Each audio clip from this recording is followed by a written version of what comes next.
നമ്മളെപ്പോലുള്ള special ഗസ്റ്റാണ്.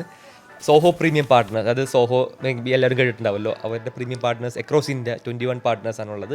And കേരളത്തിൽ ആകെ ഒരു പാർട്ട്ണർ മാത്രമല്ലോ, അതിലെ ഫൗണ്ടർ സൂര്യ ആയിട്ടാണ് നമ്മളിരിക്കുന്നത്. ഓഹോ സൊല്യൂഷൻ കമ്പനി റൺ ചെയ്യുന്നത്. സോ നമുക്ക് ഇവരോട് ചോദിച്ചറിയാം എന്താണ് ഇവരുടെ കറണ്ട് സ്റ്റാറ്റസും സോഹോനെ പറ്റി നമുക്ക് പഠിച്ചറിയാം. സോഹോ മേ ബി ഒരു ഫെമിലർ വേർഡായി തുടങ്ങിയിട്ടുണ്ട്. So will ask Surya directly. Zoho പാർട്ട്ണറാണ്. സോഹോ പാർട്ട്ണർ അതൊരു ഓതറൈസ് പാർട്ട്ണർ എന്നുള്ള ലെവലിലായിരിക്കും ഉണ്ടാവുക. ഞങ്ങൾ ഓതറൈസ് പാർട്ട്ണറിന് നേരെ പ്രീമിയത്തിലേക്ക് ചാടിയ ആൾക്കാരാണ്. ഓതറൈസ്ഡ്, അഡ്വാൻസ് ആൻഡ് പ്രീമിയം ആണ്. ഓതറൈസ്ഡ് കഴിഞ്ഞിട്ട് ഒറ്റയടിക്കാണ് നിങ്ങൾക്ക് പ്രീമിയം കിട്ടിയിട്ടുണ്ട്. അതാണ് നമുക്ക് അറിയേണ്ടത്. കേരളത്തിൽ പോലും വേറൊരു കമ്പനി ചെയ്തിട്ടില്ല. ഇന്ത്യയിൽ തന്നെ 21 കമ്പനീസ് ആണ്. അപ്പോൾ അവിടുത്തെ ഒരു ഇതും നമുക്ക് എത്താം.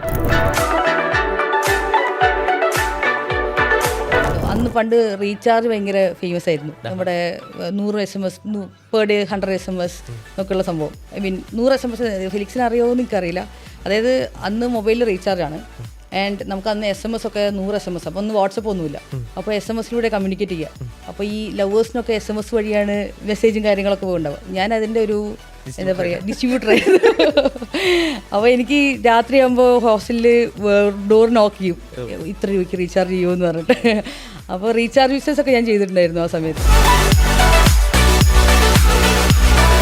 ഞാൻ കമ്പനി സ്റ്റാർട്ട് ചെയ്ത് പാലക്കാട് സ്റ്റാർട്ട് ചെയ്തിട്ടുണ്ടായിരുന്നു. കോളേജിൻ്റെ ജസ്റ്റ് ഓപ്പോസിറ്റ്, ഈ ഇത് കിട്ടി കഴിഞ്ഞിട്ട് ജസ്റ്റ് ഓപ്പോസിറ്റായിട്ട് ഒരു എല്ലാവരും എല്ലാ ഫൗണ്ടേഴ്സിൻ്റെ സ്റ്റോറി പോലെ തന്നെ അതെ ഒരു 1 BHK എന്ന് പറയാമെന്നില്ല, ഒരു ഹാള് ഒരുക്കി, ഒരു എന്താ പറയുക റൂമും ഒരു ബാത്റൂമും പിന്നെ ഒരു പുറത്തൊരു ബാൽക്കണി. ഇതായിരുന്നു ഫസ്റ്റത്തെ ഓഫീസ് എന്ന് പറയുന്നത്. ലീഡ് തൊട്ട് ഓപ്പോസിറ്റ് തന്നെയായിരുന്നു. അപ്പോൾ ലീഡ് അവിടെ ഉണ്ട് എന്നുള്ളതിൻ്റെ ഒരു ധൈര്യം ഉണ്ടായിരുന്നു. അപ്പോൾ അങ്ങനെയാണ് സ്റ്റാർട്ട് ചെയ്തിട്ടുണ്ടായിരുന്നത്. അച്ഛനൊരു പച്ചക്കറി കച്ചവടമായിരുന്നു. പിന്നെ അച്ഛൻ റിയൽ എസ്റ്റേറ്റ് ഉണ്ടായിരുന്നു. അച്ഛൻ ശരിക്കും പറഞ്ഞിട്ടുണ്ടെങ്കിൽ ഞാനിപ്പോൾ ഇന്നത്തെ ഒരു ചെയ്യാനുള്ള അച്ഛൻ ശരിക്കും പറഞ്ഞാൽ നല്ലൊരു ഹെൽപ്പ് ചെയ്തിട്ടുണ്ട്. ഇപ്പോൾ ട്രാവൽ ചെയ്യുന്നതിനാണെന്നുണ്ടെങ്കിൽ അച്ഛൻ പണ്ട് മുതലേ പറയുന്നതാണ് ട്രാവൽ ചെയ്യണം. അച്ഛനൊരു ചെസ് പ്ലെയർ ഒക്കെ ആയിരുന്നു. അപ്പം കേരളത്തിനെ റെപ്രസെൻറ്റ് ചെയ്തിട്ട് കുറേ ചെസ് പ്ലെയർ ഈ കോളേജിൽ പഠിക്കുന്ന സമയത്തൊക്കെ കുറേ പോയിട്ടുണ്ട്. ഇന്ത്യ മൊത്തം മൂപ്പര് കറങ്ങിയിട്ടുണ്ട്. അപ്പോൾ എന്നോട് പറയും കുറേ കറങ്ങണം എന്ന് പറയും. അപ്പോൾ അതാണ് ട്രാവൽ ചെയ്യാനുള്ളത്. ഈ പോർച്ചുഗലിൽ പോയിട്ട് രാത്രി ലേറ്റ് നൈറ്റ് ആയിട്ട് ഇറങ്ങിയിട്ടുണ്ടായിരുന്നു. അപ്പോൾ അവിടെ പോയിട്ട് ഫുൾ മഴയൊക്കെ പെയ്തിട്ട് ആരുമില്ലായിരുന്നു. അപ്പോൾ ഒരാളുടെ രാത്രി ഉണ്ട് ഇങ്ങനെ ഗിറ്റാറൊക്കെ വായിച്ചിരിക്കുന്നു. അപ്പോൾ ശരിക്കും പേടിച്ച് നമ്മുടെ ഈ ഫിലിമിലൊക്കെ കാണുന്ന ഇതുണ്ടല്ലോ. റിലേഷൻഷിപ്പ് സിംഗിളാണ്. സിംഗിളാണ് ഇപ്പം, not ready to mingle.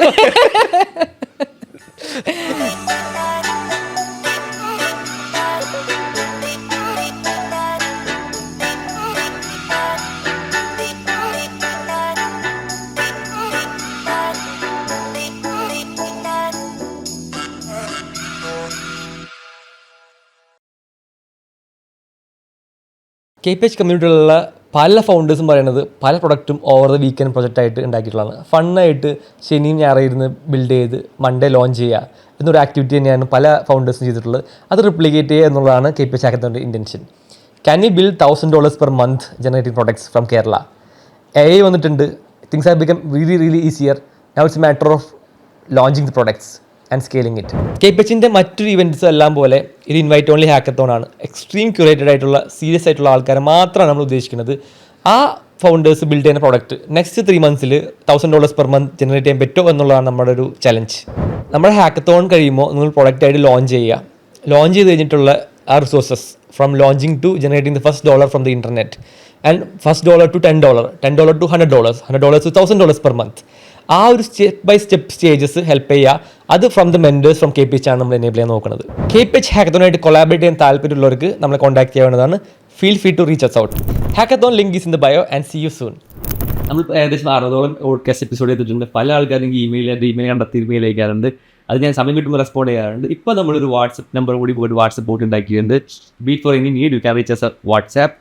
Beat for product launches, hiring, funding, എന്തിനാണെങ്കിലും feel free to reach out. And I'm putting our number here and back to the episode. Hi all, welcome to KPH podcast. നമ്മളെപ്പോലുള്ള special ഗസ്റ്റാണ്. Zoho premium partner, അത് സോഹോ എല്ലാവരും കേട്ടിട്ടുണ്ടാവുമല്ലോ. അവരുടെ premium partners across India 21 പാർട്ട്നേഴ്സാണുള്ളത്. And കേരളത്തിൽ ആകെ ഒരു പാർട്ട്ണർ മാത്രമല്ലോ, അതിലെ ഫൗണ്ടർ സൂര്യ ആയിട്ടാണ് നമ്മളിരിക്കുന്നത്. ഓഹോ സൊല്യൂഷൻ എന്ന കമ്പനി റൺ ചെയ്യുന്നത്. സോ നമുക്ക് ഇവരോട് ചോദിച്ചറിയാം എന്താണ് ഇവരുടെ കറണ്ട് സ്റ്റാറ്റസും സോഹോനെ പറ്റി നമുക്ക് പഠിച്ചറിയാം. സോഹോ ഇപ്പോൾ ആക്ച്വലി കേരളത്തിൽ ഓഫീസ് തുടങ്ങിയിട്ടുണ്ട്, പലയിടത്തും സോഹോ മേ ബി ഒരു ഫെമിലർ വേർഡായി തുടങ്ങിയിട്ടുണ്ട്. So will ask Surya directly ഇപ്പോഴത്തെ കറണ്ട് സ്റ്റാറ്റസ് എന്താണ് ഓഹോ സൊല്യൂഷൻസിൻ്റെ? ഇപ്പം നമ്മളൊരു സോഹോൻ്റെ ഒരു കേരളത്തിലുള്ള പ്രീമിയം പാർട്ട്ണറാണ്, one and only premium partner. Felix പറഞ്ഞ പോലെ തന്നെ അതിൽ ഇപ്പോൾ 31 മെമ്പർ ടീമുമായിട്ടാണ് നമ്മൾ മുന്നോട്ട് പോയിക്കൊണ്ടിരിക്കുന്നത്. അത് കേരളത്തിലുള്ള മേജർ ബ്രാൻഡ്സും ഒക്കെ ഹാൻഡിൽ ചെയ്യുന്നുണ്ട്. ഇപ്പോൾ ടെക്നോ പാർക്കിൽ സൊല്യൂഷൻ കൊടുക്കുന്നുണ്ട്, and euro guard, DC books നമ്മൾ പ്രൊവൈഡ് ചെയ്തിട്ടുണ്ടായിരുന്നു. അങ്ങനെ മേജർ ക്ലയൻസും കുറേ ക്ലയൻസും വരുന്നുണ്ട്. നമ്മൾ ഒരു സൊല്യൂഷൻ ആസ്പെക്റ്റിലാണ് നമ്മൾ ചെയ്തുകൊണ്ടിരിക്കുന്നത്. അതായത് സോഹോ പ്രൊഡക്ട്സിൻ്റെ സൊല്യൂഷനാണ് നമ്മൾ ബിൽഡ് ചെയ്തുകൊണ്ടിരിക്കുന്നത്. അതായത് ഒരു ബിസിനസ്സിന് ഒരു പ്രോബ്ലം ആയിട്ട് വരികയാണെന്നുണ്ടെങ്കിൽ ആ പ്രോബ്ലത്തിനുള്ള സൊല്യൂഷൻസ് ആയിരിക്കും നമ്മൾ പ്രൊവൈഡ് ചെയ്യുന്നുണ്ടാവുക. ഇറ്റ്സ് നോട്ട് ലൈക്ക് എന്താ പറയുക, വരിക പ്രൊഡക്റ്റ് വിറ്റ് പോകുക എന്നുള്ളതല്ല നമ്മുടെ ഇത് വരുന്നത്. അവരുടെ പ്രോബ്ലം കേൾക്കുന്നുണ്ട്, അവരുടെ പ്രോബ്ലം കേട്ട് സോഹോൻ്റെ എക്കോസിസ്റ്റത്തിൽ എങ്ങനെ നമ്മളത് സൊല്യൂഷൻ പ്രൊവൈഡ് ചെയ്യുക എന്നുള്ളതാണ് നമ്മൾ ചെയ്യുന്നത്. Interesting. Before coming to Soho and everything, I would like to know your childhood part. When did you enter into this game? എൻ്റെ വീട് കോഴിക്കോടാണ്. ഒരു കോഴിക്കോട് നോർമൽ ഫാമിലിയിലാണ് ഞാൻ ജനിച്ചിട്ടുള്ളത്. 12th വരെ കാലിക്കറ്റിൽ തന്നെയായിരുന്നു ഉണ്ടായിരുന്നത്. ആഫ്റ്റർ ദാറ്റ് ഞാൻ ബിടെക്കിന് വേണ്ടിയിട്ട് കൊച്ചിയിലേക്ക് വന്നു. കോഴിക്കോട്ടുള്ള ആൾക്കാർക്ക് ഒന്ന് പുറത്തേക്ക് എക്സ്പ്ലോർ ചെയ്യുകയാണെന്നുള്ളതിലൊക്കെ ആയിരുന്നു കൊച്ചിയിലേക്ക് വന്നിട്ടുണ്ടായിരുന്നു. കൊച്ചിയിൽ ഫിസാറ്റിലാണ് ഞാൻ എഞ്ചിനീയറിംഗ് ചെയ്ത്. ഇലക്ട്രിക്കലാണ് ചെയ്തിട്ടുള്ളത്, ഇലക്ട്രിക്കൽ ആൻഡ് ഇലക്ട്രോണിക്സ് എഞ്ചിനീയറിംഗ്. ഇപ്പോൾ യാതൊരു ബന്ധവുമില്ല അതുമായിട്ട്. ആൻഡ് ഫൈനൽ ഇയർ ആവുന്ന സമയത്താണ് ഞാൻ എന്താ പറയുക MBA ചെയ്യണം എന്നുള്ളൊരു ആഗ്രഹം വന്നിട്ടുണ്ട്. 2014 ടൈമിലാണ് ഞാൻ ഫൈനൽ ഇയർ പ്ലേസ്മെൻറ്റ്സിലൊന്നും ഞാൻ അങ്ങനെ ഇരുന്നിട്ടില്ല. അപ്പം ഫൈനൽ സെമസ്റ്റർ ആകുമ്പോഴേക്കും എനിക്ക് MBA ചെയ്യണം, എനിക്ക് കുറച്ചും കൂടെ പീപ്പിൾ സ്കിൽ ഉണ്ട് എന്നുള്ളത് ഞാൻ ഐഡൻറ്റിഫൈ ചെയ്തിട്ടാണ് MBA കൂടെ ചെയ്താൽ നന്നായിരിക്കും എന്നുള്ളത് മനസ്സിലായത്. പിന്നെ ഇതിൻ്റെ ഈ ബിടെക്കിനുള്ള സമയത്ത് തന്നെ ബിടെക്കിൽ എന്താ പറയുക, ഞാൻ ഈ കുറച്ച് സെയിൽസും കാര്യങ്ങളൊക്കെ ചെയ്തിട്ടുണ്ടായിരുന്നു ആ സമയത്ത്. അന്ന് പണ്ട് റീചാർജ് ഭയങ്കര ഫേമസ് ആയിരുന്നു. നമ്മുടെ 100 SMS പെർ ഡേ 100 SMS എന്നൊക്കെയുള്ള സംഭവം. 100 SMS ഫിലിക്സിന് അറിയുമോ എന്ന് എനിക്കറിയില്ല. അതായത് അന്ന് മൊബൈലിൽ റീചാർജ് ആണ്, ആൻഡ് നമുക്ക് അന്ന് SMS ഒക്കെ 100 SMS. അപ്പോൾ ഒന്ന് വാട്സപ്പ് ഒന്നുമില്ല, അപ്പോൾ SMS കമ്മ്യൂണിക്കേറ്റ് ചെയ്യുക. അപ്പോൾ ഈ ലവേഴ്സിനൊക്കെ SMS വഴിയാണ് മെസ്സേജും കാര്യങ്ങളൊക്കെ പോകുന്നുണ്ടാവുക. ഞാൻ അതിൻ്റെ ഒരു എന്താ പറയുക ഡിസ്ട്രിബ്യൂട്ടറായിരുന്നു. അപ്പോൾ എനിക്ക് രാത്രിയാകുമ്പോൾ ഹോസ്റ്റലിൽ ഡോർ നോക്ക് ചെയ്യും, ഇത്ര രൂപയ്ക്ക് റീചാർജ് ചെയ്യുമെന്ന് പറഞ്ഞിട്ട്. അപ്പോൾ റീചാർജ് ബിസിനസ് ഒക്കെ ഞാൻ ചെയ്തിട്ടുണ്ടായിരുന്നു ആ സമയത്ത്. അപ്പോൾ ചെറിയ പ്രോഫിറ്റിൽ രസമായിരുന്നത്. അപ്പോൾ അതാണ് ശരിക്കും പറഞ്ഞാൽ വേണമെങ്കിൽ ഒരു ബിസിനസ് ജേർണി എന്ന് വേണം പറയാൻ, വേണമെങ്കിൽ സ്റ്റാർട്ട് ചെയ്യാന്നുള്ളതിൽ. ആൻഡ് ദെൻ ബിടെക് കഴിഞ്ഞതിന് ശേഷം ഞാൻ ലീഡിലാണ് ജോയിൻ ചെയ്ത്. ലീഡ് കോളേജ് പാലക്കാടുള്ള MBA കോളേജ്. അത് ശരിക്കും പറഞ്ഞിട്ടുണ്ടെങ്കിൽ 2 കൊല്ലത്തൊരു ട്രൂ ലൈഫ് തന്നെയായിരുന്നു. ഒന്ന് സ്റ്റുഡൻറ്റ് കംപ്ലീറ്റ്ലി റൺ ചെയ്യുന്നൊരു കോളേജാണ്, ക്യാമ്പസ് സ്റ്റുഡൻറ്റ് റൺ ചെയ്യുന്ന കോളേജായിരുന്നു ആണ്. ആൻഡ് നമുക്ക് കുറേ ചെയ്യാനുള്ള ഫ്രീഡം ഉണ്ട്. ഇപ്പോൾ ഫിലിക്സിന് എന്തെങ്കിലും ഒരു പ്രോഗ്രാം പോയി ചെയ്യണം, പ്രോഗ്രാം അവിടെ ഹോസ്റ്റ് ചെയ്യണം, അതിൻ്റെ പ്രപ്പോസലായിട്ട് എൻ്റെ ഡയറക്ടറിൻ്റെ അടുത്ത് പോയിട്ടുണ്ട്. ഡയറക്ടർ നമുക്ക് ഡയറക്റ്റ്ലി മീറ്റ് ചെയ്യാം, അതിന് കുറേ നൂലാമാലകളൊന്നുമില്ല. He's full time available.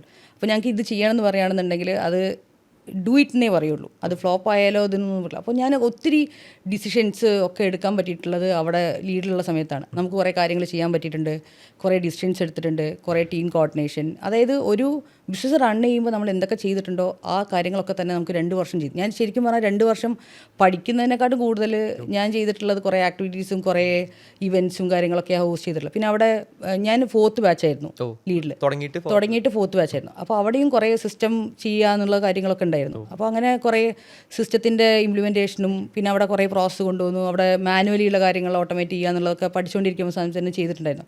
അപ്പോൾ അങ്ങനെയാണ് അവിടെയും കുറച്ച് ഇൻട്രസ്റ്റ് വന്നിട്ടുണ്ട്. പക്ഷേ ഞാൻ സോഹോയിലേക്ക് വരുന്നുള്ള ഒന്നും ആ ടൈമിലും ഇല്ലായിരുന്നു.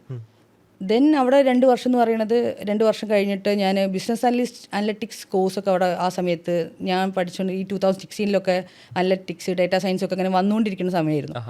അപ്പോൾ ഞാൻ എന്ത് വിചാരിച്ചു, അനലറ്റിക്സിലേക്ക് പോകാമെന്ന് പറഞ്ഞിട്ട് ഞാൻ ഒരു ഹൈദരാബാദിലുള്ള കമ്പനിയിൽ എനിക്ക് ബിസിനസ് അനലിസ്റ്റ് ആയിട്ടാണ് ഒരു ഓപ്ഷൻ വന്നിട്ടുണ്ടായിരുന്നത്. ബിസിനസ് അനലിസ്റ്റ് ആയിട്ട് എനിക്ക് ജോലി കിട്ടി. അപ്പോൾ അനലിസ്റ്റ് ആയിട്ട് ജോലി കിട്ടിയ സമയത്ത് എനിക്കൊരു രാവിലെ മുതൽ വൈകുന്നേരം വരെ ഒരു ഡെസ്കിൻ്റെ മുന്നിലിരുന്ന് വർക്കാണ്. അപ്പോൾ ഞാൻ കുറച്ചും കൂടെ പീപ്പിൾ പേഴ്സണും കുറേ സംസാരിക്കുന്ന ഒരാളായതുകൊണ്ട് എനിക്കത് കോപ്പ് ചെയ്യാൻ ഭയങ്കര ബുദ്ധിമുട്ടായിട്ട് വന്നു. അപ്പോൾ ഞാൻ എന്ത് ചെയ്തു, അതിൻ്റെ കൂടെ തന്നെ ഈ ഡാറ്റാ സയൻസ് അല്ല, ഞാൻ ബിസിനസ് അനലിസ്റ്റ് ആയിരുന്നു. ബിസിനസ് അനലിസ്റ്റ് വെച്ചിട്ടുണ്ടെങ്കിൽ ഈ ടെക് ടീമിൻ്റെയും കസ്റ്റമറിൻ്റെയും ഇൻ ബിറ്റ്വീൻ ആയിട്ടുള്ള റോളാണ് ഞാൻ ഹാൻഡിൽ ചെയ്തിട്ടുണ്ടായിരുന്നു. അപ്പോൾ കസ്റ്റമറുടെ റിക്വയർമെൻറ്റ് പറയുന്നുണ്ടാവും, ആ കസ്റ്റമറുടെ റിക്വയർമെൻറ്റ് നേരെ ബിസിനസ് ടീമിനെ പിന്നെ ടെക്നിക്കൽ ടീമിനെ ഇൻഫോം ചെയ്തിട്ട് അത് സാറ്റിസ്ഫൈ ചെയ്ത് കൊടുക്കുക എന്നുള്ളതായിരുന്നു. അത് ഈവൻ കമ്മ്യൂണിക്കേഷൻ ഉണ്ടെന്നുണ്ടെങ്കിലും നമുക്കൊരു കൈൻഡ് ഓഫ് എൻ IT ജോബായിരുന്നു. അപ്പോൾ ഞാൻ വിചാരിച്ചു എന്താ പറയുക, അതിൻ്റെ കൂടെ തന്നെ ഞാൻ ഡേറ്റാ സയൻസ് പഠിക്കാൻ വേണ്ടിയിട്ട് രാവിലെ എണീറ്റിട്ട് ഹൈദരാബാദിലായിരുന്നു ഞാൻ ജോലി ചെയ്തിട്ടുണ്ടായിരുന്നു. അപ്പോൾ ഹൈദരാബാദ് അമീർപേട്ട് എന്നൊരു സ്ഥലമുണ്ട്. അപ്പോൾ ഈ അമീർപേട്ടിൻ്റെ പ്രത്യേകത എന്താ വെച്ചിട്ടുണ്ടെങ്കിൽ ഇപ്പോൾ ഗൂഗിൾ ചെയ്ത് നോക്കിയാൽ അറിയാം, ഒരു സ്ട്രീറ്റാണത്. ആ സ്ട്രീറ്റിൻ്റെ 2 സ്ഥലത്തും ഫുൾ ബോർഡായിരിക്കും. അതായത് ഈ ട്യൂഷൻ സെൻറ്റേഴ്സിൻ്റെ പോലത്തെ.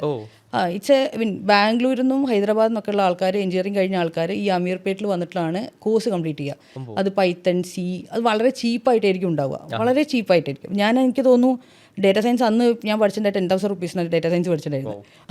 അത് അല്ല, ഈ 2,000-3,000 രൂപയ്ക്കൊക്കെയാണ് C പഠിപ്പിച്ചു കൊടുക്കുക. അപ്പോൾ അങ്ങനെയാണ്. അത് കഴിഞ്ഞിട്ട് നേരെ പ്ലേസ്മെൻറ്റിലേക്ക് പോവുക. അതൊരു ജസ്റ്റ് ഗൂഗിൾ ചെയ്താൽ മനസ്സിലാവും അമീർപേട്ട് എന്ന് എടുത്തിട്ടുണ്ടെന്നുണ്ടെങ്കിൽ. അമീർപേട്ട് അപ്പോൾ അവിടെ പോയിട്ട് ഞാൻ ഈ ഡേറ്റാ സയൻസ് പഠിച്ചു. അപ്പോൾ ഡേറ്റാ സയൻസ് എനിക്ക് പറ്റുന്ന പണിയല്ല എന്ന് എനിക്ക്, ഞാൻ ടെക്നിക്കലല്ല, ബേസിക്കലി ടൂ മച്ച് ടെക്നിക്കൽ അല്ലാത്തതുകൊണ്ട് എനിക്ക് അതും പറ്റില്ല എന്ന് പറഞ്ഞപ്പോൾ എനിക്ക് എന്തെങ്കിലും തുടങ്ങണം എന്നുള്ളത് ആദ്യം ഉണ്ടായിരുന്നു. ഈ MBA ചെയ്തുകൊണ്ടിരിക്കുന്ന സമയത്ത് തന്നെ എൻ്റെ സ്വന്തമായിട്ട് എന്തെങ്കിലും ചെയ്യണം എന്നുള്ളത് ഉണ്ടായിരുന്നു. അപ്പോൾ ഞാൻ നാട്ടിലേക്ക് വരാമെന്നുള്ളത് പറഞ്ഞ സമയത്ത് എൻ്റെ ഒരു മെൻറ്ററാണ് തൊമ്മൻ എന്ന് പറയുന്നത്. എനിക്കൊരു ഫാദർലി ഫിഗർ ആയിട്ടുള്ള ഒരാളാണ് തൊമ്മൻ എന്ന് പറയുന്നത്. തൊമ്മനോട് പറഞ്ഞ സമയത്താണ് ലീഡിൻ്റെ ഡയറക്ടറിൻ്റെ പേരാണ് തൊമ്മൻ. തോമസ് ജോർജ് എന്നാണ് പേര്. ഞങ്ങളെല്ലാവരും തൊമ്മൻ എന്നാണ് വിളിക്കുക. ആൾ കണ്ടാലും തൊമ്മൻ തന്നെ വിളിക്കുക. അപ്പോൾ തൊമ്മൻ്റെ അടുത്ത് പറഞ്ഞിങ്ങനെ ഞാനിങ്ങനെ വരികയാണ്, എനിക്ക് ഇവിടെ നിന്നിട്ട് സെറ്റ് ആവുന്നില്ല എന്ന് പറഞ്ഞിട്ടാണ് ഞാൻ ഇങ്ങോട്ട്. അപ്പോൾ എന്നോട് പറഞ്ഞു, താൻ ലീഡിലേക്ക് വായോ, ലീഡിൽ ഇവിടെ കുറേ കാര്യങ്ങൾ ചെയ്യാനുണ്ട്. അപ്പോൾ തനിക്ക് എന്തെങ്കിലും ഐഡിയ കിട്ടുന്നവരെ ലീഡിൽ ജോയിൻ ചെയ്തോ, ലീഡിൽ ഓപ്പറേഷൻസ് ഹാൻഡിൽ ചെയ്യാൻ വേണ്ടിയിട്ട് ജോയിൻ ചെയ്തോ എന്ന് പറഞ്ഞു. അപ്പോൾ ഞാൻ ലീഡിലേക്ക് വരുന്നു. സോഹോൻ്റെ കേട്ടിട്ടുണ്ടെന്ന് വെച്ചിട്ടുണ്ടെങ്കിൽ എൻ്റെ ഒരു സൂപ്പർ സീനിയർ വർക്ക് ചെയ്യുന്നത് സോഹോയിൽ സപ്പോർട്ടിലാണെന്നുള്ളത് മാത്രമേ എനിക്കറിയാം. അതും ഞാൻ അങ്ങനെ സ്ട്രൈക്ക് ചെയ്തിട്ടൊന്നുമില്ല. എനിക്ക് ഒരു കമ്പനിയിൽ വർക്ക് ചെയ്യുന്നുള്ളത് മാത്രമേ ഉള്ളൂ. അത് ഇങ്ങനെ അന്ന് എനിക്ക് ഇങ്ങനെ സോഹോ എന്ന് പറഞ്ഞാൽ അറിയും കൂടെ ഇല്ല. ദെൻ ഞാൻ ഇവിടെ ലീഡിലെത്തുന്ന സമയത്ത് ഞാൻ വരുന്നതിന് മുമ്പ് തന്നെ ഞാൻ ഡിസൈഡ് ചെയ്തിട്ടുണ്ടെങ്കിൽ ഞാൻ ഇവിടെ 1 ഇയറേ നിൽക്കുള്ളൂ. കാരണം ലീഡ് എൻ്റെ ഒരു കംഫർട്ട് പ്ലേസാണ്, വളരെ കംഫർട്ട് പ്ലേസാണ്. അവിടെ ആൾക്കാരാണെന്നുണ്ടെങ്കിലും പ്ലേസ് ആണെന്നുണ്ടെങ്കിലും എനിക്ക് അറിയുന്ന സ്ഥലമാണ്. അപ്പോൾ എനിക്കതൊരു ഗ്രോത്ത് എന്നല്ല, ഞാൻ വളരെ കംഫർട്ട് സോണിലാവും എന്നുള്ളത് എനിക്ക് ഉറപ്പായിരുന്നു. അപ്പോൾ ഞാൻ വരുന്നതിന് മുമ്പ് തന്നെ ഞാൻ ഡിസൈഡ് ചെയ്ത് ഞാൻ തൊമ്മനോടും പറഞ്ഞിട്ടുണ്ടായിരുന്നു, തൊമ്മ ഞാനൊരു 1 ഇയറേ ഉണ്ടാവുള്ളൂ, 1 ഇയറിനുള്ളിൽ ഞാൻ ചെയ്യാനുള്ള കാര്യങ്ങളൊക്കെ ഞാൻ ഇവിടെ ചെയ്തു തരും, എന്നെക്കൊണ്ട് ചെയ്യാൻ പറ്റുന്ന കാര്യങ്ങളൊക്കെ ഞാൻ ചെയ്തു തരും. അത് കഴിഞ്ഞ് 1 ഇയർ ആകുമ്പോഴത്തേക്കും ഐ വിൽ ഫൈൻഡ് സംതിങ്. അപ്പോൾ ഞാൻ 1 ഇയർ ആവുന്ന സമയത്ത് ഞാൻ ആ 1 ഇയർ അവിടെ ഓപ്പറേഷൻസിലാണ് ഹാൻഡിൽ ചെയ്തുകൊണ്ടിരുന്നത്. ഓപ്പറേഷൻസിൻ്റെ ഇൻ ബിറ്റ്വീൻ ആയ സമയത്ത് അവിടെ അഡ്മിഷൻസിൻ്റെ ഒരു ഇത് വന്നു. എന്താ പറയുക, അഡ്മിഷൻ ഹാൻഡിൽ ചെയ്യുന്ന ആൾ പെട്ടെന്ന് മൂവ് ചെയ്തു അഡ്മിഷൻ്റെ പീക്ക് ടൈമിൽ. അപ്പോൾ ഞാൻ ഓപ്പറേഷൻസ് അവിടെ സ്റ്റോപ്പ് ചെയ്തിട്ട് പിന്നെ അഡ്മിഷൻസ് ആയി. അതാണ് എൻ്റെ സെയിൽസിൻ്റെ എക്സ്പീരിയൻസ് പറയാനുള്ളത്. അപ്പം ഒരു 180 സ്റ്റുഡൻസ് ആയിരുന്നു അവിടെ അഡ്മിഷൻസ് ഉണ്ടായിരുന്നു. ആ ബാച്ച് കംപ്ലീറ്റ്ലി ഞാൻ ഫില്ല് ചെയ്ത് കൊടുത്തു. അപ്പോൾ അത് ഫസ്റ്റ് ടൈം ആയിരുന്നു ആ ടൈമിൽ 180 സീറ്റ്സ് ഫില്ലാവുക എന്ന് പറയുന്നത്. അപ്പോൾ ഞാൻ അത് എന്താ പറയുക, ഒരു മിനി CRMs ഒക്കെ ഞാൻ തന്നെ ഉണ്ടാക്കി. ജോട്ട് ഫോംസ് ഉണ്ടായിരുന്നു. ജോട്ട് ഫോമും സ്പ്രെഡ്ഷീറ്റ്സും ഒക്കെ വെച്ചിട്ടായിരുന്നു ഞാൻ ഒരു CRMs ഉണ്ടാക്കിയിട്ടുണ്ടായിരുന്നത്. അപ്പോൾ ഒരു പ്രോസസ് ഓട്ടോമേഷൻ, എനിക്കിങ്ങനെ എന്താ പറയുക, ഒരേ പണി റിപ്പീറ്റഡായി ചെയ്യുക എന്നുള്ളത് എനിക്കിഷ്ടമില്ലാത്ത കാര്യമാണ്. അതായത് ഒരു പ്രാവശ്യം ചെയ്ത് കഴിഞ്ഞിട്ടുണ്ടെന്നുണ്ടെങ്കിൽ ദാറ്റ് ഈസ് ഡൺ. പിന്നെ അതെന്നെ എന്നെക്കൊണ്ട് ചെയ്യിപ്പിക്കാൻ പറ്റില്ല. അതായത് എൻ്റെ പ്രീവിയസ് കമ്പനിയിലെ പ്രശ്നം ഉണ്ടായിരുന്നു. ഞാൻ എല്ലാ ദിവസവും ഒരേ സാധനം തന്നെ ചെയ്തുകൊണ്ടിരിക്കുകയായിരുന്നു എൻ്റെ പ്രശ്നം. അപ്പോൾ എനിക്ക് എന്തെങ്കിലും ഇങ്ങനെ ചലഞ്ചസ് ഓട്ടോമേറ്റ് ചെയ്യുക അല്ലെങ്കിൽ ചലഞ്ചസ് ചെയ്യുക, എനിക്ക് കൂടുതൽ പണിയെടുക്കുന്നതിൽ താല്പര്യമില്ല. അപ്പോൾ ഞാൻ ഇതിൻ്റെ ഈ അഡ്മിഷൻസിൻ്റെ ഒക്കെ പ്രോസസ്സ് കൊണ്ടുവന്നു. ലീഡ്സിൻ്റെ സോഴ്സും ഒക്കെ ഇൻ്റഗ്രേറ്റ് ചെയ്യുക, അതെല്ലാം സ്ഥലത്ത് വരിക, അത് കഴിഞ്ഞാൽ വാട്ട് ഈസ് നെക്സ്റ്റ് അങ്ങനെയുള്ള ഒരു പ്രോസസ് ഫ്ലോ കൊണ്ടുവന്നു. അതിന് ഫുള്ളി സിസ്റ്റമൈസ് ആക്കി. ഫോംസ് അവരുടെ കുറേ മാനുവലായിരുന്നു പ്രോസസ് ഉണ്ടായിരുന്നത്, അതിന് ഓട്ടോമേറ്റ് ആക്കി. എല്ലാം നമുക്ക് ഒരു പണി കുറയുന്ന സാധനത്തിൻ്റെ എന്തൊക്കെ ചെയ്യാൻ പറ്റുമതൊക്കെ ചെയ്തു. അപ്പം ഈ 180 അഡ്മിഷൻസ് നമുക്ക് ഫില്ല് ചെയ്ത് ശരിക്കും പറഞ്ഞിട്ടുണ്ടെങ്കിൽ ആ സമയത്താണ് ഞാൻ സ്റ്റുഡൻസായിട്ട് കൂടുതൽ ഇൻട്രാക്ട് ചെയ്യുന്നതും കൺവിൻസിങ്ങും. അപ്പോൾ എന്നെക്കൊണ്ട് ഈ ആൾക്കാരെ കൊണ്ട് കൺവിൻസ് ചെയ്യാനും അഡ്മിഷൻ എടുക്കുക എന്ന് പറയുന്നത് it is not that much easy. അത് 4ാമത്തെ ബാച്ചായിരുന്നു. ഇപ്പം ലീഡിന് ഭയങ്കര ബ്രാൻഡ് വാല്യൂ ഉള്ള കോളേജാണ്. പക്ഷെ അന്ന് എന്ന് പറയുന്നത് ആയി വരുന്നേ ഉള്ളൂ. അപ്പോൾ ഇറ്റ് ഈസ് വെരി ഡിഫിക്കൽട്ട് നമുക്കൊരു ആളെ കൺവിൻസ് ചെയ്യുക എന്ന് പറയുന്നത്. അപ്പോൾ അതാണ് ശരിക്കും പറഞ്ഞാൽ എൻ്റെ ഒരു സെയിൽസ് സ്കിൽ ഇതിന് പോളിഷ് ചെയ്തെടുക്കാൻ വേണ്ടി പറ്റിയത്. പിന്നെ ടുവേർഡ്സ് ദി എൻഡ് ഈ അഡ്മിഷൻ്റെ ഇത് കഴിഞ്ഞ സമയത്ത് ഞാൻ ബാക്ക് ടു ഓപ്പറേഷൻസിലേക്ക് തന്നെ വന്നിട്ട് ലീഡിൽ സോഫ്റ്റ്വെയർ ഇംപ്ലിമെൻറ്റ് ചെയ്യാൻ വേണ്ടിയിട്ടാണ് ഞാൻ സോഫ്റ്റ്വെയർ തപ്പി പോയത്. അങ്ങനെയാണ് ഞാൻ സോഹോ ഐഡൻറ്റിഫൈ ചെയ്യുന്നത്. ദാറ്റ്സ് അവിടെ നിന്നാണ് ഞാൻ സോഹോയും കാര്യങ്ങളൊക്കെ ഐഡൻറ്റിഫൈ ചെയ്യുന്നതും. പിന്നെ ഞാൻ സോഹോൻ്റെ ഒരു ഇവൻറ്റ് നടക്കും എല്ലാ വർഷവും, സോഹോളിക്സ് എന്ന് പറഞ്ഞിട്ട്. സോഹോളിക്സ് അത് എന്താ പറയുക, വണ്ടർഫുൾ ഇവൻറ്റ് എല്ലാ വർഷവും ഉണ്ട്. ഈ വർഷത്തെ കഴിഞ്ഞു. ആ സോഹോളിക്സ് സോഹോൻ്റെ ഒരു മാർക്കറ്റിംഗ് ഇവൻ്റാണ്. അപ്പോൾ ഇത് നടക്കുന്നുണ്ട്. ആ വർഷം 3 ഇവൻറ്റ് നടക്കുന്നുണ്ടായിരുന്നു. അതായത് ഇന്ത്യയിലെ ഡിഫറെൻറ്റ് പ്ലേസിൽ. ഇപ്പോൾ ഒരു ഇവൻറ്റ് മാത്രമേ ഉള്ളൂ. അന്ന് ചെന്നൈ, ബാംഗ്ലൂർ, ബോംബെ. അപ്പോൾ ഞാൻ ബാംഗ്ലൂരിലെ ഇവൻറ്റിന് വേണ്ടിയിട്ട് ഞാൻ ഇവിടുന്ന് പോകുന്നു. അപ്പം സോഹോൻ്റെ ഇവൻറ്റിന് വേണ്ടിയിട്ട് സോഹോളിക്സ് അറ്റൻഡ് ചെയ്യാൻ വേണ്ടിയിട്ട് ലീഡിലുള്ള ഒരു ലീഡിനെ റെപ്രസെൻ്റ് ചെയ്തിട്ട് ഞാൻ പോകുന്നു. പക്ഷേ ആ ഇവൻറ്റ് ഭയങ്കര കളർഫുള്ളായിരുന്നു. പിന്നെ എനിക്കിങ്ങനെ കുറേ കൺവെൻഷനായിട്ടുള്ള, അതായത് അവിടെ ഓൾറെഡി ലീഡ് കോളേജിൽ ഓൾറെഡി ഒരു സോഫ്റ്റ്വെയർ ഉണ്ടായിരുന്നു. അപ്പോൾ ആ സോഫ്റ്റ്വെയറിൽ ചേഞ്ചസ് വരുത്താൻ വേണ്ടിയിട്ട് നമുക്കൊരു മന്ത്സ് ഓഫ് ടൈമൊക്കെ ചോദിക്കുക അവർ, ഇത് എന്തെങ്കിലും കറക്ഷൻസിനൊക്കെ വേണ്ടിയിട്ട്. അപ്പോൾ സോഹോയിൽ ചെല്ലുന്ന സമയത്ത് സോഹോൻ്റെ അടുത്ത് പ്രസൻറ്റേഷനിലൊക്കെ വരുന്ന വെച്ചിട്ടുണ്ടെങ്കിൽ within A minute of time നമുക്ക് ചേഞ്ച് ചെയ്യാൻ പറ്റും. കസ്റ്റമൈസബിൾ ആണ്, വളരെ ഈസി കസ്റ്റമൈസാണ്, ഡ്രാഗ് ആൻഡ് ഡ്രോപ്പാണ് വരുന്നത് മൊത്തം. അപ്പം സോഹോൻ്റെ മൊത്തത്തിലുള്ള അവർ ആ 2 ദിവസം ഇവൻ്റ് ആയിരുന്നു ഉണ്ടായിരുന്നത്. ആ 2 ദിവസം ഇവൻറ്റിൽ ഇവർ എന്താ ചെയ്യുന്നത് വെച്ചിട്ടുണ്ടെങ്കിൽ സോഹോൻ്റെ എല്ലാ പ്രൊഡക്ട്സിൻ്റെയും ഒരു 20 മിനിറ്റ് പ്രസൻറ്റേഷൻ ഉണ്ടാവും. വാവ്, അത് ഭയങ്കര എക്സൈറ്റിങ്ങും എനിക്കിങ്ങനെ എന്താ പറയുക, സോഹോൻ്റെ ഇംപ്രഷൻ ഭയങ്കര കൂടി. പിന്നെ അവിടെ ലീഡർഷിപ്പിൻ്റെ കുറേ പ്രസൻറ്റേഷൻസും ഉണ്ടാവുമായിരുന്നു. അപ്പം നമുക്ക് അതിൻ്റെ കൾച്ചർ എന്താണെന്നുള്ള, അവരെന്താ ഫോക്കസ് ചെയ്യുന്നത്, സോഹോൻ്റെ പ്രോഫിറ്റിൻ്റെ 50% ഇൻവെസ്റ്റ് ചെയ്യുന്ന R&Dയിലാണ് ഇൻവെസ്റ്റ് ചെയ്യുന്നത്. അപ്പോൾ അങ്ങനെയൊക്കെയുള്ള കുറേ, പിന്നെ അവിടെ ഞാൻ കുറേ ആൾക്കാർ, കുറേ എംപ്ലോയീസ് ഒക്കെ ഉണ്ടാവും. അപ്പോൾ അവരൊക്കെ ഇതാക്കുന്ന സമയത്ത് അവരുടെ കൾച്ചറൊക്കെ നമുക്ക് കൺവേ ചെയ്യാൻ പറ്റും, പെട്ടെന്ന് തന്നെ നമുക്ക് മനസ്സിലാവാൻ പറ്റും. ഒരു ഭയങ്കര കാം ആൻഡ് കൂൾ. ആക്ച്വലി സോഹോനെ പറ്റി പറയുകയാണെങ്കിൽ, രണ്ടു വാക്ക് പറയുകയാണെങ്കിൽ, ഐ മീൻ ബൂട്ട് സ്ട്രാപ്ഡ് ആണ്, $1 billion കമ്പനിയാണ്, റവന്യൂ ജനറേറ്റ് ചെയ്തിട്ട് without raising funding. Sridhar Vembu എന്നൊരു ഫൗണ്ടർ ഉണ്ട്. ഐ മീൻ കുറേ ആൾക്കാർ നമ്മൾ കേരളത്തിലായാലും look up to that person and inspiring person ആണ്. ആൻഡ് ഇവൻ ടീമാണ് അത്ര കാമായിട്ടാണല്ലോ മൊത്തത്തിൽ. ഐ മീൻ ഒരു നമുക്ക് അറിയാൻ പറ്റും, സോഹോൻ്റെ ടീമിനോട് വർത്തമാനം പറയുമ്പോൾ തന്നെ നമുക്ക് അറിയാൻ പറ്റും ഇത് അല്ലാത്ത ആൾക്കാരും ഉണ്ടെന്നല്ല, ഇല്ല എന്നല്ല പറയുന്നത്, ബട്ട് നല്ലൊരു ടീമാണ് അതുള്ളത്. അപ്പോൾ പിന്നെ അവരുടെ വിഷനൊക്കെ തന്നെ നല്ലതാണ്. പിന്നെ ഒരു ടു മേക്ക് റവന്യൂവിനെക്കാട്ടും കൂടുതൽ റവന്യൂ ജനറേറ്റ് ചെയ്യുന്നതിനെക്കാട്ടും നല്ല ഹെൽപ്പിംഗ് പീപ്പിൾ എന്നുള്ള സാധനത്തിനാണ് ഇപ്പോൾ ശ്രീധറൊക്കെ ആണെന്നുണ്ടെങ്കിലും ഫുള്ളി ഫോക്കസ് ചെയ്യുന്നത്. റൂറൽ ഡെവലപ്മെൻ്റ് ആണ് കൂടുതൽ ഇതാകുന്നത്. ആൾ ഇൻവെസ്റ്റ് ചെയ്യുന്ന കമ്പനീസ് ഒക്കെ തന്നെ റൂറൽ ഡെവലപ്മെന്റിന് വേണ്ടിയിട്ട് മുൻതൂക്കം കൊടുക്കുന്ന കമ്പനീസിനാണ് ഇൻവെസ്റ്റ്മെന്റും കാര്യങ്ങളൊക്കെ. ലാസ്റ്റ് ഒരു പിന്നെ ജെൻ റോബോട്ട്, വേറെ റോബോട്ടിക്സിന്റെ കമ്പനിയും റീസെന്റ് വന്നിട്ടുണ്ടായിരുന്നു. റോബോട്ടിക്സ് അല്ല, ഇൻവെസ്റ്റ് ചെയ്തിട്ടുണ്ട്. ഈ അക്വയർ ചെയ്ത് ഞാൻ കണ്ടു ലാസ്റ്റ് വീക്ക് എന്തോ. അപ്പം അങ്ങനെ ഈ സോഹോളിക്സ് അറ്റൻഡ് ചെയ്തു. അപ്പോൾ സോഹോളിക്സ് അറ്റൻഡ് ചെയ്ത സമയത്ത് എനിക്ക് മനസ്സിലായി സോഹോ ഭയങ്കര സംഭവമാണ്, എനിക്ക് ഭയങ്കര ഇഷ്ടപ്പെട്ടു. അപ്പോൾ ഞാനങ്ങനെ സോഹോയിൽ ഇവിടെ കുറേ കാര്യങ്ങൾ ഇംപ്ലിമെൻറ്റ് ചെയ്യാൻ വേണ്ടിയിട്ടും സ്റ്റാർട്ട് ചെയ്യാൻ വേണ്ടിയിട്ടും നിൽക്കുക. അപ്പം സോഹോൻ്റെ ഒരു ഇതെന്ന് വെച്ചിട്ടുണ്ടെങ്കിൽ സോഹോയിൽ കുറേ ആപ്ലിക്കേഷൻ ഉണ്ട്. അപ്പോൾ ഈ ആപ്ലിക്കേഷൻ ഉണ്ടാകുന്ന സമയത്ത് നമുക്ക് അറിയില്ല ഇത് ഏത് ആപ്ലിക്കേഷനാണ്, എന്തിനു വേണ്ടിയിട്ടാണ് യൂസ് ചെയ്യുന്നത്. പല ഫീച്ചേഴ്സും പല ആപ്ലിക്കേഷനിലും കാണും ചെയ്യും. സെയിം ആപ്ലിക്കേഷൻ തന്നെ പല സ്ഥലത്ത് കാണും ചെയ്യും. അപ്പോൾ നമുക്കതിന് പ്രൊഡക്റ്റിൻ്റെ നല്ല നോളജ് ഉണ്ടെങ്കിൽ മാത്രമേ, അല്ലെങ്കിൽ സൊല്യൂഷൻ്റെ നോളജിന് മാത്രമേ ഉള്ളൂ നമുക്ക് ഇത് ഇംപ്ലിമെൻറ്റ് ചെയ്യാൻ പറ്റുള്ളൂ. ഓക്കെ, കാരണം for a normal business owner ഏത് ടൂൾ, ഏത് പ്രൊഡക്റ്റ് ഉപയോഗിക്കുന്ന അറിയുണ്ടാവില്ല, അവരുടെ പ്രോബ്ലത്തിന് ഏത് കറക്റ്റ് ആണ് അറിയുണ്ടാവില്ല. നമ്മളായാലും ചിലപ്പോൾ റാൻഡം ടൂൾ ഉപയോഗിച്ച് അത് വർക്കൗട്ട് ആവാൻ നമ്മൾ ഡ്രോപ്പ് ചെയ്യും. അപ്പം അങ്ങനെയുള്ള ഒരു ഇതുണ്ടായിരുന്നു. അപ്പോൾ ഞാൻ അതിനെ റിസർച്ച് ചെയ്തുകൊണ്ടിരിക്കുകയായിരുന്നു. ആ സമയത്താണ് ഞാൻ പറഞ്ഞത്, എൻ്റെ ഒരു സൂപ്പർ സീനിയർ സോഹോയിൽ വർക്ക് ചെയ്യുന്നുണ്ടായിരുന്നു. എനിക്ക് സോഹോൻ്റെ അകത്തുള്ള ഒരു ഇൻ്റർവ്യൂവിൻ്റെ ഒരു ഓപ്ഷൻ തന്നിട്ട് ഞാൻ അങ്ങനെ ഇൻ്റർവ്യൂ അറ്റൻഡ് ചെയ്യാൻ വേണ്ടിയിട്ട് പോകുന്നു. സോഹോ ഇൻ്റർവ്യൂ ഇട്ടിട്ട് പക്ഷേ കിട്ടിയിട്ടില്ല. അപ്പോൾ സോഹോയിൽ അത് എൻ്റെ കമ്പനിയിൽ നിന്ന് ഇങ്ങനെ പറയും, വാശിക്കുന്നത് അത് കഴിഞ്ഞിട്ട് പാർട്ട്ണർഷിപ്പ് തുടങ്ങിയതാന്നൊക്കെ പറഞ്ഞു. ഞാൻ പറഞ്ഞു അങ്ങനെയൊന്നുമല്ല. സോഹോയിൽ എനിക്ക് ഭയങ്കര ഇൻ്റർവ്യൂവിൻ്റെ ഒരു ഓപ്ഷൻ കിട്ടിയ സമയത്ത് ഭയങ്കര എക്സൈറ്റിംഗ് ആയിരുന്നു. ഞാൻ കുറേ പ്രിപ്പയർ ചെയ്തിട്ടൊക്കെ ആയിരുന്നു ഞാൻ പോയിട്ടുണ്ടായിരുന്നത്. ഫൈനൽ റൗണ്ട് വരെ എത്തിയിട്ട് ഫൈനൽ റൗണ്ടിൽ നിന്നാണ് ഞാൻ റിജക്റ്റ് ആവുന്നത്. അപ്പോൾ എനിക്ക് ഇപ്പോഴും ആ നൈറ്റ്, ചെന്നൈയിലുള്ള നൈറ്റ് ഓർമ്മയുണ്ട്. ആൻഡ് ദെൻ ഞാൻ തിരിച്ചു വരുന്നു. എനിക്ക് ഭയങ്കര വിഷമമായിരുന്നു, അതായത് സോഹോയിൽ കിട്ടാതെ. കാരണം എനിക്ക് ആ കൾച്ചറും പ്രൊഡക്റ്റ്, ആ സോഹോളിക്സിൻ്റെ ഇവൻറ്റിൽ ഭയങ്കരമായിട്ട് ഇൻസ്പയർ ആയിട്ട് കിട്ടാത്തതിന് ഭയങ്കര വിഷമമുണ്ടായിരുന്നു. പക്ഷേ അത് കഴിഞ്ഞിട്ടാണ് ഞാൻ അഗെയിൻ ഞാൻ തൊമ്മനൊക്കെ ഡിസ്കസ് ചെയ്തപ്പോൾ പറഞ്ഞ ഇങ്ങനൊരു ഇംപ്ലിമെൻറ്റേഷൻ്റെ പാർട്ട്നേഴ്സിൻ്റെ ഓപ്ഷൻ ഉണ്ടാവും എല്ലാ ERPസും എല്ലാം സോഫ്റ്റ്വെയർ കമ്പനീസിലും, വലിയ വലിയ സോഫ്റ്റ്വെയർ ഇപ്പോൾ SAPയിലും ഒറാക്കിളിലൊക്കെ ഉണ്ട്, തന്നെ ഇത് നോക്കുമെന്ന് പറഞ്ഞിട്ട് അങ്ങനെയാണ് നമ്മൾ അതിലേക്ക് റൂട്ട് ചെയ്ത് പോകുന്നത്.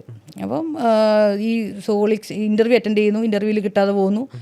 ആൻഡ് ദെൻ ബാക്ക് ടു എന്താ പറയുക, ഈ തൊമ്മനായിട്ടുള്ള ഒരു 1 ഇയറിൻ്റെ എൻ്റെ ടാസ്കുകളും കാര്യങ്ങളൊക്കെ ഓൾമോസ്റ്റ് കഴിയുന്ന സമയത്ത് ഞാൻ ഇതിന് പാർട്ട്ണർഷിപ്പിന് വേണ്ടി അപ്ലൈ ചെയ്യുന്നു.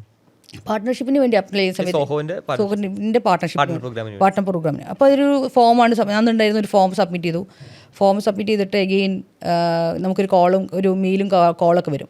കോൾ വരുന്ന സമയത്ത് ബേസിക്കലി നമ്മളെന്താ ചെയ്തിട്ടുള്ളത്, പ്രീവിയസ് ആയിട്ടുള്ള നമ്മുടെ എക്സ്പീരിയൻസ് ആണ്. അപ്പോൾ എൻ്റെ പ്രീവിയസ് എക്സ്പീരിയൻസ് പാർട്ട്ണർഷിപ്പുമായിട്ട് യാതൊരു ബന്ധമില്ലായിരുന്നു. അപ്പോൾ ഞാൻ MBA കഴിഞ്ഞ് ജസ്റ്റ് ബിടെക് കഴിഞ്ഞു, MBA ചെയ്യുന്നു. MBA കഴിഞ്ഞിട്ട് ഒരു 6 months വർക്ക് ചെയ്തിട്ടുള്ളൂ. പിന്നെ ഞാൻ ഈ ലീഡിലാണ് വർക്ക് ചെയ്തിട്ടുള്ളത്. അപ്പോൾ IT ബാക്ക്ഗ്രൗണ്ടോ അല്ലെങ്കിൽ ഡെവലപ്മെൻറ്റ് ബാക്ക്ഗ്രൗണ്ടോ എനിക്കില്ല. അപ്പോൾ അവർ പറഞ്ഞു തരാൻ പറ്റില്ല, പാർട്ട്ണർഷിപ്പ് തരാൻ പറ്റില്ല, നൈസായിട്ട് പറഞ്ഞു. അപ്പോൾ പിന്നെ എന്നോട് പറഞ്ഞു വെച്ചിട്ടുണ്ടെങ്കിൽ ഞാൻ പറഞ്ഞു അല്ല ഞാൻ ഇങ്ങനെ സീരിയസ് അവർക്ക് ഇങ്ങനെ സ്റ്റുഡൻറ്റ് എന്നുള്ളൊരു കൺസിഡറേഷൻ ആയിരുന്നുണ്ട്. എനിക്ക് അത്ര ഏജും ഇല്ല, അപ്പോൾ ഒരു സ്റ്റുഡൻറ്റ് കാറ്റഗറി അവർ അങ്ങനത്തെ ഒരു ഇതിൽ വന്നതായിരിക്കും എന്നുള്ളതില്ലല്ലോ. അപ്പോൾ ഞാൻ പറയും സീരിയസ് ആണെന്നൊന്നും പറഞ്ഞിട്ടൊന്നും സമ്മതിക്കുന്നില്ല. അപ്പോൾ ഇവർ പറഞ്ഞു എന്നോട് പറഞ്ഞു ഒരു 3 ഇംപ്ലിമെൻറ്റേഷൻസ് ചെയ്തിട്ടുണ്ടെന്നുണ്ടെങ്കിൽ നമുക്ക് ആലോചിക്കാമെന്ന് പറഞ്ഞു. ഇംപ്ലിമെൻറ്റേഷൻ എന്താ ഉദ്ദേശിക്കണേ? അതായത് ഒരു കസ്റ്റമറിനെ ഓൺ ബോർഡ് ചെയ്തിട്ട് ആ കസ്റ്റമറിന് നമ്മൾ സോഹോ ഡെവലപ്പ് ചെയ്ത് കൊടുക്കുക. അതായത് ഇപ്പം സോഹോൻ്റെ ഇപ്പോൾ CRM എടുക്കുകയെന്ന് വിചാരിക്കുക. അപ്പോൾ CRMൽ നമ്മൾ ഒരു സോഹോൻ്റെ CRM ഫിലിക്സ് യൂസ് ചെയ്യുന്ന സമയത്ത് ഫിലിക്സിന് കാണുന്ന പ്ലാറ്റ്ഫോം തന്നെയാണ് ഒരു ഹോസ്പിറ്റലിൻ്റെ ആൾ കാണുന്നതും എല്ലാവരും കാണുന്ന ഒരേ പ്ലാറ്റ്ഫോമാണ്. പക്ഷേ ഇതിനനുസരിച്ച് നമ്മൾ കസ്റ്റമൈസ് ചെയ്ത് കൊടുക്കണം. അതായത് ഓരോ ബിസിനസ്സിനനുസരിച്ച് പ്രോസസ്സ് ഡിഫറെൻ്റ് ആയിരിക്കും. ആ ബിസിനസ് പ്രോസസ്സിനെ നമുക്ക് ഇതിൻ്റെ അകത്തേക്ക് ഇംപ്ലിമെൻറ്റ് ചെയ്യുക. ഐ മീൻ പ്രോസസ്സിനെ ഡിഫൈൻ ചെയ്ത് കൊടുക്കുക. അത് ടെർമിനോളജിയിൽ ഡിഫറൻസ് ഉണ്ടാവും, പ്രോസസ്സിൽ ഡിഫറൻസ് ഉണ്ടാവും. കാരണം ഇത് യൂസ് ചെയ്യുന്ന സമയത്ത് ഈസി ആയിട്ട് വേണ്ട രീതിയിലാണ് നമ്മളത് കസ്റ്റമൈസ് ചെയ്യുന്നുണ്ടാവുക. അപ്പോൾ കസ്റ്റമൈസ് ചെയ്തിട്ട് നമ്മളത് ഇംപ്ലിമെൻറ്റ് ചെയ്ത് അവർക്കുള്ള ട്രെയിനിങ്ങും സപ്പോർട്ടും കൊടുത്ത് കഴിയുമ്പോഴാണ് ഒരു CRMൻ്റെ ഇംപ്ലിമെൻറ്റേഷൻ, CRMോ അല്ലെങ്കിൽ ഏത് പ്രൊഡക്റ്റിൻ്റെ ഇംപ്ലിമെൻറ്റേഷൻ കംപ്ലീറ്റ് ആവുമെന്ന് പറയും. അപ്പോൾ ഞങ്ങളോട് പറഞ്ഞു 3 കസ്റ്റമറിനെ ചെയ്യണമെന്ന് പറഞ്ഞു. അപ്പോൾ ഞാൻ പറഞ്ഞു ആയിക്കോട്ടെ, എന്നാൽ ഇവർ പറഞ്ഞതല്ലേ. ആ സമയത്ത് തന്നെ എൻ്റെ കൂടെ എൻ്റെ ഒരു ഫ്രണ്ട് ഉണ്ടായിരുന്നു. ആൾ ചെന്നൈയിലെ ഡെവലപ്പറായിരുന്നു. അപ്പോൾ ആൾ ഒരു ഇതേപോലെ തന്നെ ഡെവലപ്മെൻറ്റൊക്കെ മടുത്തിട്ട് നിർത്താമെന്നുള്ളതിൽ നിൽക്കായിരുന്നു. അപ്പോൾ ആൾ എൻ്റെ കൂടെ ഒരു ഷോർട്ട് ഡ്യൂറേഷനിൽ എൻ്റെ കൂടെ ജോയിൻ ചെയ്യാമെന്ന് പറഞ്ഞു. അപ്പോൾ ആളുമായി, അപ്പം ടെക്ക് ഹാൻഡിൽ ചെയ്യാൻ വേണ്ടിയിട്ടുള്ള ഒരാളെ കാണിക്കാനുള്ള ഒരാളുമായി ഞാനും ഉണ്ട്. അപ്പം ഫസ്റ്റ് കസ്റ്റമർ ലീഡ് കോളേജാണ് ഫസ്റ്റ് കസ്റ്റമറിൻ്റെ. അപ്പോൾ ഫസ്റ്റ് കസ്റ്റമറിനെ വേണം. അപ്പം ഫസ്റ്റ് കസ്റ്റമേഴ്സിനെ ഒപ്പിക്കാൻ എനിക്ക് പ്രശ്നമില്ലായിരുന്നു. ഞാൻ എത്രത്തോളം സോഹോയിൽ എക്സൈറ്റഡ് ആണ്, ആ എക്സൈറ്റ്മെൻറ്റ് തന്നെ എൻ്റെ കൂടെയുള്ള ആൾക്കും കൂടെ ഉണ്ടായാൽ മാത്രമേ ഉള്ളൂ ഇത് മുന്നോട്ട് പോകുള്ളൂ. അപ്പം ആൾ സോഹോ നോക്കുന്നുണ്ട്. പക്ഷേ ഞാനും സോഹോ നോക്കിയിട്ടുണ്ടായിരുന്നു. പക്ഷേ എനിക്ക് ആ സോളിക്സ് ഇവൻ്റ് ആണ് എനിക്ക് ടേണിംഗ് പോയിൻ്റ് ആയിട്ടുണ്ടായിരുന്നു. അപ്പോൾ ഞാൻ എന്ത് ചെയ്തു, അടുത്ത സോളിക്സ് ബോംബെയിൽ വരുന്നുണ്ടായിരുന്നു. ഞങ്ങൾ ഇവിടുന്ന് എന്താ പറയുക ടിക്കറ്റൊക്കെ ബുക്ക് ചെയ്ത് സോളിക്സ് ബോംബെക്ക് പോകാൻ തീരുമാനിച്ച് അങ്ങനെ ഞങ്ങൾ ബോംബെക്ക് പോകുന്നു. അപ്പോൾ ഞാൻ ഈ പാർട്ട്ണർഷിപ്പ് ചോദിച്ച ആൾക്കാരൊക്കെ തന്നെ അവിടെ ഉണ്ട്. അപ്പോൾ അവർ കണ്ടപ്പോൾ ഞെട്ടി. അതായത് ഇവിടുന്ന് വരുന്നുണ്ടോ, അതായത് കേരളത്തിൽ നിന്ന് ഈ സോഹോളിക്സ് അറ്റൻഡ് ചെയ്യാൻ വേണ്ടിയിട്ട് ബോംബെയിൽ വന്നു. ഞാൻ ബാംഗ്ലൂർ അവരെ കണ്ടിട്ടുണ്ടായിരുന്നു. അപ്പം ഇത് ചിലപ്പോൾ ഞാൻ സീരിയസ് ആണെന്നുള്ളത് അവർക്ക് മനസ്സിലായിട്ടുണ്ടാവും. അപ്പോൾ അത് കഴിഞ്ഞിട്ട് ഞാൻ തന്നെ ചോദിച്ചുകൊണ്ടിരുന്നത് നമുക്ക് പാർട്ട്ണർഷിപ്പ് എങ്ങനെയെങ്കിലും കിട്ടുമോ എന്നുള്ളതായിരുന്നു. കാരണം നമുക്കിത് അറിയില്ല, പാർട്ട്ണർഷിപ്പ് കിട്ടിക്കഴിഞ്ഞാൽ എന്താ സംഭവിക്കുക എന്നുള്ളത് നമുക്ക് അറിയില്ല. അതായത് അതിൻ്റെ എങ്ങനെയാണ് അതിൻ്റെ റവന്യൂ മെത്തേഡ് എങ്ങനെയാണുള്ളത് ഇതൊന്നും എനിക്കറിയില്ല. അപ്പോൾ ഇത് അറിയണമെന്നുണ്ടെന്നുണ്ടെങ്കിൽ പാർട്ട്ണർഷിപ്പ് കിട്ടണം. പിന്നെ പാർട്ട്ണറാണെന്ന് പറഞ്ഞാൽ മാത്രമേ ഉള്ളൂ നമുക്ക് കുറച്ചും കൂടെ വാല്യൂം വരുള്ളൂ. അപ്പോൾ അങ്ങനെ അത് കഴിഞ്ഞിട്ട് ഈ ഇവൻറ്റ് കഴിഞ്ഞു. ഈ ഇവൻറ്റ് ശരിക്കും പറഞ്ഞാൽ ഞാൻ പോയത് വളരെ നന്നായി തന്നെയായിരുന്നു. കാരണം അവിടെയുള്ള ആൾക്കാർക്കും കുറേ മനസ്സിലായി. നമ്മൾ കുറച്ച് സീരിയസ് ആയിട്ടാണ് ഇതിന് വേണ്ടിയിട്ട് അവിടെ എത്തിയെന്നുള്ളത്, ബോംബെയിൽ എത്തിയെന്നുള്ളത്. അത് ഞാൻ തിരിച്ച് വന്നതിന് ശേഷം എനിക്ക് എൻ്റെ ഫ്രണ്ട് സർക്കിളിലുള്ള ഒരു 2-3 കമ്പനീസുമായിട്ട് ഞാനിങ്ങനെ സോഹോ ചെയ്യുന്നുണ്ട്, സോഹോ CRM ചെയ്യുന്നുണ്ടെന്ന് പറഞ്ഞിട്ട് എനിക്ക് 2-3 കമ്പനീസിനെ എനിക്ക് ലിസ്റ്റ് ചെയ്യാം, അവർ ചെയ്യാന്നുള്ളതിൽ പറഞ്ഞു. അപ്പോൾ ചെയ്യാന്നുള്ളത് പറയും വളരെ ചെറിയ എമൗണ്ട് ആയിരിക്കും ഞാൻ വാങ്ങിക്കുന്നുണ്ടാവുക. എനിക്ക് ഇപ്പോഴും ഓർമ്മയുണ്ട് പണ്ടുള്ള കസ്റ്റമേഴ്സിന് ഞാനൊരു 1 ഇയർ സപ്പോർട്ട് വരെ ഫ്രീ ആയിട്ട് സപ്പോർട്ടൊക്കെ കൊടുത്തിട്ടുണ്ട്. അപ്പോൾ നമ്മൾ ഫോക്കസ് ചെയ്യുന്നതും എന്താ പറയുക കസ്റ്റമറിനെ കിട്ടുക എന്നുള്ളതാണ് നമുക്ക് മെയിനായിട്ടുണ്ടായിരുന്നത്. അപ്പോൾ ഞാൻ 3 കസ്റ്റമറിനെ കിട്ടിക്കഴിഞ്ഞ് ഞാൻ ഇവർക്കൊരു മെയിൽ അയച്ചു. എനിക്കിങ്ങനെ 3 കസ്റ്റമർ ഉണ്ട്. പക്ഷേ നമുക്കൊരു കാര്യം എന്താ വെച്ചിട്ടുണ്ടെങ്കിൽ സോഹോ പാർട്ട്ണർഷിപ്പ് നമുക്കൊരു കസ്റ്റമർ നമ്മുടെ കസ്റ്റമർ ആണെന്ന് പറയണമെങ്കിൽ ഒരു കസ്റ്റമർ ടാഗ് എന്നുള്ളൊരു ഓപ്ഷൻ ഉണ്ട്. അതൊരു 60 ഡേയ്സിനുള്ളിൽ നമ്മൾ ടാഗ് ചെയ്യണം. 60 ഡേയ്സ് എടുക്കില്ലേ? പ്രൊഡക്റ്റ് പർച്ചേസ് ചെയ്തിട്ട് 60 ദിവസം. അപ്പോൾ 60 ദിവസം കഴിഞ്ഞിട്ടുണ്ടെങ്കിൽ ടാഗ് ചെയ്യാൻ പറ്റില്ല. ടാഗ് ചെയ്യണമെങ്കിൽ ഞാൻ പാർട്ട്ണർ ആവണം. അപ്പം 60 ദിവസത്തിനുള്ളിൽ പക്ഷേ ഇംപ്ലിമെൻറ്റേഷൻ കഴിയില്ല. അപ്പോൾ 60 ഡേയ്സിന് അത് എനിക്ക് വന്ന പ്രൊജക്ട്സ് ഒക്കെ തന്നെ കുറച്ച് വലിയ പ്രൊജക്ട്സ് ആയിരുന്നു. പിന്നെ ഞങ്ങൾ പഠിച്ചുണ്ടാക്കിയിട്ട് വേണം ചെയ്യാൻ വേണ്ടിയിട്ട് ഫസ്റ്റ് ടൈം ചെയ്യാൻ പോകുന്നത്. അപ്പോൾ ഞാനൊരു മെയിൽ അയച്ചു, ഇങ്ങനെയാണ് എനിക്ക് ഇത്രയും ക്ലയൻറ്റ്സ് വന്നിട്ടുണ്ട്, 3 ക്ലയൻറ്റ്സ് ഉണ്ട്, അതിൻ്റെ കോസ്റ്റ് ഇത്രയാണ്, പ്രൊഡക്റ്റ് കോസ്റ്റ് ഇത്രയാണ് വരുന്നുണ്ടാവുക. എനിക്ക് ഈ കസ്റ്റമേഴ്സിന് ഈ 60 ദിവസം എന്തായാലും എന്താ പറയുക ഇംപ്ലിമെൻറ്റേഷൻ കഴിയാനായിട്ട് 60 ദിവസം കഴിഞ്ഞിട്ടുണ്ടെന്നുണ്ടെങ്കിലും എനിക്ക് പാർട്ട്ണർഷിപ്പ് കിട്ടി കഴിഞ്ഞിട്ടുണ്ടെന്നുണ്ടെങ്കിൽ ഇവരെൻ്റെ കസ്റ്റമേഴ്സിനെ ആക്കി തരാൻ പറ്റുമോ എന്നുള്ളതായിരുന്നു. അപ്പോൾ ടെക്നിക്കലി അത് പോസിബിൾ അല്ല. അവരും കുടുങ്ങി. അവർ പറഞ്ഞു അത് പോസിബിൾ അല്ല എന്നുള്ളത് പറഞ്ഞു. അപ്പോൾ ഞാൻ പറഞ്ഞു എന്താ ചെയ്യാൻ പറ്റുക, it's A business, it should be A win. ഞാൻ ബിസിനസ് കൊണ്ടുവരുന്നുണ്ട്, നിങ്ങൾ പറഞ്ഞ പോലെ 3 ആൾക്കാരെ കൊണ്ടുവരുന്നുണ്ട്, അത് കഴിഞ്ഞിട്ട് തരാൻ പറ്റും. അപ്പോൾ ഇവർ എല്ലാം കൂടെ കൺസിഡർ ചെയ്തിട്ട് അതൊന്നും എന്നോട് പറഞ്ഞു ഒരു within a week of time ഒരു ബിസിനസ് പ്രപ്പോസൽ, ഒരു വെബ്സൈറ്റ്, പിന്നെ കമ്പനി കാര്യങ്ങളൊക്കെ സബ്മിറ്റ് ചെയ്യാൻ പറ്റുമോ എന്ന് ചോദിച്ചു. ഞാൻ പറഞ്ഞു ഞാൻ സബ്മിറ്റ് ചെയ്യാമെന്ന്. നമ്മളെ വെബ്സൈറ്റ് വേണം. എനിക്ക് വെബ്സൈറ്റ് ഒന്നും ഇല്ലായിരുന്നു, വെബ്സൈറ്റ് ഇല്ല, കമ്പനി രജിസ്റ്റർ ചെയ്തിട്ടില്ല, പിന്നെ ഒരു ബിസിനസ് പ്രപ്പോസൽ, ഇതൊക്കെ ഒരു ആഴ്ച ടൈമാണ് ഉണ്ടായിരുന്നത്. അപ്പോൾ 2019 ജാനുവരി ഫസ്റ്റ് വീക്കാണ് ഇത് പറയുന്നത്. അപ്പോൾ ഞാൻ പറഞ്ഞു ഞാൻ സബ്മിറ്റ് ചെയ്യുക, അങ്ങനെയാണ് നമുക്ക് വിൽ തിങ്ക് അബൌട്ട് ദാറ്റ് എന്ന് പറഞ്ഞു, അതായത് പാർട്ട്ണർഷിപ്പിനെ പറ്റിയിട്ട്. അപ്പോൾ ഞാൻ കുറച്ചും കൂടെ ഓണായി. അപ്പോൾ ഞങ്ങൾക്ക് സോഹോ സൈറ്റ്സ് എന്ന് പറഞ്ഞിട്ടുള്ള ഒരു പ്ലാറ്റ്ഫോം വരുന്നുണ്ട്. അത് വേർഡ് പ്രസ് പോലെ തന്നെയാണ്, ഡ്രാഗ് ആൻഡ് ഡ്രോപ്പിൽ നമുക്ക് വെബ്സൈറ്റ് ബിൽഡ് ചെയ്യാൻ പറ്റും. അപ്പോൾ അത് വെച്ചിട്ട് ഞാൻ എന്താ പറയുക വെബ്സൈറ്റ് ബിൽഡ് ചെയ്തു. പിന്നെ അന്ന് ChatGPT ഒന്നുമില്ല, അപ്പോൾ ബിസിനസ് പ്രപ്പോസൽ ഉണ്ടാക്കി. പ്രപ്പോസലും ഒരു കുറച്ച് പേജുള്ള പ്രപ്പോസൽ, നമ്മൾ എങ്ങനെയാണ് ബിസിനസ് ചെയ്യാൻ ഉദ്ദേശിക്കുന്നത്, ടാർഗറ്റ് ഓഡിയൻസ് ആരൊക്കെയാണ്, എങ്ങനെയാണ് കസ്റ്റമറിനെ എക്വയർ ചെയ്യുന്നതെന്നൊക്കെ പറഞ്ഞിട്ടുള്ള ഒരു ബിസിനസ് പ്രപ്പോസൽ വന്നിട്ട്. പിന്നെ സോൾ പ്രൊപ്രൈറ്റർഷിപ്പിലായിരുന്നു ഞാൻ കമ്പനി രജിസ്റ്റർ ചെയ്തിട്ടുള്ളത്. ഇതൊക്കെ സബ്മിറ്റ് ചെയ്തു. അങ്ങനെ ജാനുവരി ഒരു സെക്കൻഡ് വീക്ക് ആവുന്ന സമയത്ത് എനിക്ക് അവർ പാർട്ട്ണർഷിപ്പ് തന്നു. ഇതാണ് എൻ്റെ പാർട്ട്ണർഷിപ്പിൻ്റെ ജേർണി എന്ന് പറയുന്നത്. ഇതും സോഹോ പാർട്ട്ണറാണ്. സോഹോ പാർട്ട്ണർ അതൊരു ഓതറൈസ് പാർട്ട്ണർ എന്നുള്ള ലെവലിലായിരിക്കും ഉണ്ടാവുക. ഞങ്ങൾ ഓതറൈസ് പാർട്ട്ണറിന് നേരെ പ്രീമിയത്തിലേക്ക് ചാടിയ ആൾക്കാരാണ്. ഓതറൈസ്ഡ്, അഡ്വാൻസ് ആൻഡ് പ്രീമിയം ആണ്. ഓതറൈസ്ഡ് കഴിഞ്ഞിട്ട് ഒറ്റയടിക്കാണ് നിങ്ങൾക്ക് പ്രീമിയം കിട്ടിയിട്ടുണ്ട്. അതാണ് നമുക്ക് അറിയേണ്ടത്. കേരളത്തിൽ പോലും വേറൊരു കമ്പനി ചെയ്തിട്ടില്ല. ഇന്ത്യയിൽ തന്നെ 21 കമ്പനീസ് ആണ്. അപ്പോൾ അവിടുത്തെ ഒരു ഇതും നമുക്ക് എത്താം. അതിന് മുമ്പായിട്ട് okay, so first member of team വന്നു, അതിന് ആദ്യത്തെ 3 ക്ലയൻസും ആയി. പിന്നെ എങ്ങനെ നെക്സ്റ്റ് സെറ്റ് ഓഫ് 10 ക്ലയൻസിലേക്ക് എത്തിയത്? പിന്നെയുള്ള ക്ലയൻസ് വെച്ചിട്ടുണ്ടെങ്കിൽ ഈ ആദ്യത്തെ ക്ലയൻസിനെ ഹാൻഡിൽ ചെയ്യാൻ ഞങ്ങൾ തന്നെയായിരുന്നു ഹാൻഡിൽ ചെയ്തിട്ടുണ്ടായിരുന്നത്. ഈവൻ ഞാൻ ഡെവലപ്മെൻറ്റ് ഇല്ലാതെ ഞാൻ ഡെവലപ്മെൻറ്റ് ചെയ്യില്ല, ബട്ട് സ്റ്റിൽ ഞാൻ ഡെവലപ്മെൻറ്റിൽ എന്താ പറയുക കൂടുതൽ കോൺട്രിബ്യൂട്ട് ചെയ്യുന്നുണ്ടായിരുന്നു. ബിസിനസ് പ്രോസസ്സിനെ അബ്സോർബ് ചെയ്യുക എന്നുള്ളത് എനിക്ക് ഇഷ്ടമുള്ള കാര്യമായിരുന്നു. അതായത് കസ്റ്റമേഴ്സിൻ്റെ റിക്വയർമെൻറ്റ്സ് ആണ് ഞാൻ അണ്ടർസ്റ്റാൻഡ് ചെയ്യുക, അതിനെ പ്രോസസ്സാക്കി മാറ്റുക. അതിന് എനിക്ക് എൻ്റെ ഒരു കോർ ഏരിയ എന്ന് പറയുന്നത് ഞാൻ ബിലീവ് ചെയ്യുന്നതാണ്. അതായത് കസ്റ്റമേഴ്സിനെ അണ്ടർസ്റ്റാൻഡ് ചെയ്തിട്ട് അതിനൊരു സൊല്യൂഷൻ മെത്തേഡിലേക്ക് കൊണ്ടുവരിക എന്നുള്ളത്. അതിന് പല പല മെത്തേഡ്സും പല പല രീതിയിലും ഞാൻ അതിനെ വിഷ്വലൈസ് ചെയ്യും. അതായത് അത് കസ്റ്റമറിന് മനസ്സിലാക്കുന്ന രീതിയിലുള്ള കുറേ ഡയഗ്രാംസ് ഒക്കെ ആയിരിക്കും ഞാൻ ഇൻക്ലൂഡ് ചെയ്യുന്നുണ്ടാവുക. ലൂസി ചാർട്ട് വെച്ചിട്ടും ഫിഗ്മ വെച്ചിട്ടൊക്കെ ആയിരിക്കും ഡയഗ്രാംസും സൊല്യൂഷൻസൊക്കെ ഞാൻ ബിൽഡ് ചെയ്യുന്നുണ്ടാവുക. അത് ചെയ്യുന്നതിൻ്റെ കൂടെ തന്നെ കസ്റ്റമൈസേഷനും CRMൻ്റെ കസ്റ്റമൈസേഷനിലും ഞാൻ ഇൻവോൾവ് ചെയ്തിട്ടുണ്ടായിരുന്നു. അത് ഇൻവോൾവ് ചെയ്യുന്നതിൻ്റെ ഗുണം എന്താ വെച്ചിട്ടുണ്ടെങ്കിൽ എന്തൊക്കെ ചെയ്യാൻ പറ്റും, ചെയ്യാൻ പറ്റില്ല എന്നുള്ളത് അറിയാം. ഇപ്പം ഞാൻ ചെയ്യുന്നില്ല, ബട്ട് അന്ന് ചെയ്തുകൊണ്ട് എന്തൊക്കെ ഇതിൽ പോസിബിൾ ആണ്, എന്തൊക്കെ പോസിബിൾ ആവും. ഇപ്പോൾ ഒരു സെയിലിന് ഇരിക്കുന്ന സമയത്തോ അല്ലെങ്കിൽ ഒരു കസ്റ്റമർ റിക്വയർമെൻറ്റ് കേൾക്കുന്ന സമയത്തോ ഇത് പോസിബിൾ ആണോ പറ്റുമോ എന്നുള്ളത് അറിയണം. എന്നിട്ടാണ് നമ്മൾ സൊല്യൂഷൻ ബിൽഡ് ചെയ്യുക. അപ്പോൾ അതിന് ഭയങ്കരമായിട്ട് ഹെൽപ്ഫുൾ ആയിട്ടുണ്ട്. അപ്പം ആദ്യത്തെ കുറച്ച് കസ്റ്റമേഴ്സ് ഞങ്ങൾ 2 പേര് തന്നെ ഹാൻഡിൽ ചെയ്തു. അതിന് ശേഷം ഞാൻ ആൾക്കാരെ എടുക്കാൻ തുടങ്ങി. അപ്പം എൻ്റെ ഒരു റെഫറൻസ് വഴി തന്നെയായിരുന്നു. കാരണം ഞാൻ കമ്പനി സ്റ്റാർട്ട് ചെയ്ത് പാലക്കാട് സ്റ്റാർട്ട് ചെയ്തിട്ടുണ്ടായിരുന്നു. കോളേജിൻ്റെ ജസ്റ്റ് ഓപ്പോസിറ്റ്, ഈ ഇത് കിട്ടിക്കഴിഞ്ഞിട്ട് ജസ്റ്റ് ഓപ്പോസിറ്റായിട്ട് എല്ലാവരും എല്ലാ ഫൗണ്ടേഴ്സിൻ്റെ സ്റ്റോറി പോലെ തന്നെ അത് ഒരു 1 BHK എന്ന് പറയാമെന്നില്ല, ഒരു ഹാള് ഒരു എന്താ പറയുക റൂമും ഒരു ബാത്റൂം, പിന്നെ ഒരു പുറത്തൊരു ബാൽക്കണി. ഇതായിരുന്നു ഫസ്റ്റത്തെ ഓഫീസ് എന്ന് പറയുന്നത്. ലീഡ് തൊട്ട് ഓപ്പോസിറ്റ് തന്നെയായിരുന്നു. അപ്പോൾ ലീഡ് അവിടെ ഉണ്ട് എന്നുള്ളതിൻ്റെ ഒരു ധൈര്യം ഉണ്ടായിരുന്നു. അപ്പോൾ അങ്ങനെയാണ് സ്റ്റാർട്ട് ചെയ്തിട്ടുണ്ടായിരുന്നത്. പിന്നെ റെഫറൻസ് വഴി നമുക്ക് ഇത് കിട്ടുള്ളൂ. സ്റ്റാർട്ടിംഗ് ഒക്കെ തന്നെ എൻ്റെ സ്റ്റാഫ് വന്നിട്ടുണ്ടായിരുന്നത് റെഫറൻസ് വഴി നിന്നാണ്. എൻ്റെ ഫ്രണ്ട്സ് ഇങ്ങനെ നോക്കുന്നുണ്ടെന്ന് പറഞ്ഞിട്ട് പാലക്കാടുള്ള ആൾക്കാർ തന്നെയായിരുന്നു വന്നിട്ടുണ്ടായിരുന്നു. ഒരു 3 പേരായിരുന്നു പിന്നെ ജോയിൻ ചെയ്തിട്ടുണ്ടായിരുന്നത്. എൻ്റെ ജൂനിയേഴ്സിൻ്റെ ഫ്രണ്ട്സ് എന്നൊക്കെ പറഞ്ഞിട്ടുള്ള ആൾക്കാർ, അവർക്ക് പാലക്കാട് വിട്ടു പോകാൻ പറ്റാത്തതുകൊണ്ട് ആ ഇതിലായിരുന്നു പാലക്കാടിനെ. പിന്നെ ആ ടൈമിൽ കോവിഡിന് തൊട്ട് മുമ്പുള്ള വർഷമാണ് ഞാൻ സ്റ്റാർട്ട് ചെയ്തിട്ടുണ്ടായിരുന്നത്. 2021 കോവിഡ് വരുന്നു തോന്നുന്നു. അപ്പം അതിൻ്റെ തൊട്ട് മുമ്പായിരുന്നു ഇതുണ്ടായിരുന്നത്. അപ്പം പാലക്കാടുള്ള ആൾക്കാർ തന്നെ എടുത്ത് ഞാൻ സ്റ്റാർട്ട് ചെയ്യുന്നു. പിന്നെ ആൾക്കാർ വരുന്ന സമയത്ത് കോസ്റ്റ് കൂടുന്ന സമയത്ത് കോസ്റ്റ് മെയിൻറ്റെയിൻ ചെയ്യാൻ വേണ്ടിയിട്ട് പ്രൊജക്ട്സ് വരും. അപ്പം ആദ്യത്തെ പ്രൊജക്ട്സിനും നമുക്ക് അങ്ങനെ ടൂ മച്ച് ഓഫ് ചാർജ് ചെയ്യാൻ പറ്റില്ല. ചാർജ് ചെയ്യാൻ പറ്റുന്നുള്ളതല്ല, നമുക്ക് ചാർജ് ചെയ്യാൻ അറിയില്ല. അതായത് ഇത് എത്ര ചാർജ് ചെയ്യാം, ഇതെങ്ങനെ, ഇതിൻ്റെ വോളി എങ്ങനെയാണ്, അതായത് ഇത് മെഷർ ചെയ്യാൻ പറ്റാത്തൊരു പ്രൊഡക്റ്റ് ആണെന്നുണ്ടെന്നുണ്ടെങ്കിൽ നമുക്ക് മെഷർ ചെയ്യാൻ പറ്റുമെന്ന് വിചാരിക്കുക, എന്തെങ്കിലും ടാഞ്ചിബിൾ ആണെന്നുണ്ടെങ്കിൽ. ഇത് അങ്ങനെ മെഷർ ചെയ്യാൻ പറ്റില്ല. അപ്പോൾ സർവീസ് ഇൻഡസ്ട്രിയാണ്. അപ്പോൾ ഞങ്ങൾക്ക് അവർ ഇടുന്നത് എങ്ങനെയാണെന്ന് അറിയില്ല. പിന്നെ ഇത് എങ്ങനെയാണ് ഇത് വെച്ചാൽ എനിക്ക് പ്രീവിയസ് ആയാലും എക്സ്പീരിയൻസും ഇല്ല ഇതിൻ്റെ അകത്ത്.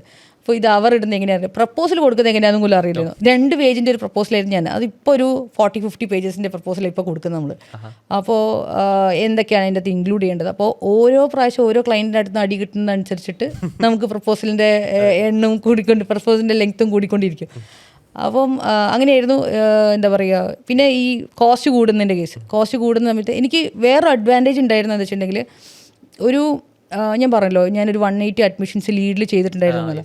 അപ്പോൾ അതിൻ്റെ എനിക്ക് ഇൻസെൻറ്റീവായിട്ട്, അതായത് ആ ചെയ്തതിൻ്റെ ഒരു ഇൻസെൻറ്റീവായിട്ട് എനിക്ക് തൊമ്മനൊരു ലംസം ഓഫ് എമൗണ്ട് ഓഫർ ചെയ്തു. അത് ആൾ തരുന്നുണ്ടായിരുന്നത് മന്ത്ലി സാലറി പോലെയായിരുന്നു. അപ്പോൾ എൻ്റെ ശരിക്കും പറഞ്ഞിട്ടുണ്ടെങ്കിൽ എക്സ്പെൻസ് എന്ന് പറയുന്നത് അതായിരുന്നു, അത് കവർ ചെയ്ത് പോകും. ശരിക്കും അത് ഭയങ്കര ഇതൊരു എന്താ പറയുക റിലീഫായിരുന്നു, അഡ്വാൻറ്റേജ് ആയിരുന്നു ശരിക്കും എനിക്ക് പറഞ്ഞാൽ. കാരണം എന്താ വെച്ചിട്ടുണ്ടെങ്കിൽ അറിയാലോ, ഒരു സ്റ്റാർട്ട് ചെയ്യുന്ന സമയത്ത് നമുക്ക് എന്തായാലും നമ്മുടെ എക്സ്പെൻസ് ഉണ്ട്. നമ്മുടെ എക്സ്പെൻസും അത് ഞാൻ എൻ്റെ അടുത്ത് ചോദിക്കുന്ന ആൾക്കാരുടെ അടുത്ത് ഞാൻ പറയാറുള്ളതാണ്. ഈ ഇപ്പോൾ വർക്ക് ചെയ്യുന്ന ആൾക്കാർ പുതിയ കമ്പനി സ്റ്റാർട്ട് ചെയ്യണമെന്ന് പറഞ്ഞിട്ട് ഇങ്ങനെ താല്പര്യമുണ്ട്, എങ്ങനെയാണ് എൻ്റെ ഫ്രണ്ട്സൊക്കെ ആയിരിക്കും, അവർക്ക് നല്ല ഇതിലായിരിക്കും ഉണ്ടാവുക. അവർക്ക് ചിലപ്പോൾ ബിസിനസ് ചെയ്യണമെന്ന് പറഞ്ഞിട്ട് വരികയാണെങ്കിൽ ഞാൻ പറയും ബേണിംഗ് എക്സ്പെൻസ് എന്തായാലും വേണം, അത് കവർ ചെയ്യണം. അതില്ലെങ്കിൽ നമ്മുടെ തോട്ട് ഡ്രൈ ആയി പോകും. അതായത് നമുക്കത് വേണം, അതായത് നമുക്ക് ട്രാവൽ ചെയ്യേണ്ടി വരും, നമുക്ക് ക്ലൈൻറ്റിനെ മീറ്റ് ചെയ്യാൻ വേണ്ടി പോകേണ്ടി വരും. അതിനുള്ള എക്സ്പെൻസ് നമ്മുടെ കയ്യിൽ ഉണ്ടായി മാത്രമേ ഈ പരിപാടിക്ക് നടന്നാൽ മതി. അല്ലാതെ സീറോ എക്സ്പെൻസ് ആയിട്ട് നമുക്ക് എങ്ങനെയെങ്കിലും കാര്യം നടക്കും എന്നുള്ള കാര്യത്തിലായിരുന്നു വരാം. അപ്പോൾ എനിക്ക് ഇതൊരു അഡ്വാൻറ്റേജ് ആയിരുന്നു, ഭയങ്കര അഡ്വാൻറ്റേജ് ആയിരുന്നു ഇത്. എനിക്ക് തോന്നുന്നു ഒരു 1.5 വർഷത്തോളം അതിൻ്റെ ഒരു എമൗണ്ട് എനിക്ക് മന്ത്ലി വന്നുകൊണ്ടിരിക്കുന്നുണ്ടായിരുന്നു. വെയിറ്റ് നിങ്ങൾ ഈ പോഡ്കാസ്റ്റ് കണ്ട് ഗസ്റ്റായിട്ട് ഇൻട്രാക്ട് ചെയ്യാൻ താല്പര്യം ഉണ്ടെങ്കിൽ നമ്മളെ കോൺടാക്ട് ചെയ്യാവുന്നതാണ്. വാട്സപ്പ് നമ്പർ നമ്മൾ താഴെ കൊടുത്തിട്ടുണ്ട്. Now back to the podcast. Okay, ഇപ്പോൾ നിങ്ങൾ കമ്പനി സോഹോ പാർട്ട്ണർ പ്രോഗ്രാമിന് അപ്രൂവ് ആയി, 2-3 എംപ്ലോയീസ് ഉണ്ട്. പിന്നുള്ള സ്റ്റേജ് എന്തായിരുന്നു? പിന്നെയുള്ള സ്റ്റേജ് ഞാൻ പറഞ്ഞ പോലെ തന്നെ, അതായത് സെയിൽസ് എടുക്കുക എന്നുള്ളതാണ്. അതായത് അറിയുന്ന ആൾക്കാരെ കൊണ്ടുള്ള സെയിൽസ് കിട്ടി. ഇനി നമുക്ക് എങ്ങനെ ഇത് എന്താ പറയുക, അറിയാത്ത ആൾക്കാരുടെ അടുത്ത് നിന്ന് സെയിൽസ് എടുക്കുക എന്നുള്ളതായിരുന്നു എൻ്റെ ചലഞ്ച് ഉണ്ടായത്. അപ്പോൾ ഞാൻ ഡെവലപ്മെൻറ്റ് സപ്പോർട്ട് ചെയ്യുന്നതൊക്കെ മാറി, ഡെവലപ്മെൻറ്റും കസ്റ്റമർ ഹാൻഡ്ലിംഗ് ഒക്കെ ഞാൻ കുറച്ച് മാറിയിട്ട് ഞാൻ സെയിൽസിലേക്ക് ഫോക്കസ് ചെയ്യാൻ തുടങ്ങി. അപ്പോൾ ഇനീഷ്യൽ ടൈം ഞാനൊരു 4 വർഷം വരെ ഞാൻ തന്നെയായിരുന്നു സെയിൽസ് മൊത്തം ഹാൻഡിൽ ചെയ്തിട്ടുണ്ടായിരുന്നത്. അപ്പം സെയിൽസിൽ നേരത്തെ പറഞ്ഞ പോലെ തന്നെ അഡ്മിഷൻസ് ഹാൻഡിൽ ചെയ്തിട്ടുള്ള പരിചയം മാത്രമേ ഉള്ളൂ. അതിനൊരു കൺവിൻസ് ചെയ്യാനുള്ള സാധനം ഉണ്ട് എന്നുള്ളത് മനസ്സിലാക്കി. കൺവിൻസ് ചെയ്യാൻ പറ്റും എന്നുള്ള ഒരു കോൺഫിഡൻസ് ഉണ്ടായിരുന്നു, കസ്റ്റമറെ ഹാൻഡിൽ ചെയ്യാനും പറ്റും എന്നുള്ള ഒരു കോൺഫിഡൻസ് ഉണ്ടായിരുന്നു. അപ്പോൾ ഞാനിങ്ങനെ കുറേ ആൾക്കാർ സംസാരിക്കുമായിരുന്നു, ഇങ്ങനെ സോഹോ ചെയ്യുന്നുണ്ട് എന്നുള്ള കാര്യങ്ങളൊക്കെ പറയുമായിരുന്നു. അപ്പോൾ എൻ്റെ ഒരു സീനിയറാണ് പറഞ്ഞത്, ഒരു ഇൻഡസ്ട്രിയിൽ അതായത് ടൈൽ ആൻഡ് സാനിറ്ററി ഇൻഡസ്ട്രിയിൽ ഒരു പ്രോബ്ലം ഉണ്ട്, ആൾ അതിലായിരുന്നു വർക്ക് ചെയ്തുകൊണ്ടിരുന്നത്. അപ്പം അതിലൊരു പ്രോബ്ലം ഉണ്ട്, ഇതിനൊക്കെ ഇതിന് സൊല്യൂഷൻ കൊടുക്കാൻ പറ്റുകയാണെന്നുണ്ടെങ്കിൽ ചിലപ്പോൾ അവരെടുക്കും, 1-2 കമ്പനീസ് എന്തായാലും എടുക്കാനുള്ള ചാൻസ് ഉണ്ട് എന്ന് പറഞ്ഞിട്ട് കാലിക്കറ്റിലെ 2-3 കമ്പനീസിൻ്റെ പേരും പറയും. ഈ ടൈൽ ആൻഡ് സാനിറ്ററിൻ്റെ കുരിക്കൽ ആംബിയൻ എന്ന് പറഞ്ഞിട്ടുള്ളൊരു കമ്പനിയും ആൻഡ് മാർബിൾ ഗാലറി എന്ന് പറഞ്ഞിട്ടുള്ള 2 കമ്പനീസ് അവർ സജസ്റ്റ് ചെയ്തു തന്നു. ഈ 2 കമ്പനിയിൽ ഇങ്ങനെ പ്രോബ്ലം ഉണ്ട്. പ്രോബ്ലം എന്താ വെച്ചിട്ടുണ്ടെങ്കിൽ ഇറ്റ്സ് വെരി സിമ്പിൾ സൊല്യൂഷൻ. അതായത് അവർക്ക് കൊട്ടേഷൻ ഉണ്ടല്ലോ, അതായത് ഒരു 10,000-15,000 20,000 പ്രൊഡക്ട്സ് ഉണ്ടാവും അവർക്ക്, ടൈൽ ആൻഡ് മാർബിൾ എല്ലാം കൂടിയിട്ട്, സാനിറ്ററി ഐറ്റംസ് കൂടിയിട്ട്. അപ്പോൾ ഇവർ കോട്ട് കൊടുക്കും. ഈ കോട്ട് കൊടുക്കുന്ന സമയത്ത് എന്താ വെച്ചിട്ടുണ്ടെങ്കിൽ അവരൊക്കെ യൂസ് ചെയ്യുന്ന ടാലി യൂസ് ചെയ്യുന്നത്. ടാലിയിൽ ജസ്റ്റ് ഒരു നമ്മളൊരു സ്പ്രെഡ്ഷീറ്റിൽ കൊടുക്കുന്ന പോലത്തെ ഒരു കോട്ടായിരിക്കും കൊടുക്കുന്നുണ്ടാവുക. അപ്പോൾ വരുന്ന ആൾക്കാർക്ക് ഈ ടൈലും ഏതാണ് സാനിറ്ററി എടുത്തതിൻ്റെ ഏത് ഐറ്റംസ് എടുത്തതിൻ്റെ ഫോട്ടോസ് വെച്ചുള്ള ഒരു ഇതാണ് വേണ്ടത്. ഓക്കെ, അപ്പം അതിനുള്ള ഒരു കോട്ട് ക്രിയേറ്റ് ചെയ്യുന്നത് അപ്രൂവലും, ആ കോട്ടാണെങ്കിൽ ഒരു പ്രാവശ്യം കോട്ട് ക്രിയേറ്റ് ചെയ്തിട്ടുണ്ടെങ്കിൽ ചിലപ്പോൾ അതിൻ്റെ ഒരു 10 വേർഷൻസ് ഒക്കെ ക്രിയേറ്റ് ചെയ്യേണ്ടി വരും. അത് വെച്ചാൽ ഒരാൾ ഒരു സ്ഥലത്തേക്ക് പോകുന്നു, ഒരു ഫാമിലി പോകുന്നു, ഒരു വീട്ടിലേക്ക് വേണ്ടിയിട്ടുള്ള ഒരു ഹൗസ് വാമിങ് നടക്കുന്നതിന് മുമ്പായിരിക്കും ഇത് പർച്ചേസ് നടക്കുന്നുണ്ടാവുക. അപ്പോൾ ഓരോ റൂമിൽ ഓരോന്നായിരിക്കും ഉണ്ടാവുക. അപ്പോൾ ഏത് റൂമിലേക്ക് എന്താണെന്നുള്ള അങ്ങനെ ഒരു ഡീറ്റെയിൽ കോട്ടായിരുന്നു കൊടുക്കേണ്ടി വരിക. ഞാൻ എന്താ ചെയ്തെന്ന് വെച്ചിട്ടുണ്ടെങ്കിൽ ഇത് ഈ എൻ്റെ സീനിയറിൻ്റെ അടുത്തുള്ള റിക്വയർമെൻറ്റ് എടുത്തതിന് ശേഷം, ജിതേഷ് എന്ന പേര്, ജിതേഷിൻ്റെ അടുത്ത് നിന്ന് റിക്വയർമെൻറ്റ് എടുത്തതിന് ശേഷം ഞങ്ങൾ ഒരു ഇതിൻ്റെ ഒരു സാമ്പിൾ ഉണ്ടാക്കി. സോ ക്രിയേറ്റർ എന്നുള്ള പ്ലാറ്റ്ഫോം വെച്ചിട്ടാണ് ഞങ്ങൾ സാമ്പിൾ ഉണ്ടാക്കിയത്. ഞാൻ ഈ സാമ്പിളായിട്ട് പോകുന്നു, അപ്പോൾ ഇവർക്ക് ഇമ്പ്രസ്ഡ് ആവുന്നു, ഇവർക്ക് ഇഷ്ടപ്പെടുന്ന സാധനം. അപ്പം എന്താ പറയുക, അതിൽ ഓരോ പ്രാവശ്യം ഞാൻ മീറ്റിങ്ങിന് പോകുന്ന സമയത്ത് അതും കൂടെ ഉണ്ടായി നന്നായിരിക്കും, ഇതും കൂടെ നന്നായിരിക്കും എന്ന് പറയും. ഞാൻ അതൊക്കെ ചെയ്തിട്ട് അടുത്ത പ്രാവശ്യം ഓരോ 2 ആഴ്ച കൂടുമ്പോൾ ഞാൻ മീറ്റിങ്ങിനും 2 മാസമായിട്ട് ഇത് ക്ലോസ് ആവുന്നില്ല. എമൗണ്ട് വരുന്നില്ല. ക്ലോസ് ആവുന്ന വെച്ചിട്ടുണ്ടെങ്കിൽ ഇവർക്ക് താല്പര്യമുണ്ട്, ഇൻട്രസ്റ്റ് ഉണ്ടെന്ന് അറിയാം, പക്ഷേ ഇത് വേണമെന്നും പറയുന്നുണ്ട്. പക്ഷേ ഇത് പൈസ അങ്ങോട്ട് വരുന്നത്, എനിക്ക് പർച്ചേസ് ഓർഡർ കൊടുത്തു കഴിഞ്ഞ് പൈസ കിട്ടിയാൽ മാത്രമേ ഉള്ളൂ നമുക്ക് ഡീൽ ക്ലോസ് എന്ന് പറയാം. അപ്പോൾ ഞാനൊരു ദിവസം, ഞാൻ പാലക്കാടാണ്, കാലിക്കറ്റാണ് ഇവരുടെ ഓഫീസുള്ളത്. ഞാൻ പാലക്കാട് നിന്ന് കാലിക്കറ്റിലേക്ക് പോകുന്ന സമയത്ത് ഞാൻ ലാപ്ടോപ്പ് ഓപ്പൺ ചെയ്തിട്ട് ഞാനൊരു ഒരു പ്രസൻറ്റേഷൻ ഉണ്ടാക്കി. ആ പ്രസൻറ്റേഷനിൽ ഉണ്ടാക്കിയെന്ന് വെച്ചിട്ടുണ്ടെങ്കിൽ ഇവരുടെ പെയിൻ പോയിന്റ് എന്താണെന്ന് വെച്ചിട്ടുണ്ടെങ്കിൽ, ഒരു 10-25 പേരുള്ള എക്സിക്യൂട്ടീവ് ഉള്ള ഒരു ഷോറൂമാണ്. ആ ഷോറൂമിൽ ഒരാൾ ഒരു 1 അവറാണ് ഇതിന് വേണ്ടി സ്പെൻഡ് ചെയ്യുന്നത്. അതായത് ഒരു കോട്ട് ഉണ്ടാക്കാൻ വേണ്ടിയിട്ട് മാത്രം ഒരു 2 മണിക്കൂർ 3 മണിക്കൂർ കംപ്ലീറ്റ്ലി ഷോറൂം വിസിറ്റ് ചെയ്തതിന് ശേഷം കസ്റ്റമർ 1 അവർ വെയിറ്റ് ചെയ്തിട്ടാണ് ഇവർ കോട്ട് കൊടുക്കുന്നത്. അത് ഒരു പ്രൊഡക്റ്റിൻ്റെ അവർ ചെയ്യുന്നത് വെച്ചിട്ടുണ്ടെങ്കിൽ ആദ്യം ടാലിയിൽ ഒരു കൊട്ടേഷൻ ഉണ്ടാക്കും. ടാലിൽ കൊട്ടേഷൻ ഉണ്ടാക്കി കഴിഞ്ഞിട്ട് നേരെ അതിനെ എന്താ പറയുക, ഈ അവർ മാനുവലി എക്സൽ വെച്ചിട്ട്, എക്സലിലാണ് ഇമേജസ് ഒക്കെ ഡൗൺലോഡ് ചെയ്തിട്ടൊക്കെ ആയിരുന്നു ഉണ്ടാക്കിക്കൊണ്ടിരുന്നുണ്ടായിരുന്നു. ഇറ്റ് ടേക്സ് ഒരു 3/4 മണിക്കൂർ മുതൽ 1 മണിക്കൂർ വരെ അതിൻ്റെ ടൈം പോകും. ഒരു എക്സിക്യൂട്ടീവിന് വേറെ കസ്റ്റമറിനെ അറ്റൻഡ് ചെയ്യാനും പറ്റില്ല, ഇയാൾ തന്നെ ഇത് ചെയ്യും വേണം, കസ്റ്റമർ മുഷിയും ചെയ്യും. അപ്പോൾ ഇതായിരുന്നു അവരുടെ പെയിൻ പോയിന്റ്. അപ്പോൾ ഞാൻ എന്താ വെച്ചിട്ടുണ്ടെങ്കിൽ ഇത് ക്ലോസ് ആവുന്നില്ല. അതിങ്ങനെ കാണുമ്പോൾ അവർക്ക് എക്സൈറ്റ്മെൻറ്റ് നല്ലതാണല്ലോ എന്ന് പറയും, പക്ഷേ ഇത് ക്ലോസ് ആവുന്നില്ല. പിന്നെ ഞാൻ പോകുന്നു, പാലക്കാടേ തിരിച്ചു പോകുന്നു. ഞാൻ ഈ എക്സൽ ഞാൻ ഈ ഒരു പ്രസൻറ്റേഷൻ എന്താ ചെയ്തെന്ന് വെച്ചിട്ടുണ്ടെങ്കിൽ, ഒരു എക്സിക്യൂട്ടീവിന് ഒരു ദിവസം എത്ര കസ്റ്റമറിനെ ഹാൻഡിൽ ചെയ്യും, എത്ര കസ്റ്റമറിനെ ഹാൻഡിൽ ചെയ്യുന്ന സമയത്ത് എത്ര മണിക്കൂർ അവർക്ക് ലോസ് വരുന്നുണ്ട്, ഒരു കസ്റ്റമറാണ് ഒരു ദിവസം എത്ര ലോസ് വരുന്നുണ്ട്, ഒരാഴ്ചത്തെ ലോസ് വരുന്നുണ്ട്, ഒരു മാസത്തെ ലോസ് വരുന്നുണ്ട്, ഒരു കൊല്ലത്തെ ലോസ് വരുന്നുണ്ട്. അങ്ങനെ 25 എംപ്ലോയീസ് ഉള്ള ഒരു ഓർഗനൈസേഷനിൽ എത്ര ലോസ് വരുന്നുണ്ട്, ഈ ലോസ് വേണ്ടി സേവ് ചെയ്യാൻ പറ്റുന്ന എമൗണ്ട് എത്രയാണോ അത്രയെന്നുള്ളത് നമ്മൾ അതെ ക്രോസ് ആയിരുന്നു അവർക്ക് ഉണ്ടായിരുന്നത്. എൻ്റെ എമൗണ്ട് എന്ന് പറയുന്നത് ആകെ less than 1 lakh rupees-ന്റെ ഒരു പ്രൊഡക്റ്റ് ആയിരുന്നു ഞാൻ കൊടുത്തിട്ടുണ്ടായിരുന്നത്. ഇത് പ്രസന്റ് ചെയ്ത സമയത്ത് പിന്നെ അന്ന് തന്നെ വൈകുന്നേരം തന്നെ എനിക്കിതായി. ഇത് 2 കോമ്പറ്റീറ്റർ കമ്പനീസ് ആയിരുന്നു. അന്ന് തന്നെ പിറ്റേ ദിവസം തന്നെ എനിക്ക് രണ്ടാമത്തെ കമ്പനീൻ്റെയും അപ്രൂവൽ ഈ ഒരു സെയിം അപ്രോച്ച് ആയിരുന്നു എടുത്തിട്ടുണ്ടായിരുന്നു. അത് എനിക്ക് ശരിക്കും പറഞ്ഞാൽ ഒരു ഐ ഓപ്പണർ ആയിരുന്നു. അതായത് നമ്മളൊരു പ്രൊഡക്റ്റിൻ്റെ ഫീച്ചേഴ്സ് പറഞ്ഞുകൊണ്ടിരുന്നിട്ടുണ്ടെങ്കിൽ ഒരു കാര്യമില്ല. കുറേ പ്രൊഡക്റ്റിന് ഇഷ്ടംപോലെ ഫീച്ചേഴ്സ് ഉണ്ടാവും. അവർക്ക് എന്ത് കിട്ടുന്നു, അവർക്ക് എന്ത് വാല്യൂ ആണ് നമുക്ക് കൊടുക്കാൻ പറ്റുന്നത്, അവർ ബിസിനസ്സിന് അത് എങ്ങനെ ഇമ്പ്രൂവ് ചെയ്യിക്കുന്നു എന്നുള്ളത് അവർക്ക് അറിഞ്ഞാൽ മാത്രമേ ഉള്ളൂ ദേ വിൽ സ്പെൻഡ്.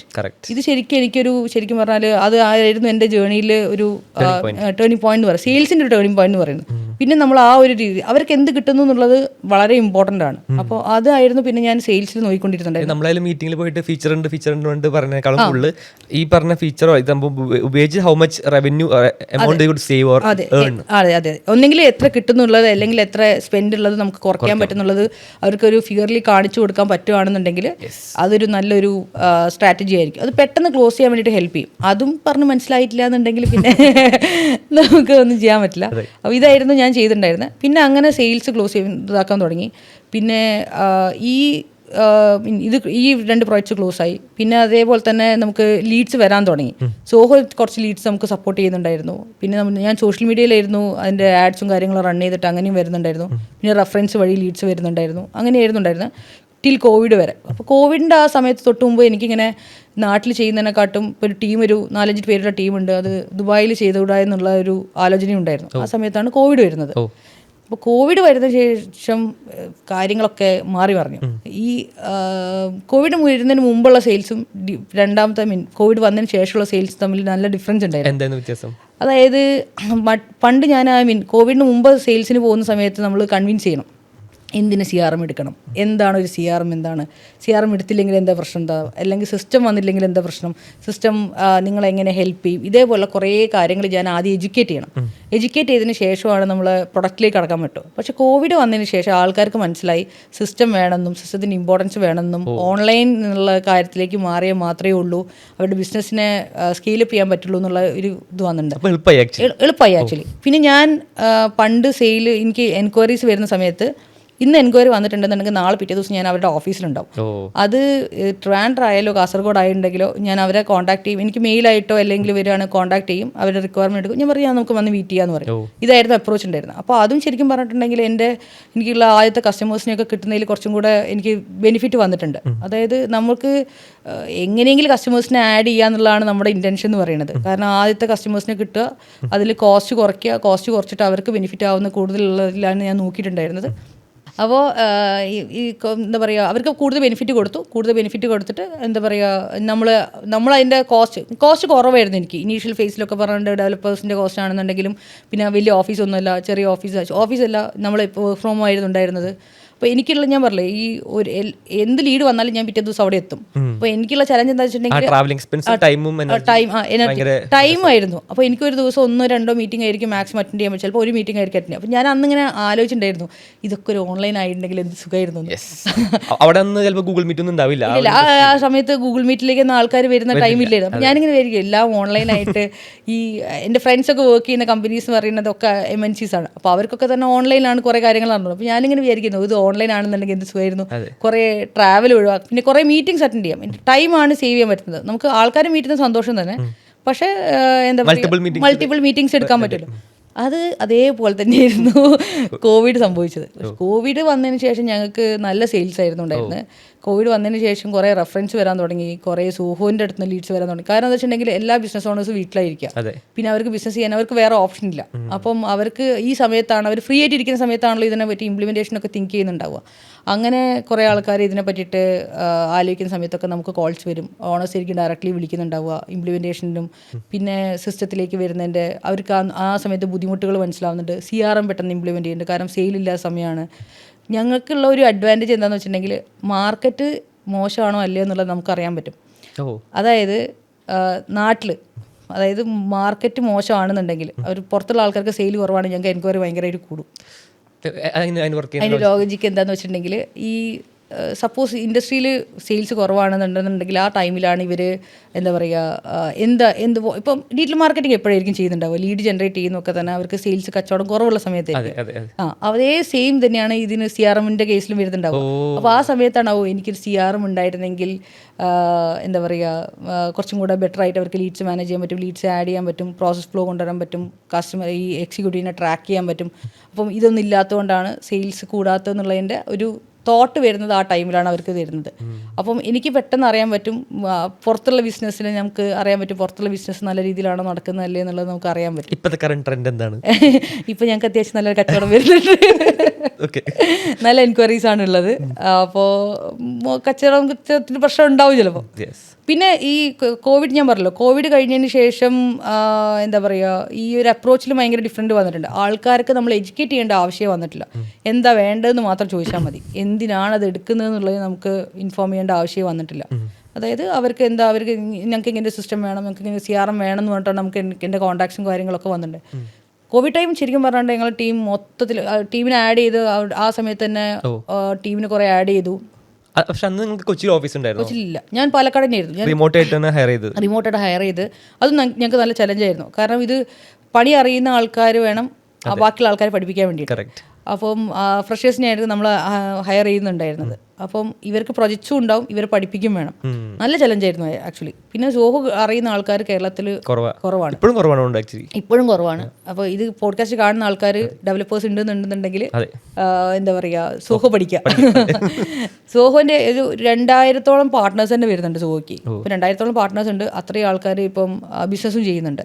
അപ്പം അത്രയും ആൾക്കാർ എങ്ങനെ CRM അല്ലെങ്കിൽ സോഹോന്റെ എന്തെങ്കിലും ഒരു പ്രൊഡക്റ്റ് ഏത് കമ്പനിക്ക് എന്തെങ്കിലും എങ്ങനെയൊക്കെ യൂസ് ചെയ്യാൻ പറ്റും, അതാണ് എനിക്ക് മനസ്സിലായി. അതെ, സോയ്ക്ക് 55-ഓളം പ്രൊഡക്ട്സ് വരുന്നുണ്ട്. 55+ പ്രൊഡക്ട്സാണ് വരുന്നത്. അപ്പോൾ ഈ 55+ പ്രൊഡക്ട്സിൻ്റെ അകത്ത് എന്തായാലും അതിൽ മേജർ ഒരു 4-5 പ്രൊഡക്ട്സാണ് മേജർ പ്രൊഡക്ട്സ് വരുന്നത്. ബാക്കിയൊക്കെ തന്നെ നമുക്ക് തന്നെ ഇംപ്ലിമെൻറ്റ് ചെയ്യാൻ പറ്റുന്ന, ആർക്കാണെങ്കിലും ഇംപ്ലിമെൻറ്റ് ചെയ്യാൻ പറ്റുന്ന പ്രൊഡക്ട്സാണ്. അപ്പോൾ ഈ ഒരു 4-5-6 പ്രൊഡക്ട്സ് എങ്ങനെ യൂസ് ചെയ്യുന്ന പഠിച്ചിട്ടുണ്ടെന്നുണ്ടെന്നുണ്ടെങ്കിൽ ശരിക്കും പറഞ്ഞിട്ടുണ്ടെങ്കിൽ നമുക്ക് തന്നെ ഇഷ്ടംപോലെ റിക്വയർമെൻ്റ് ഉണ്ട്. ഞങ്ങളിപ്പം നമുക്ക് അപ്പോൾ ഈ ഞാൻ പറഞ്ഞതെന്ന് വെച്ചിട്ടുണ്ടെങ്കിൽ കോവിഡ് ടൈമിലായിരുന്നു നമ്മൾ ഹയറിംഗ് ഉണ്ടായിരുന്നു. അത് നല്ല സ്ട്രഗ്ലിംഗ് പീരീഡും ആയിരുന്നു, നല്ല സെയിൽസും വന്നുകൊണ്ടിരിക്കുന്ന സമയമായിരുന്നു. അപ്പോൾ അത് കഴിഞ്ഞ് കോവിഡ് ടൈമിൽ നമ്മളൊരു 10 മെമ്പറിൻ്റെ അടുത്തായിട്ടുണ്ടായിരുന്നു കോവിഡ് ആയ ടൈമിൽ. പിന്നെ ആ സമയത്ത് എന്താ പറയുക, എൻ്റെ ഒരു മെയിൻ ഡെവലപ്പർ ഇത് കോവിഡ് കഴിഞ്ഞ സമയത്ത് ടീം ഹെഡ് ചെയ്തുകൊണ്ടിരുന്ന ആൾ വേറെ ജോബിലേക്ക് ഷിഫ്റ്റ് ചെയ്തിട്ടുണ്ടായിരുന്നു. അപ്പോൾ അതും ശരിക്കും പറഞ്ഞാൽ നമ്മളൊരു ഷേക്കിംഗ് പീരീഡ് ആയിരുന്നു ശരിക്കും പറഞ്ഞാൽ. പക്ഷേ നമ്മളത് ഓവർകം ചെയ്യാന്നുള്ള സാധനമായിരുന്നു ഉണ്ടായിരുന്നത്. അതിനെ പ്രോപ്പറായിട്ട് കയറ്റി നോളജ് ട്രാൻസ്ഫർ ചെയ്തു, പുതിയ ആൾക്കാർ വന്നു. അപ്പം ആ സമയത്താണ് എനിക്കിതൊന്ന് എക്സ്പാൻഡ് ചെയ്താൽ കൊള്ളാമെന്നുള്ള ഐഡിയ വന്നിട്ടുണ്ടായിരുന്നത്. അപ്പം പാലക്കാടുള്ളതിൻ്റെ പ്രശ്നം എന്താ വെച്ചിട്ടുണ്ടെങ്കിൽ പിന്നെ ഓഫീസ് സ്പേസിലേക്ക് മൂവ് ചെയ്യുക എന്നുള്ളതും വളരെ ഇമ്പോർട്ടൻ്റ് ആയിരുന്നു. കാരണം പ്രൊഡക്ടിവിറ്റിനെ ഞങ്ങൾക്ക് നല്ലോണം ബാധിക്കുന്നുണ്ടായിരുന്നു. പിന്നെ ഇവരെ പ്രോപ്പറായിട്ട് നമുക്ക് ഒരു CRM എങ്ങനെയാണ് റൺ ചെയ്യുന്നതെന്നുള്ളതിൻ്റെ ഒരു ഐഡിയ ഉണ്ടാവും. ആ ഐഡിയ തന്നെ ഇവരെ എത്തിക്കാൻ വേണ്ടിയിട്ട് നമുക്ക് ഓൺലൈനിലൂടെ വളരെ ലിമിറ്റേഷൻ ഉണ്ടായിരുന്നു. അത് എന്താ വെച്ചാൽ ഇത് കുറച്ചും കൂടെ അവരെ ഇത് ടെക്നിക്കൽ മാത്രം പോരാ. സോഹോ പഠിക്കുന്ന ആൾക്കാരുടെ അടുത്ത് സോഹോ പഠിക്കണമെന്നുണ്ടെന്നുണ്ടെങ്കിൽ ടെക്നിക്കൽ നോളജ് മാത്രം പോരാ, ഒരു ബിസിനസ് നോളജും കൂടെ വേണം. ബിസിനസ്സിൻ്റെ ആൾക്കാർ ഇത് എങ്ങനെ വർക്ക് ചെയ്യുക എന്നുള്ളതും കൂടെ നമ്മൾ അറിഞ്ഞാൽ മാത്രമേ ഉള്ളൂ നമുക്കിത് എന്താ പറയുക പ്രോപ്പറായിട്ട് ഇംപ്ലിമെൻറ്റ് ചെയ്യാൻ പറ്റുള്ളൂ. അല്ലാതെ വെറുതെ ഒരു എന്തെങ്കിലും ക്രിയേറ്റ് ചെയ്ത് കൊടുക്കുന്ന, ഒരു കസ്റ്റമൈസ് ചെയ്ത് കൊടുക്കുന്ന, ഇത് അയാൾ ഇത് യൂസ് ചെയ്യുന്ന സമയത്ത് അയാൾക്ക് ഇത് എങ്ങനെ ഉണ്ടാവും എന്നുള്ളത് വളരെ ഇമ്പോർട്ടൻ്റ് ആണ്. കാരണം അവർ യൂസ് ചെയ്യുന്ന എളുപ്പമായിരിക്കും യൂസ് ചെയ്യണം. ഇപ്പം ഫീൽഡിൽ പോകുന്ന ആൾക്കാരായിരിക്കും ഉണ്ടാവുക. ഫീൽഡിൽ പോകുന്ന ആൾക്കാർ യൂസ് ചെയ്യുന്ന സമയത്തുള്ള കസ്റ്റമൈസേഷൻ പോലെയല്ല സിസ്റ്റത്തിൽ ഫുള്ളി ഇരുന്ന് ചെയ്യുന്ന ആൾക്കാർക്ക് കൊടുക്കേണ്ട കസ്റ്റമൈസേഷൻ എന്ന് പറയുന്നത്. ഇത് രണ്ട് രീതിയിൽ നമ്മൾ ചെയ്യുന്നുണ്ടാവുക. അപ്പോൾ ബിസിനസ് അനുസരിച്ചിട്ട് അവരുടെ പ്രോസസ്സ് അനുസരിച്ചിട്ട് നമ്മൾ കസ്റ്റമൈസേഷനൊക്കെ മാറ്റി കൊടുക്കും. അപ്പോൾ ഇതൊക്കെ എന്ന് പറയുന്നത് നമുക്കിങ്ങനെ ഒരു കോൺവെർസേഷനിലൂടെയൊക്കെ കൊടുക്കുന്ന നോളജാണ് ശരിക്കും പറഞ്ഞാൽ. നമ്മളിപ്പോൾ അതായത് ഇന്ന ബിസിനസ് ഇങ്ങനെയാണ് നമുക്കത് അറിയാൻ പറ്റുന്ന വെച്ചാൽ നമ്മൾ കുറേ ഒരു ഓൺ ആൻ ആവറേജ് 4-5 മീറ്റിംഗ് നമ്മൾ ഒരു ബിസിനസ് ഓണേഴ്സുമായിട്ട് നമ്മൾ എടുക്കുന്നുണ്ടാവും. അതൊക്കെ ബിസിനസ്. എനിക്ക് കമ്പനിയിലേക്ക് അല്ലെങ്കിൽ രാവിലെ എണീറ്റ് ഓഫീസിലേക്ക് പോകാനുള്ള ഒരു എക്സൈറ്റിംഗ് ഫാക്ടർ എന്ന് പറയുന്നത് അതാണ്. അതായത് നമ്മൾ മീറ്റ് ചെയ്യുന്നത് അത്രയും ബിസിനസ് ഓണേഴ്സിനായിരിക്കും മീറ്റ് ചെയ്യുന്നുണ്ടാവുക. അവർ പറയുന്നുണ്ടാവുക, അവരുടെ പ്രശ്നങ്ങളായിരിക്കും പറയുന്നുണ്ടാവുക. ഇത് വേറെ ഒരു സ്ഥലത്ത് ഞാൻ ഇവരോട് പറയും, നിങ്ങൾക്ക് ഇത് കിട്ടുന്ന പോലെ വേറെ എവിടെയും കിട്ടില്ല. കാരണം ഇത്രയും ഡൈവേഴ്സിഫൈഡ് ആയിട്ടുള്ള ബിസിനസ്സിൻ്റെ ഓണേഴ്സാണ് നമ്മളടുത്ത് വരുന്നുണ്ടാവുക. പല ബിസിനസ്, അത് ഇന്ന പെർട്ടിക്കുലർ ഇൻഡസ്ട്രി മാത്രമല്ല. അപ്പോൾ അത്രയും നോളജാണ് ആ 1-1.5 മണിക്കൂർ കൊണ്ട് നമുക്ക് കിട്ടുന്നത് അവരെ മീറ്റ് ചെയ്യുന്ന സമയത്ത്. അപ്പോൾ ആദ്യം നമുക്ക് ഈ എന്താ പറയുക ആ നോളേജ് കിട്ടുക എന്നുള്ളതാണ് എനിക്കൊക്കെ പറഞ്ഞ ഒരു ബൂസ്റ്റ് ചെയ്യുന്ന സാധനം എന്ന് പറയുന്നത്. ദെൻ ഇവരെ ഇങ്ങോട്ട് എങ്ങനെ കൊണ്ടുവരിക എന്നുള്ളതായിരുന്നു. അപ്പോൾ പാലക്കാട് ധോണി എന്ന് പറഞ്ഞ സ്ഥലത്താണ് ഞാൻ പറഞ്ഞത്. കോളേജിൻ്റെ തൊട്ടടുത്തായിട്ട് ഞാൻ ഓഫീസ് കൊണ്ടുണ്ടായിരുന്നു. അപ്പോൾ ഇങ്ങോട്ട് ആൾക്കാർ വരാനുള്ള ഷിഫ്റ്റ് ചെയ്യാനുള്ളതിൻ്റെയും റിസോഴ്സിൻ്റെയും ഒക്കെ തന്നെ വളരെ ചലഞ്ചിങ് ആയതുകൊണ്ട് ഞങ്ങൾ മൂവ് ചെയ്യാൻ തീരുമാനിച്ചു. അതേ സമയത്ത് തന്നെ ഞാൻ സെയിൽസിൻ്റെ ആൾക്കാരായിട്ട് ആഡ് ചെയ്തിട്ടുണ്ട്. സെയിൽസ് ആൻഡ് കൺസൾട്ടിങ് ടീമിനെയും ഞാൻ 1-2 പേരെ ആഡ് ചെയ്തിട്ടുണ്ടായിരുന്നു. അപ്പോൾ അപ്പോൾ നമ്മൾ തീരുമാനിക്കുകയാണ്, പെട്ടെന്ന് തീരുമാനിച്ചു ഇവിടേക്ക് കൊച്ചിയിലേക്ക് ഷിഫ്റ്റ് ചെയ്യാന്ന്. കൊച്ചി. അതെ, കൊച്ചിയിലേക്ക് ഷിഫ്റ്റ് ചെയ്യാമെന്ന് വിചാരിക്കുന്നു. കൊച്ചിയിൽ വരുന്നു. ഞങ്ങൾ ഒരു വീട് പ്ലസ് ഓഫീസ് എന്നുള്ളത് നോക്കിയിട്ടുണ്ടായിരുന്നു. പക്ഷെ അത് കിട്ടാത്തതിനെ കൊണ്ട് ആദ്യം വീടായിട്ട് എടുത്തു. എടപ്പള്ളിയിൽ ഒരു വീടെടുത്തു. അത് കഴിഞ്ഞ് വിത്തിൻ 3 months നമ്മൾ കോസാറ്റിൻ്റെ അടുത്തൊരു ഓഫീസ് കൊടുത്തു. ആൾക്കാരെ കൊണ്ടുവന്നു. അത് കുറച്ച് എന്താ പറയുക, ആൾക്കാരെ കൊണ്ടുവരുന്നതിലും നമ്മളിങ്ങനെ ചലഞ്ചസ് ഉണ്ടാവും. റിമോട്ട് ഇഷ്ടം. പിന്നെ റിമോട്ടിൽ അത്രയും വർക്ക് ചെയ്തിരിക്കുന്ന ആൾക്കാരെ പെട്ടെന്ന് ഓഫീസിലേക്ക് കൊണ്ടുവരുന്ന സമയത്ത് നമുക്ക് കുറച്ചൊരു എന്താ പറയുക ഫ്രിക്ഷൻ ഉണ്ടാവും. ആ ഫ്രിക്ഷൻ ഓവർകം ചെയ്യാനുള്ള കാര്യങ്ങൾ നമ്മൾ ചെയ്യണം. ചിലപ്പോൾ സാലറിയിൽ ഇൻക്രിമെന്റ് പോലെ നമ്മൾ കൊണ്ടുവരേണ്ടി വരും. അപ്പോൾ അങ്ങനെയുള്ള കാര്യങ്ങളൊക്കെ കൊണ്ടുവന്നിട്ട് നമ്മൾ എന്തായാലും ആൾക്കാരെ ഇവിടെ എത്തിച്ചു. അതിനുശേഷം നല്ലൊരു മാറ്റമായിരുന്നു ശരിക്കും പറഞ്ഞാൽ ഉണ്ടായിരുന്നത്. അതായത് ലേണിംഗ് ഭയങ്കരമായിട്ട് ഹെൽപ്പ് ചെയ്യാൻ പറ്റി. പിന്നെ നമുക്ക് ഡെവലപ്പേഴ്സ് ആയിരുന്നു കസ്റ്റമറിനെ ഹാൻഡിൽ ചെയ്തതും കാര്യങ്ങളൊക്കെ ഉണ്ടായിരുന്നത്. അപ്പോൾ ഞാൻ അതിനൊക്കെ ടീമാക്കാൻ തുടങ്ങി. അതായത് ഇപ്പോൾ ഒരു കസ്റ്റമറിനെ ഓൺബോർഡ് ചെയ്ത് കഴിഞ്ഞിട്ടുണ്ടെങ്കിൽ നേരെ ഡെവലപ്പേഴ്സിനെ അസൈൻ ചെയ്തിട്ട് ഡെവലപ്പേഴ്സിന് ഇത് പറഞ്ഞു കൊടുത്ത് ഡെവലപ്പേഴ്സ് ആയിരുന്നു പിന്നെ ക്ലയൻറ്റുമായിട്ട് കമ്മ്യൂണിക്കേറ്റ് ചെയ്തത്. അപ്പോൾ ഡെവലപ്പേഴ്സിന് ഈ ക്ലയൻറ്റ് കമ്മ്യൂണിക്കേഷൻ എന്നുള്ള ഒഴിവാക്കിയിട്ട് ഞാനൊരു ബിസിനസ് അനലിസ്റ്റ് എന്നുള്ള ടീമിനെ കൊണ്ടുവന്നു. അപ്പോൾ ബിസിനസ് അനലിസ്റ്റാണ് പിന്നെ ക്ലയൻറ്റുമായിട്ടുള്ള കമ്മ്യൂണിക്കേഷനും മെയിൽ അയക്കുക, ഓരോ റിവ്യൂസിൻ്റെ ഇതാക്കുക, ക്ലയൻറ്റായിട്ടുള്ള കോർഡിനേഷൻ. ഈ ഡെവലപ്പേഴ്സ് പിന്നെ ഡെവലപ്മെൻറ്റ് മാത്രം ഫോക്കസ് ചെയ്യുക, ബാക്കിയുള്ള എല്ലാ കാര്യങ്ങളും ചെയ്യുന്നത് ഈ ബിസിനസ് അനലിസ്റ്റ് ആയിരുന്നു. അപ്പോൾ അങ്ങനെ ടീമിനെ കൊണ്ടുവന്നു. പിന്നെ പല ഡിവിഷൻസ് ഉണ്ട്. ഒരു ഡിജിറ്റൽ ഒരു ഹാൻഡ്. ഇതൊക്കെ സൂര്യ വേറെ എക്സാമ്പിൾസ് കണ്ടിട്ടാണോ ഇൻസ്പയർഡ് ആണോ? അങ്ങനെയാണ് അതിൻ്റെ ഒരു അത് നമുക്ക് എന്താ പറയുക, ഓരോ പ്രോബ്ലം വരുന്ന സമയത്ത് അതിനുള്ള സൊല്യൂഷൻസ് ഓട്ടോമാറ്റിക്കലി വന്നു പോകും. അതായത് ഡെവലപ്പേഴ്സിന് ഇപ്പം ഒരു എക്സാമ്പിൾ പറയുകയാണെങ്കിൽ ഒരു പ്രൊജക്റ്റിന് റിവ്യൂ ഉണ്ട്. ആ റിവ്യൂ ഡെവലപ്പേഴ്സ് കൊടുത്തു കഴിഞ്ഞിട്ടുണ്ടെന്നുണ്ടെങ്കിൽ അതിന് ചേഞ്ചസ് പറഞ്ഞിട്ടുണ്ടാവും. ആ ചേഞ്ചസ് പറയുന്നത് അവർക്ക് ആ റിവ്യൂവിൻ്റെ അന്ന് മെയിൽ അയക്കണം. ഡെവലപ്പേഴ്സിന് വേറെയും പണിയുള്ള സാധനം ഈ മെയിൽ അയക്കുന്നത് ഡിലേ ആവും, മറന്നു പോവും, ഡിലേ ആവും, പിന്നെ മെയിൽ പ്രോപ്പർ ആവില്ല. അപ്പോൾ അങ്ങനെ ചലഞ്ച് വന്ന സമയത്താണ് ഇതിനെ എങ്ങനെ ടാക്കിൾ ചെയ്യാന്നുള്ളത് നമുക്ക് പിന്നെ നമ്മൾ ഇൻഡസ്ട്രീനെ അന്വേഷിക്കും. ഇത് കഴിഞ്ഞിട്ട് നിങ്ങളിങ്ങനെയൊക്കെ ചെയ്യുന്ന സമയത്താണ്. അപ്പം നമ്മളും ഈ സാധാരണ നമ്മുടെ ഇപ്പോൾ TCS പോലുള്ള കമ്പനീസൊക്കെ ആണെന്നുണ്ടെങ്കിലും ഒരേ പോകുന്ന അലൈൻമെൻ്റ് ഒക്കെ തന്നെ ശരിയാണെന്ന് പിന്നീടാണ് നമുക്ക് മനസ്സിലായിട്ടുള്ളത്. അപ്പം ഇതിന് വേണ്ടിയിട്ട് ഇൻഹൗസ് ആയിട്ടുള്ള ഒരു ഡെവലപ്പർ ഉണ്ടായിരുന്നു. അപ്പോൾ ആ ഡെവലപ്പർക്ക് ഒരു ബിസിനസ് അനലിസ്റ്റ് ക്വാളിറ്റി ഒരു സ്കില്ല് നമ്മൾ അതിൽ കണ്ട സമയത്ത് ആ ഡെവലപ്പറിനെ ആയിരുന്നു നേരെ നമ്മൾ ബിസിനസ് അനലിസ്റ്റ് ആക്കി മാറ്റിയത്. അപ്പോൾ പിന്നെ ആ ബിസിനസ് അനലിസ്റ്റിൻ്റെ ടീമിനെ ഡെവലപ്പ് ചെയ്യുക ചെയ്തിട്ടുണ്ടായിരുന്നു. അപ്പോൾ ആൾക്ക് സോഹോൻ്റെ എക്കോസിസ്റ്റം അറിയുകയും ചെയ്യാം, പ്ലസ് അപ്പം നമ്മളങ്ങനെ ടീംസിനെ കുറച്ച് ഇതാക്കാൻ തുടങ്ങി. ഒരു സപ്പോർട്ടിനുള്ള ആൾക്കാരെ കൊണ്ടുവന്നു, ബിസിനസ് അനലിസ്റ്റിനെ കൊണ്ടുവന്നു, ഡെവലപ്പേഴ്സിനെ കൊണ്ടുവന്നു, പിന്നെ ഡിസൈൻസിന് കൺസൾട്ടേഷൻ ടീം വന്നു, പിന്നെ ഇപ്പോൾ ഒരു ഡോക്യുമെൻറ്റേഷനുള്ള ടീം വന്നു. കൺസൾട്ട് ചെയ്യുന്നതും പണ്ട് ഞാനായിരുന്നു കൺസൾട്ട് ചെയ്തിട്ട് ഡോക്യുമെൻറ്റേഷൻ പ്രിപ്പയർ ചെയ്യുന്നത്. അപ്പോൾ അത് എനിക്ക് ഭയങ്കര ഹെക്ടിക്കായി തുടങ്ങി. കാരണം എൻക്വയറീസ് വരുന്ന അനുസരിച്ചിട്ട് കുറേ എന്താ പറയുക, നമ്മൾ പ്രപ്പോസൽസ് കൊടുക്കണം. അപ്പോൾ നമ്മൾ വെറുതെ ഒരു പ്രപ്പോസൽ പോലെയല്ല കൊടുക്കുന്നുണ്ടാവുക, ഇറ്റ്സ് എ സൊല്യൂഷൻ ഡോക്യുമെൻറ്റ് പോലെ ആയിരിക്കും കൊടുക്കുന്നുണ്ടാവുക. അപ്പോൾ അത് ഹാൻഡിൽ ചെയ്യാൻ വേണ്ടിയിട്ട് ഒരു ടീമിനെ കൊണ്ടുവന്നു. അങ്ങനെ ഡിഫറെൻറ്റ്. പിന്നെ അക്കൗണ്ട്സിന് വേണ്ടിയിട്ടുള്ള അക്കൗണ്ട്സ് ഞങ്ങൾ ഔട്ട്സോഴ്സ് ചെയ്തിട്ടുള്ള അങ്ങനെ ഡിഫറെൻറ്റ്. അപ്പോൾ എനിക്ക് പറയേണ്ടത് വെച്ചാൽ ഞങ്ങൾ ഒരുവിധം എല്ലാ പ്രോസസ് ഇംപ്ലിമെൻറ്റേഷൻ ഒക്കെ ചെയ്ത് ട്രയൽ ആൻഡ് എററിലൂടെ ചെയ്തിട്ടുള്ളത്. ഒരു പ്രോബ്ലം വരും, അതിനുള്ള സൊല്യൂഷൻ എങ്ങനെയാണ് വരുന്നുണ്ടാവുക എന്നുള്ളത്. അത് ഇൻറ്റേർണലി ടീമിനെ ഫിറ്റ് ആവുന്ന ടീം ഉണ്ടോ എന്നുള്ളത് ആദ്യം നമ്മൾ നോക്കും, ഇൻറ്റേർണലി ആരെങ്കിലും ഉണ്ടോ എന്നുള്ളത്. അത് കഴിഞ്ഞിട്ടാണ് നമ്മൾ എക്സ്റ്റേണലിലേക്ക് പോകുന്നുണ്ടാവുക. പിന്നെ പുതിയൊരു ടീം ഡെവലപ്പ് ചെയ്യുകയാണെന്നുണ്ടെങ്കിലും നമ്മൾ അത് ഇൻറ്റേർണലി ഒന്ന് ട്രൈ ചെയ്ത് നോക്കിയിട്ടായിരിക്കും പിന്നെ ഇതാവുണ്ടാവുക. ഇപ്പം നമ്മൾ എക്സ്പീരിയൻസ് ഉള്ള ആൾക്കാരെ എടുക്കാൻ തുടങ്ങിയിട്ടുണ്ട്. അപ്പോൾ അത് കുറച്ചും കൂടി ഡിഫറൻസ് ആയിട്ട് വരുന്നുണ്ട്. ഇപ്പോൾ ബിസിനസ് അനലിസ്റ്റിൻ്റെ ഒരു ഹെഡായിട്ട് വന്നിരിക്കുന്ന ആൾ ഒരു എക്സ്പീരിയൻസ് ഉള്ള ആളാണ് വന്നിട്ടുള്ളത്. അപ്പോൾ കുറച്ചും കൂടെ കോൺട്രിബ്യൂട്ട് ചെയ്യുന്നതും നമ്മുടെ ഇൻവോൾവ്മെൻറ്റ് കുറവായിരിക്കും. നമ്മളല്ലെങ്കിൽ എല്ലാത്തിനും നമ്മൾ പറഞ്ഞു കൊടുക്കേണ്ട നമ്മളവിടെ അങ്ങനെ ഒരു മൈക്രോ മാനേജ്മെൻറ്റ് ലെവലല്ല, റെസ്പോൺസിബിലിറ്റി കൊടുക്കുക. പിന്നെ ഒരു ട്രസ്റ്റ് ഫാക്ടറിലാണ് ഇത് മൂവ് ചെയ്യുന്നത്. അപ്പോൾ അവർക്ക് റെസ്പോൺസിബിലിറ്റി ഉണ്ട് ഇത് ഹാൻഡിൽ ചെയ്യുക എന്നുള്ള കേസിൽ. അപ്പോൾ അങ്ങനെയാണ് ഇത് നടന്നുകൊണ്ടിരിക്കുന്നത്. ഓക്കെ, ഇതിപ്പോൾ നമുക്ക് ഇയർ വൈസ് പോവുകയാണെങ്കിൽ ഇപ്പോൾ ഈ സോഹോ പ്രീമിയം പാർട്ട്ണർക്ക് എത്തുന്ന ഒരു ഇയർ ഏതായിരുന്നു? പ്രീമിയം പാർട്ട്ണർ 2 വർഷം മുമ്പ്. ഓക്കെ, അപ്പോൾ ആ ഒരു സ്റ്റേജ് ഓഫ് കമ്പനി എങ്ങനെയായിരുന്നു? ആൻഡ് ആ ഒരു പ്രീമിയം പാർട്ട്ണർക്ക് എങ്ങനെ എത്തിപ്പെട്ടത്? പ്രീമിയം പാർട്ട്ണറിലേക്ക് എത്തിപ്പെട്ട വെച്ചാൽ ഞങ്ങൾ ഓതറൈസ് ജമ്പായിരുന്നല്ലോ. അതൊരു നല്ല ജമ്പ് തന്നെയായിരുന്നു. അതായത് ഞാൻ പറഞ്ഞല്ലോ, കൊച്ചിയിലേക്ക് വന്ന കൊല്ലാണ് നമുക്ക് പ്രീമിയം പാർട്ട്ണർഷിപ്പ് കിട്ടുന്നത്. അപ്പം ആ സമയത്ത് തന്നെ സെയിൽസ് ടീമിൻ്റെ നമ്പർ കൂടിയിട്ടുണ്ടായിരുന്നു. അപ്പം സെയിൽസ് ടീമിൻ്റെ നമ്പർ കൂടി, ഡെവലപ്പേഴ്സിൻ്റെ നമ്പർ കൂടി, നമ്മൾ സെയിൽ ചെയ്യുന്നതും കൂടി. പിന്നെ ഇതിൻ്റെ കംപ്ലീറ്റ്ലി ബേസ്ഡ് ഓൺ വോളിയത്തിന് ബേസ് ചെയ്തിട്ടുണ്ടായിരുന്നു. അപ്പോൾ ഞങ്ങൾക്കൊരു ക്ലയൻറ്റിൻ്റെ അടുത്ത് നിന്നുള്ള ഇത് വെച്ചിട്ടുണ്ടെങ്കിൽ റവന്യൂ നമുക്കൊരു 3 വർഷത്തേക്കുള്ള റവന്യൂ ഒരുമിച്ച് അയാൾ പേ ചെയ്തിട്ടുണ്ടായിരുന്നു. അതായത് സോഹോയ്ക്ക് മന്ത്ലി ഉള്ള ഇതുമാണ്, ആനുവലി ഉള്ള പ്രൈസിങ്ങുമായിരുന്നു വരുന്നുള്ളത്. അപ്പോൾ എന്താ പറയുക, വാല്യൂ ബ്ലോക്ക് ചെയ്യാൻ വേണ്ടിയിട്ട് ആൾ പറഞ്ഞു ഐ വിൽ പേ 3 കൊല്ലത്തേക്ക് ഒരുമിച്ച് പേ ചെയ്യാം. അതിന് ഡിസ്കൗണ്ട്സ് നമ്മൾ പ്രൊവൈഡ് ചെയ്തു 3 കൊല്ലത്തേക്ക് ഒരുമിച്ച് പേ ചെയ്യുന്ന സമയത്ത്. അപ്പോൾ അതും നമുക്ക് റവന്യൂവിൽ നല്ലൊരു ട്രാക്ഷൻ ഉണ്ടാക്കി തരാൻ പറ്റി. അപ്പം അതായിരുന്നു ഉണ്ടായിരുന്നു. പിന്നെ പിന്നെ നമ്മൾ ആ സമയത്തുണ്ടായിരുന്ന പ്രൊജക്ട്സിൻ്റെ വോളി നല്ല രീതിയിലുള്ള വോളി ആയിരുന്നു. കാരണം സെയിൽസ് ടീം കൂടി, ഡെവലപ്മെൻറ്റ് ടീമും എല്ലാം കൂടിയതുകൊണ്ട് നമുക്ക് നല്ല വോളിയം കയറിയിട്ടുണ്ടായിരുന്നു. അപ്പോൾ ഇത് സോഹോൻ്റെ പാർട്ട്ണറിന് ഇതെന്ന് വെച്ചിട്ടുണ്ടെങ്കിൽ നമ്മൾ ബേസ്ഡ് ഓൺ പ്രൊജക്ട്സിലുണ്ട് കേസ് സ്റ്റഡി സബ്മിറ്റ് ചെയ്യുന്നത്, നമ്മുടെ കസ്റ്റമേഴ്സിൻ്റെ നമ്പേഴ്സിനെ ഡിപ്പെൻഡ് ചെയ്യുന്നുണ്ട്, പിന്നെ നമ്മുടെ കസ്റ്റമേഴ്സ് റിവ്യൂ ചെയ്യുന്നത് ഡിപ്പെൻഡ് ചെയ്യുന്നുണ്ട്. അങ്ങനെ കുറേ പാരാമീറ്റേഴ്സ് ഉണ്ട്. അപ്പോൾ ആ പാരാമീറ്റേഴ്സ് ഒക്കെ ആ സമയത്ത് ഫുൾഫിൽ ചെയ്യാൻ പറ്റിയതുകൊണ്ടാണ് 2 വർഷം മുമ്പ് നമുക്ക് പ്രീമിയം പാർട്ട്ണർഷിപ്പ് കിട്ടിയിട്ടുണ്ടായിരുന്നത്. നമ്മൾ അഡ്വാൻസ് ആണ് കിട്ടുന്ന വിചാരിച്ചിട്ടുണ്ടായിരുന്നത്. അപ്പോൾ ആ വർഷം മുതലാണ് സ്കോറിങ് വന്നിട്ടുണ്ടായിരുന്നത്. അതായത് അതിന് മുമ്പ് വർഷം വരെ സ്കോറിംഗ് ഒന്നും ഇല്ലായിരുന്നു, ഇതേപോലത്തെ ക്രൈറ്റീരിയ ഒന്നും ഇല്ലായിരുന്നു. അവർ റവന്യൂവിനെ ബേസ് ചെയ്തിട്ട് മാത്രമായിരുന്നു ഉണ്ടായിരുന്നത്. പക്ഷേ ഈ ഞങ്ങൾക്ക് കിട്ടിയ വർഷം മുതലായിരുന്നു സ്കോറിങ്ങിന് ബേസ്. അപ്പോൾ കുറേ പാരാമീറ്റേഴ്സ് ആയിരുന്നു ഇവാലുവേറ്റ് ചെയ്യേണ്ടത്. അപ്പോൾ എനിക്കിത് ഇതേപോലത്തെ കാര്യങ്ങളൊക്കെ ഭയങ്കര ഇഷ്ടമാണ്. അതായത് കുറേ പാരാമീറ്റേഴ്സ് ഫുൾഫിൽ ചെയ്തിട്ട് നമുക്കത് അച്ചീവ് ചെയ്യുക എന്നുള്ള സാധനം എനിക്ക് ഭയങ്കര ഇഷ്ടമുള്ള സംഭവമാണ്. അപ്പോൾ ഞാൻ എല്ലാ കാര്യങ്ങളും ഓരോ പോയിന്റ്സ് ഓരോ ആൾക്കാർക്ക് അസൈൻ ചെയ്ത് കൊടുത്തു. പ്രൊജക്ട്സിൻ്റെ ടേക്ക് കെയർ ചെയ്യാനുള്ള KPIs എന്ന് വേണം പറയാം. ഓരോ ടീമിന് കൊടുത്തു.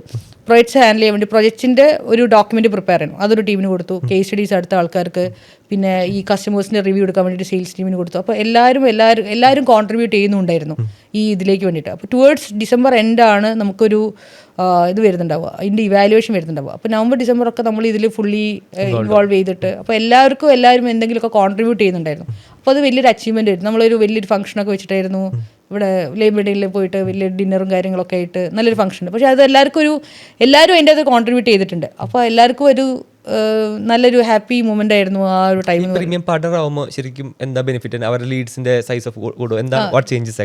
ഒന്ന് സോഹോ നമുക്ക് ലീഡ്സ് പ്രൊവൈഡ് ചെയ്യും. പിന്നെ നമുക്കൊരു അഡ്വാൻറ്റേജ് ആണ് പ്രീമിയം പാർട്ണർ എന്ന് പറഞ്ഞ ഒരു ഇപ്പം കസ്റ്റമർ അടുത്ത് ഇരിക്കുന്ന സമയത്ത് കസ്റ്റമേഴ്സ് പ്രീമിയം കസ്റ്റമേഴ്സിനെ മാത്രം നോക്കി വരുന്നത്. നമുക്കൊരു പോർട്ടലുണ്ട്, സോഹോ പാർട്ട്നേഴ്സ് എന്ന് പറഞ്ഞ് സെർച്ച് ചെയ്തിട്ടുണ്ടെന്നുണ്ടെങ്കിൽ ഒരു പോർട്ടലിലേക്ക് പോകുന്നുണ്ടാവുക. അപ്പോൾ അതിൽ ആദ്യം ലിസ്റ്റ് ചെയ്യുന്ന പ്രീമിയം പാർട്ട്നേഴ്സ് ആയിരിക്കും, പിന്നെ അഡ്വാൻസ് പാർട്ട്ണർ, പിന്നെ ഓതറൈസ് പാർട്ട്ണർ. അപ്പം വലിയ കമ്പനീസ് ചിലപ്പോൾ ഇംപ്ലിമെൻറ്റേഷന് വേണ്ടിയിട്ട് നമുക്ക് മെയിൽസ് അയക്കുന്ന സമയത്ത് പ്രീമിയം പാർട്ട്നേഴ്സിന് മാത്രമായിരിക്കും അവർ മെയിൽ അയക്കുന്നുണ്ടാവുക. അപ്പോൾ അതൊരു അഡ്വാൻറ്റേജ് ആണ്. പിന്നെ നമുക്ക് ഈ ഡെമോ അക്കൗണ്ട്സ് ഒക്കെ ഉണ്ട്, അതായത് നമുക്ക് ഫ്രീ ഡെമോസ് അക്കൗണ്ട്സ് ഒക്കെ, അതൊക്കെ കുറച്ച് നമ്പർ കൂടുതലായിട്ട് ഇതിൻ്റെ അകത്ത് കിട്ടും. അതായത് ഒരു ക്വസ്റ്റ്യൻ മൈൻഡിൽ പോപ്പ് ചെയ്തെന്ന് വെച്ച് കഴിഞ്ഞാൽ ഇപ്പോൾ ഫോർ ക്ലയൻറ്റ് ഇപ്പോൾ ദുബായിലുള്ള ക്ലയൻറ്റ് ആയിരിക്കും, അല്ലെങ്കിൽ അവർ അവിടെയുള്ള ലൊക്കേഷനിലുള്ള സോഹോ പാർട്ട്ണറെ നോക്കുള്ളൂ, അല്ലെങ്കിൽ ഇവിടെ നോക്കുമോ, അങ്ങനത്തെ സംഭവം ഉണ്ടോ? അത് ആക്ച്വലി ഡിപ്പെൻഡ്സ്. അതായത് നിങ്ങൾക്ക് കൊച്ചിയിലായതിൻ്റെ ഒരു ഡിസഡ്വാൻറ്റേജ് ഉണ്ടോ എന്നുള്ളതാണ് ഞാൻ ക്വസ്റ്റ്യൻ ചോദിച്ചത്. ഉണ്ട്. കൊച്ചിയിലായതിന് ഇപ്പം ഞാൻ റീസെൻ്റ്ലി ദുബായിൽ സ്റ്റാർട്ട് ചെയ്തിട്ടുണ്ട്. അപ്പം പക്ഷെ എന്നാലും ലോക്കലി ഉള്ള ആൾക്കാർ നോക്കുന്നുണ്ട്. പിന്നെ 2 രീതിയിലുണ്ട്, ഉപകാരമുണ്ട്, നല്ലതുകൊണ്ട് ചീത്തയുണ്ട്. നല്ലത് എന്താണെന്ന് വെച്ചിട്ടുണ്ടെങ്കിൽ ഈ ദുബായിലുള്ള ആൾക്കാർ മെയിൻലി മലയാളീസാണ് ബിസിനസ് ചെയ്യുന്നത്. അപ്പോൾ അവർക്ക് നാട്ടിലേക്കുള്ള ആൾക്കാരുടെ അടുത്ത് അവർ അപ്രോച്ച് ചെയ്യുന്നുണ്ടെന്നുണ്ടെങ്കിൽ ദുബായിലുള്ള റേറ്റിനെക്കാട്ടും കുറഞ്ഞ് കിട്ടാൻ വേണ്ടിയിട്ട് അവിടെയുള്ള ആൾക്കാർ നമ്മളെ അപ്രോച്ച് ചെയ്ത്, എനിക്ക് കുറേ കസ്റ്റമേഴ്സ് അവിടെയുള്ള കസ്റ്റമേഴ്സ് ഉണ്ട്, സൗദിയിലുണ്ട്, ദുബായിലുള്ള ഇഷ്ടംപോലെ കസ്റ്റമേഴ്സ് ഉണ്ട്. അവരൊക്കെ തന്നെ വെച്ചിട്ടുണ്ടെങ്കിൽ നാട്ടിലെ റേറ്റ് കിട്ടാൻ വേണ്ടിയിട്ടാണ് അവിടെ റേറ്റ് കൂടുതലുള്ളത്. That's an advantage. എനിക്ക് എല്ലാ മാസവും തന്നെ നമ്മൾ ദുബായിലും ഇതിലും ബിസിനസ് ചെയ്യുന്നുണ്ട്. പിന്നെയുള്ള ഡിസഡ്വാൻറ്റേജ് പറഞ്ഞ പോലെ തന്നെ ഈ ഓൺ സൈറ്റ് ആയിട്ടുള്ള ചില ആൾക്കാർക്ക് റിക്വയർമെൻറ്റ് വരും, അതായത് അവർക്ക് അവിടെ നിന്നുള്ള ആൾക്കാർ വേണം എന്നുള്ളത്. അപ്പോൾ അത് വരുന്ന സമയത്താണ് ഒരു ഡിസഡ്വാൻറ്റേജ് ആയിട്ട് നമുക്ക് വേണം പറയാം. അതായത് നമുക്ക് അവിടെ ലൊക്കേഷൻ ബേസ്ഡ് അവിടെ ആയിരിക്കണം, ഫിസിക്കലി അവിടെ ആയിരിക്കണം. അപ്പോൾ അങ്ങനെ നമുക്കിപ്പം ഗ്ലോബലിയുള്ള പാർട്ട്നേഴ്സിനെ മൊത്തം തന്നെ നമുക്ക് എടുക്കാൻ പറ്റും. ഇപ്പോൾ എനിക്കിപ്പോൾ യൂറോപ്പിലുള്ളതോ US-ലുള്ള പാർട്ട്നേഴ്സിൻ്റെ ലിസ്റ്റൊക്കെ നമുക്ക് എടുക്കാൻ പറ്റും. പക്ഷേ അവർ നമുക്ക് തരണം നിർബന്ധമില്ല. ഔട്ട്സൈഡ് ഇന്ത്യ ക്ലയൻസ് ദുബായിലാണ്ട് വേറെ എവിടെയൊക്കെ ക്ലയൻസ് ഉണ്ട്? നമുക്ക് ഓസ്ട്രേലിയ ഉണ്ട്, മൗറീഷ്യസ് ഉണ്ട്, പിന്നെ കാനഡ വരുന്നുണ്ട്. നമുക്ക് കുറേ ശരിക്കും പറഞ്ഞാൽ എൻ്റെ ജേണിയിൽ ഈ കോവിഡിന് തൊട്ട് മുമ്പുള്ള ഈ ഓവർസീസ് ക്ലയൻസിൻ്റെ ഓൺബോർഡിങ് വന്നതിന് ശേഷമാണ് നമ്മൾ ഫിനാൻഷ്യലി ഭയങ്കര സ്റ്റേബിൾ ആയതും കൊച്ചിയിലേക്ക് മൂവ് ചെയ്യാൻ വേണ്ടിയിട്ട്. അപ്പോൾ അവിടെ ആ സമയത്ത് ഓവർസീസ് ക്ലയൻസ് കിട്ടിയിട്ടുണ്ടായിരുന്നു, കൊച്ചിയിലേക്ക് മൂവ് ചെയ്യുന്നുണ്ട് കോവിഡ് ടൈമിൽ, ആ ടൈമിലൊക്കെ ആവുന്ന സമയത്ത്. അപ്പോൾ അത് ഫിനാൻഷ്യലി നല്ല രീതിയിൽ ഹെൽപ്പ് ചെയ്തിട്ടുണ്ട്. ഈ കൊച്ചിയിലേക്ക് മൂവ് ചെയ്യുക എന്നുള്ളതിൻ്റെ ഒരു കോൺഫിഡൻസും കൂടാൻ കാരണം ശരിക്കും പറഞ്ഞാൽ ഓവർസീസ് ക്ലയൻസ് തന്നെയാണ്. നമ്മുടെ നാട്ടിൽ ചെയ്യുന്ന സമയത്ത് എന്താ പറയുക, കോസ്റ്റ് കൺസേൺ ആയിട്ടുള്ള ഒരു മാർക്കറ്റിലാണ് നമ്മളുള്ളത്. അപ്പോൾ അതിനുള്ള അത് രണ്ടും കൂടെ ബാലൻസ് ചെയ്ത് ഞങ്ങളിവിടെ സ്റ്റാർട്ട് ചെയ്ത് പോയതുകൊണ്ട് നമുക്ക് ഇവിടുന്ന് എൻക്വയറീസ് കൂടുതലായിട്ട് വരുന്നത് ഇവിടെ നിന്നായിരുന്നു. ഞാൻ പറഞ്ഞിട്ടുണ്ടായിരുന്നു ഞാൻ ദുബായിൽ സ്റ്റാർട്ട് ചെയ്യാമെന്ന് നിൽക്കുന്നുണ്ടായിരുന്നു. പക്ഷേ ആ ദുബായിൽ ഞാൻ എന്നിട്ട് നമ്മുടെ എക്സ്പോ 2020 നടക്കുന്ന സമയത്ത് ഞാൻ ദുബായിൽ ട്രാവൽ ചെയ്തിട്ട് എന്താണ് മാർക്കറ്റൊക്കെ ഒന്ന് ജസ്റ്റ് നോക്കാൻ വേണ്ടിയിട്ട് ഞാൻ ആ സമയത്ത് പോയിട്ടുണ്ടായിരുന്നു. അത് വന്നതിന് ശേഷമാണ് എനിക്ക് സോഹോൻ്റെ അടുത്ത് നിന്ന് ഡെയിലി ലീഡ്സ് വരാൻ തുടങ്ങി. അപ്പോൾ എനിക്കത് നോ പറയാനും പറ്റില്ല, എനിക്കത് ഇട്ടിട്ട് പുറത്തേക്ക് പോയി. കാരണം it should be A balance. ഇവിടെ നമുക്ക് ക്ലോസ് ചെയ്തുകൊണ്ട് അവിടെ ഓപ്പൺ ചെയ്യാൻ പറ്റില്ല, നമുക്കതൊരു ഇതിൽ. അതുകൊണ്ടാണ് നമ്മൾ ഇപ്പോൾ ഒരു വേറെ സ്ട്രാറ്റജി എടുത്തിട്ട് പ്രൊഡക്റ്റ് വേർട്ടിക്കലിലേക്കൊക്കെ മൂവ് ചെയ്യുന്നത്. അതായത് ഇപ്പോൾ 2025 ഇപ്പോൾ 30 ആൾക്കാർ വർക്ക് ചെയ്യുന്നുണ്ട്. ഇപ്പോഴത്തെ കറണ്ട് സ്റ്റാറ്റസ് എങ്ങനെ കമ്പനി ബിൽഡ് ഔട്ട് ചെയ്തിട്ടുള്ളത്? ഞാൻ പറഞ്ഞ പോലെ തന്നെ നമ്മൾ ഒരു ട്രയൽ ആൻഡ് എറർ മെത്തേഡിലാണ് കംപ്ലീറ്റ്ലി ബിൽഡ് ചെയ്തിട്ടുള്ളത്. അപ്പോൾ ഓരോ ടീമിൻ്റെയും ഓരോ പെയിൻ പോയിന്റ്സ് വരുന്ന സമയത്താണ് നമ്മൾ ഓരോ ടീമിനെ ബിൽഡ് ചെയ്യുന്നത്.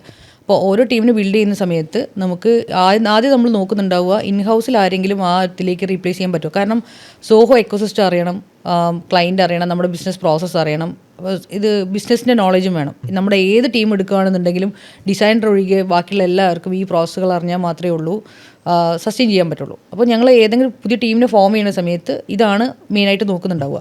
പിന്നെ ഒരു ഡെവലപ്പർ റേഷ്യോ നോക്കുന്നുണ്ട്. Developer versus sales versus expense ഇതൊക്കെ വെച്ചിട്ട് നമ്മളൊരു റേഷ്യോ ഉണ്ടാക്കുന്നുണ്ട്. അപ്പോൾ അതെന്താ വെച്ചിട്ടുണ്ടെങ്കിൽ നമ്മുടെ എക്സ്പെൻസ് എത്ര വരുന്നുണ്ട്, അതിന് എക്സ്പെൻസ് എത്ര അനുവദികമായിട്ടുള്ള നമുക്ക് എത്ര ഡെവലപ്പേഴ്സ് വേണം, അതിനനുസരിച്ചിട്ടാണ് ഡെവലപ്പേഴ്സിന് ഹയർ ചെയ്ത് പോകുന്നത്. അപ്പോൾ അങ്ങനെയാണ് ഇപ്പോൾ വരുന്നത്. പിന്നെ ആൾക്കാരിൽ എത്ര ആൾക്കാർ ഡെവലപ്പേഴ്സ് ഉണ്ട്? ഇപ്പോൾ ഒരു 15 പേരോളം ഡെവലപ്പേഴ്സ് ഉണ്ട്. 15 people ഡെവലപ്പേഴ്സ്. ബാക്കിയുള്ളൊരു ബിസിനസ് അനലിസ്റ്റിനുള്ള റോൾ വരുന്നുണ്ട്, പിന്നെ ഡിസൈൻസ് വരുന്നുണ്ട്, HR വരുന്നുണ്ട്, സെയിൽസിലൊരു 5-6 പേരോളം സെയിൽസിൽ വരുന്നുണ്ട്. അപ്പോൾ ഇത്രയാണ് വരുന്നുള്ളത്. പിന്നെ BRD പറ്റി പറഞ്ഞായിരുന്നു, അതെന്തായിരുന്നു? അതായത് ഒരു ബിസിനസ് നമ്മളിപ്പോൾ സോഫ്റ്റ്വെയർ ഇംപ്ലിമെൻറ്റ് ചെയ്യുന്ന സമയത്ത് ഏത് സോഫ്റ്റ്വെയർ ആയിക്കോട്ടെ, സോഫ്റ്റ്വെയർ ഇംപ്ലിമെൻറ്റ് ചെയ്യുന്ന സമയത്ത് നമുക്ക് വേണ്ട ഒരു കസ്റ്റമറിൻ്റെ കയ്യിൽ ബിസിനസ് റിക്വയർമെൻറ്റ് ഡോക്യുമെൻ്റ് എന്നുള്ള ഡോക്യുമെൻറ്റ് വേണം. BRD എന്നാണ് അതിന് പറയുക. അത് ഞാൻ പറയുന്നത് സോഹോ എന്നല്ല, നിങ്ങളുടെ കമ്പനിയിൽ ഒരു സോഫ്റ്റ്വെയർ വേണമെന്നുണ്ടെന്നുണ്ടെങ്കിൽ BRD ആദ്യം പ്രിപ്പയർ ചെയ്യുക. അതിലാണ് നിങ്ങളുടെ റിക്വയർമെൻറ്റ് ഉണ്ടാവുക. ആ റിക്വയർമെൻറ്റ് വെച്ചിട്ടായിരിക്കണം നമ്മൾ വെൻഡേഴ്സിനെ ഐഡൻറ്റിഫൈ ചെയ്യേണ്ടത്. ഏത് വെൻഡറാണ്, സോഹോ ആണോ അല്ലെങ്കിൽ വേറെ ഏതെങ്കിലും സെയിൽസ് ഫോഴ്സ് ആണോ, ഏതാണ് വെൻഡറിനെ ഐഡൻറ്റിഫൈ ചെയ്യേണ്ടതെന്ന് വെച്ചിട്ടുണ്ടെങ്കിൽ ഈ റിക്വയർമെൻറ്റ് ബേസ് ചെയ്തിട്ടാണ് ഐഡൻറ്റിഫൈ ചെയ്യേണ്ടത്. പല ആളുകളുടെ അടുത്തും നമ്മളിവിടെ കേരളത്തിലെ കസ്റ്റമേഴ്സ് ആയതുകൊണ്ട് അവരുടെ അടുത്ത് ഈ BRD പോലത്തെ ഡോക്യുമെൻറ്റ്സും കാര്യങ്ങളും ഉണ്ടാവില്ല. അപ്പോൾ ആ ഡോക്യുമെൻറ്റ് നമ്മൾ പ്രിപ്പയർ ചെയ്ത് കൊടുക്കും. അതായത് അത് it's A part of consult. ഞാൻ ആദ്യം അത് ചെയ്ത് ഞാൻ ആദ്യം കമ്പനി സ്റ്റാർട്ട് ചെയ്ത സമയത്ത് കൺസൾട്ടേഷൻ്റെ കൂടെ തന്നെ ഞാൻ പറഞ്ഞില്ല, ഡോക്യുമെൻറ്റിൻ്റെ ലെങ്ത്ത് ഡോക്യുമെൻ്റ് ഒക്കെ ചെയ്യുന്ന സമയത്ത് ഒരു സൊല്യൂഷൻ ഡോക്യുമെൻറ്റ് കൊടുക്കുന്ന സമയത്ത് അവരുടെ റിക്വയർമെൻറ്റ് എന്താണെന്നും കൂടെ എഴുതിയിട്ടായിരുന്നു സൊല്യൂഷൻ കൊടുക്കുന്നുണ്ടായിരുന്നത്. ഇപ്പോൾ അത് നമ്മളത് സർവീസ് പോലെ തന്നെ എടുക്കാൻ തുടങ്ങിയിട്ടുണ്ട്. അതായത് ക്ലാരിറ്റി കുറവുള്ള ആൾക്കാരായിരിക്കും ഉണ്ടാവുക, അവർക്ക് എന്താണ് അവരുടെ ബിസിനസ് എന്നുള്ളത് പറയാൻ ബുദ്ധിമുട്ടുണ്ടാവും, അവർക്ക് അറിയില്ല എങ്ങനെ പറഞ്ഞു തരുമെന്ന് അറിയില്ല. അപ്പോൾ നമ്മൾ വി ഗോ ദർ, നമ്മൾ കൺസൾട്ടൻ്റ് അവിടെ പോവും. അവിടെ പോയിട്ട് ഓരോ ഡിപ്പാർട്ട്മെൻറ്റ് വൈസ് ആയിട്ട് അവിടുത്തെ പ്രോസസ്സ് അണ്ടർസ്റ്റാൻഡ് ചെയ്യും. ഓരോ ഡിപ്പാർട്ട്മെൻറ്റും നമ്മൾ ഇൻ്റർവ്യൂ ചെയ്യും. അവരെന്താണ് ചെയ്യുന്നത്, അവരെങ്ങനെയാണ് ചെയ്യുന്നത്, അവർ യൂസ് ചെയ്യുന്ന സിസ്റ്റം എന്താണ്, അവർ എന്തൊക്കെ പ്രോസസ്സ് ചെയ്യുന്നത്, അവരുടെ പെയിൻ പോയിൻറ്റ്സ് എന്താണ്. ഇതിനൊരു കോംപ്രഹെൻസീവ് ആയിട്ടുള്ള ഒരു ലെങ്തി ഡോക്യുമെൻറ്റ് നമ്മൾ ക്രിയേറ്റ് ചെയ്യും. ഈ ഡോക്യുമെൻറ്റ് ശരിക്കും പറഞ്ഞിട്ടുണ്ടെങ്കിൽ അവർക്ക് അവരുടെ ഒരു it act as A Bible. നമുക്ക് എന്താണ് വേണ്ടതെന്ന് അറിഞ്ഞാൽ മാത്രമേ ഉള്ളൂ നമുക്ക് കിട്ടിയത് കറക്റ്റ് ആണോ എന്നുള്ളത് നമുക്ക് അറിയാൻ പറ്റുള്ളൂ. അതായത് എൻ്റെ പെയിൻ പോയിന്റ്സ് ഇതാണ്, ഇത് സാറ്റിസ്ഫൈ ചെയ്യുന്ന സോഫ്റ്റ്വെയർ ആണോ എന്നുള്ള ഐഡൻറ്റിഫൈ ചെയ്യാൻ പറ്റുള്ളൂ. നമുക്ക് കൊടുക്കുന്ന സമയത്തും നമ്മൾ പറഞ്ഞിരിക്കുന്ന പോലത്തെയുള്ള കാര്യങ്ങൾ നമ്മൾ ഫുൾഫിൽ ചെയ്തിട്ടുണ്ട്. അല്ലെങ്കിൽ ഒരു എയറിൽ നിൽക്കുന്ന ഇതുപോലെ ഉണ്ടാവുക, എന്താ വേണ്ടതെന്നും അറിയില്ല, നമ്മൾ കൊടുത്ത് സാറ്റിസ്ഫൈ. അത് കസ്റ്റമറിൻ്റെ അല്ലെങ്കിൽ ഒരു പ്രൊജക്റ്റിൻ്റെ സക്സസ്ഫുള്ളിനെ വളരെയധികം ഹെൽപ്പ് ചെയ്യുന്ന ഒരു പോർഷനാണ് ഈ BRD എന്ന് പറയുന്നത്. നല്ല ക്ലാരിറ്റി ഉണ്ടാവും ആൾക്കും ആ ഡോക്യുമെൻറ്റ് വായിക്കുന്ന സമയത്ത് ഏതൊക്കെ ഡിപ്പാർട്ട്മെൻറ്റ്സ് ആണ്, എന്തൊക്കെ പ്രൊഫഷണൽസ് ആണ്, ആ പ്രശ്നത്തിന് എന്തൊക്കെ സൊല്യൂഷനാണ് നമ്മൾ പ്രൊവൈഡ് ചെയ്യുന്നത് എന്നുള്ളതിൻ്റെ വളരെ നല്ല ക്ലാരിറ്റി ഉണ്ടാവും. അതിനുള്ള സൊല്യൂഷനായിരിക്കും നമ്മൾ ബിൽഡ് ചെയ്യുന്നുണ്ടാവുക. അതിനൊരു പ്രോപ്പറായിട്ടുള്ള ഇംപ്ലിമെൻറ്റേഷൻ ഫേസ് ഒക്കെ തന്നെ അതിൻ്റെ അകത്ത് മെൻഷൻ ചെയ്തിട്ടായിരിക്കും ഈ BRD എന്ന് പറഞ്ഞാൽ. BRD എല്ലാവരും ചെയ്യണം എന്നാണ് ഞാൻ പറയുന്നത്. അതായത് BRD അതായത് അവർക്ക് തന്നെ ഉണ്ടാക്കാൻ പറ്റുന്ന കാര്യമുള്ളൂ, നമ്മളെ ഹെൽപ്പ് വേണമെന്നില്ല. അവരുടെ ബിസിനസ്സിനെ പറ്റിയുള്ള കാര്യങ്ങൾ അവർക്ക് നന്നായിട്ട് സംസാരിക്കാൻ പറ്റുള്ളൂ. അപ്പം അത് ഏത് ടെക്നിക്കൽ പാർട്ട്ണർ, ഏതൊരു സൊല്യൂഷൻ പാർട്ട്നേഴ്സിൻ്റെ അടുത്ത് പോകുന്ന സമയത്തും ബിസിനസ് സംസാരിക്കുക. അതായത് അവർക്ക് അറിയുന്ന കാര്യങ്ങൾ, എനിക്ക് ഇത്രയാണ്, എൻ്റെ റവന്യൂ ഇത്ര കൂട്ടണം, അല്ലെങ്കിൽ എനിക്ക് ഇന്ന പ്രശ്നം വരുന്നുണ്ട്, എനിക്ക് ലീഡ് മാനേജ് ചെയ്യുന്ന സമയത്ത് ഇന്ന പ്രശ്നം വരുന്നുണ്ട്, അല്ലെങ്കിൽ എനിക്ക് ഈ ഓപ്പറേഷൻ ഫ്ലോൻ്റെ അകത്ത് ഇൻവോയ്സ് കിട്ടുന്നില്ല, ഇൻവോയ്സിന് ഓൺലൈനായിട്ട് അവരെന്താണോ ഫേസ് ചെയ്യുന്നത് ഈ ഫേസ് ചെയ്യുന്ന ഇഷ്യൂ ഇവരുടെ അടുത്ത് കമ്മ്യൂണിക്കേറ്റ് ചെയ്യുക. അതിനനുസരിച്ചിട്ടായിരിക്കും നമ്മൾ ആ BRD കാര്യങ്ങളൊക്കെ പ്രിപ്പയർ ചെയ്യുന്നുണ്ടാവുക. That's one thing. Make sense. ഇപ്പോൾ നിങ്ങളുടെ സെയിൽസ് ടീം ഉണ്ട്, you are leading the sales team as well, right? അപ്പോൾ അവരുടെ ടാർഗറ്റ് എങ്ങനെ സെറ്റ് ഔട്ട് ചെയ്തിട്ടുള്ള? And I heard from people you set the targets and they meet them എന്ന് കേട്ടിട്ടുണ്ട്. എനിക്കിപ്പോൾ ഒരു സെയിൽസിനെ ഹെഡ് ചെയ്യുന്നൊരു ഹെഡിന് ഞാനിപ്പോൾ ഒരു 10 year plus എക്സ്പീരിയൻസ് ഉള്ള ആളെടുത്തിട്ടുണ്ട് ലാസ്റ്റ് ഒരു 6 months മുന്നേ. അപ്പോൾ അതുവരെ ഞാനായിരുന്നു സെയിൽസ് ഹെഡ് ചെയ്തുകൊണ്ടിരുന്നുണ്ടായിരുന്നത്. അപ്പോൾ നമ്മളിപ്പോൾ എന്താ ചെയ്യുന്നത്, ഞങ്ങൾക്ക് എല്ലാ മാസവും നമ്മൾ സാധാരണ പോലെ തന്നെ എല്ലാ ക്വാർട്ടേർലി അല്ല നമ്മൾ ടാർഗറ്റ് ഉള്ളത്, മന്ത്ലി ടാർഗറ്റാണുള്ളത്. മന്ത്ലി ടാർഗറ്റ് നമ്മൾ അച്ചീവ് ചെയ്ത് പോകുന്നത്. അപ്പോൾ മന്ത്ലി നമുക്ക് ടാർഗറ്റ് ഫിക്സ് ചെയ്യുന്നുണ്ട്. നമുക്കൊരു 6 പേരാണിപ്പോൾ എന്താ പറയുക സെയിൽസിൽ ടീമിനായിട്ടുള്ളത്. അപ്പോൾ 6 പേർക്കും ഓരോ കൺസൾട്ടേഷൻ നമുക്ക് ലീഡ്സ് അത്രയും വരുന്നുണ്ട്. ഒരു 100-300 ലീഡ്സിൻ്റെ അടുത്ത് നമുക്കൊരു മന്ത്ലി വരുന്നുണ്ട്. ആ ലീഡ്സ് വരുന്നുണ്ട്, പ്ലസ് നമുക്ക് സോഹോൻ്റെ അടുത്തും ലീഡ്സ് സപ്പോർട്ട് ചെയ്യുന്നുണ്ട്. അപ്പോൾ ഇവരാണ് അത് ലീഡ്സ് ഹാൻഡിൽ ചെയ്യുന്നതും. സെയിൽസിൻ്റെ ഇനീഷ്യലി സെയിൽസ് ടീം ആയിരിക്കും അതിൻ്റെ റിക്വയർമെൻറ്റ് കളക്ഷനും കാര്യങ്ങളൊക്കെ ഹാൻഡിൽ ചെയ്യുന്നുണ്ടാവുക. ആൻഡ് ആഫ്റ്റർ ദാറ്റ് ഒരു കൺസൾട്ടൻറ്റ്, അപ്പോൾ നമ്മൾ ഒരു ഫിനാൻസ് കൺസൾട്ടൻ്റ് ഉണ്ട്, സാധാരണ ബിസിനസ് കൺസൾട്ടൻ്റ് കൺസൾട്ടേഷൻ പ്രൊവൈഡ് ചെയ്തതിന് ശേഷം നമ്മളൊരു റിക്വയർമെൻറ്റ് ഡോക്യുമെൻ്റ് ആയിരിക്കും അവർക്ക് പ്രൊവൈഡ് ചെയ്യുന്നുണ്ടാവുക. ബാക്കിയുള്ള കാര്യങ്ങളൊക്കെ നമ്മൾ കൺസൾട്ടൻ്റ് ടീമായിരിക്കും ചെയ്യുന്നുണ്ടാവുക. ദെൻ ആഫ്റ്റർ ദാറ്റ് അത് കസ്റ്റമർ സബ്മിറ്റ് ചെയ്യുന്നതും കസ്റ്റമറായിട്ടുള്ള നെഗോസിയേഷനും ബാക്കിയുള്ള കാര്യങ്ങളും ഹാൻഡിൽ ചെയ്യുന്നത് സെയിൽസ് ടീമായിരിക്കും ഉണ്ടാവുക. അപ്പം ഇവരുടെ ടാർഗറ്റ് ബേസ് എന്ന് പറയുന്നത് 2 ടാർഗറ്റ് ഉണ്ട്. അവർക്ക് പ്രൊഡക്റ്റ് ടാർഗറ്റും വരുന്നുണ്ട്, കൺസലേഷൻ ടാർഗറ്റും ഉണ്ട്. പക്ഷേ ഞങ്ങൾക്കും റവന്യൂ എന്ന് പറയുന്നത് പ്രൊഡക്റ്റിൻ്റെ റവന്യൂ ഉണ്ട്, കൺസലേഷൻ റവന്യൂ വരുന്നുണ്ട്. അപ്പോൾ അവർക്കും 2 സെപ്പറേറ്റ് ആയിട്ടുള്ള റവന്യൂ, പ്രൊഡക്റ്റ് ടാർഗറ്റും കൺസലേഷൻ ടാർഗറ്റും ആണുള്ളത്. അത് അവർ അച്ചീവ് ചെയ്ത് പോകുന്നുണ്ട്. അവർക്ക് അവർക്ക് CRMs പ്രൊവൈഡ് ചെയ്യുന്നുണ്ട്. നമ്മുടെ CRM കംപ്ലീറ്റ്ലി സോഹോന്റെ എക്കോസിസ്റ്റത്തിലാണുള്ളത്. പിന്നെ ഞാൻ പറഞ്ഞില്ലേ, മോർ ലൈക്ക് നമുക്ക് എന്താണോ വേണ്ടത്, കസ്റ്റമറിന് എന്താണോ വേണ്ടത്, അത് നമ്മൾ സൊല്യൂഷനാണ്. പ്രോബ്ലം ഉള്ള ആൾക്കാരെ നമ്മളടുത്ത് അപ്രോച്ച് ചെയ്യുന്നത്, ഇന്ന പ്രശ്നമുണ്ട് എന്നുള്ള സാധനം, ആ പ്രോബ്ലത്തിനുള്ള സൊല്യൂഷനാണ് നമ്മൾ പ്രൊവൈഡ് ചെയ്യുന്നത്. അപ്പോൾ ദാറ്റ് വിൽ ഓട്ടോമാറ്റിക്കലി ഹാപ്പൻ. പിന്നെ നമ്മൾ വാല്യൂ ഡ്രോൺ ആയിട്ടുള്ള കാര്യങ്ങളാണ് പറയുന്നത്. പിന്നെ നമുക്ക് അതിനുള്ള എക്സ്പെർട്ടീസ് ഉണ്ട്. ഇത്രയും കാലത്തിൽ നമ്മൾ ഡിഫറെൻ്റ് ആയിട്ടുള്ള ഇൻഡസ്ട്രി എക്സ്പീരിയൻസ് ചെയ്തിട്ടുണ്ട്. അപ്പം കുറേ ഇൻഡസ്ട്രി നമുക്ക് റിപ്പീറ്റഡ് ആയിട്ടുള്ള ഇൻഡസ്ട്രീസാണ് വരുന്നത്. അപ്പോൾ അവർ പറയുന്നതിന് മുമ്പ് തന്നെ നമുക്ക് ആ ഇൻഡസ്ട്രി എന്താണെന്നുള്ള നോളേജ് നമുക്കുണ്ട്. അപ്പോൾ നമുക്ക് ഇത് കസ്റ്റമറുടെ അടുത്ത് ചോദിച്ചെടുക്കുക എന്നുള്ള കാര്യം വളരെ ഇമ്പോർട്ടൻ്റ് ആണ്. അതായത് റൈറ്റ് ക്വസ്റ്റ്യൻസ് ചോദിച്ചിട്ട് അവരുടെ അടുത്തുള്ള, അപ്പം അറിയുന്ന ഇൻഡസ്ട്രി ആണ് സമയത്ത് നമുക്ക് ചോദ്യങ്ങൾക്കും നമുക്ക് അറിയുന്ന ചോദ്യങ്ങളാണ് നമ്മളെ അടുത്ത് ഉണ്ടാവുക. അപ്പോൾ നമുക്ക് ചോദിക്കാനും എളുപ്പമായിരിക്കും.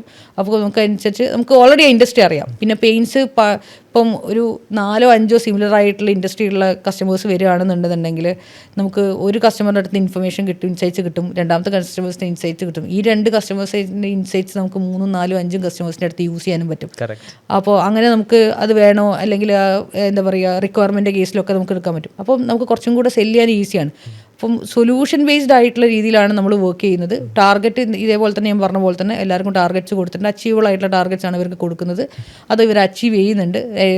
ലീഡ്സ് അത്രയും പുഷ് ചെയ്യുന്നു. പിന്നെ സോഹോയ്ക്ക് ഒരു ബ്രാൻഡ് വാല്യൂ ഉള്ളത് കൊണ്ട് തന്നെ it's not a local product, ഒരു ലോക്കലായിട്ട് ഗ്ലോബൽ പ്രൊഡക്റ്റ് ആണ്. അപ്പോൾ അതിൻ്റേതായിട്ടുള്ള ക്വാളിറ്റി ഉണ്ട്. പിന്നെ വാല്യൂ വെച്ച് നോക്കുന്ന ആ സമയത്ത് കമ്പാരബിൾ ആയിട്ടുള്ള ഒരു വാല്യൂ തന്നെയാണ് ഉള്ളത്. It's not that much huge value. വളരെ ചീപ്പായിട്ടുള്ള പ്രൊഡക്റ്റുമാണ്. ചീപ്പ് എന്ന് പറയുന്നില്ല, പക്ഷെ വളരെ എക്കണോമിക്കലായിട്ടുള്ള ഒരു പ്രൊഡക്റ്റാണ് സോഹോൻ്റെ പ്രൊഡക്ട്സ് മൊത്തം വരുന്നുള്ളത്. അപ്പം അത് തന്നെ അവർക്ക് കൺവിൻസ് ചെയ്തിട്ട് ക്ലോസ് ചെയ്യാൻ വേണ്ടിയിട്ട് പറ്റുന്നുണ്ട്. പിന്നെ സെയിൽസ് ട്രെയിനിങ്സ് നമ്മൾ പ്രൊവൈഡ് ചെയ്യുന്നുണ്ട്. പിന്നെ നമ്മൾ ഓൺസൈറ്റ് മീറ്റിംഗ്സ് ധാരാളമായിട്ട് എടുക്കുന്നുണ്ട്. ഇപ്പോൾ ഓൺലൈന് പകരം ഓൺസൈറ്റ് മീറ്റിംഗ്സ് ആണ് ഇപ്പോൾ കൂടുതലായിട്ട് പുഷ് ചെയ്യുന്നത്. അത് കുറച്ചും കൂടെ എൻ്റർപ്രൈസ് ആയിട്ടുള്ള ലെവലിലുള്ള കസ്റ്റമേഴ്സിൻ്റെ അടുത്ത് പോകുന്ന സമയത്ത് അവരും പ്രിഫർ ചെയ്യുന്നത് ഓൺലൈൻ മീറ്റിംഗ്സ് ആണ്. അതിന് ക്ലോസിംഗ് കൺവേർഷൻസ് നല്ലോണം കൂടുന്നുണ്ട്. കുറച്ചും കൂടെ വാല്യൂ കൂടുതലുള്ള കസ്റ്റമേഴ്സാണ് നമ്മളിപ്പോൾ ഓൺസൈറ്റിലാണ് പിച്ച് ചെയ്യുന്നത് മൊത്തം വരുന്നത്.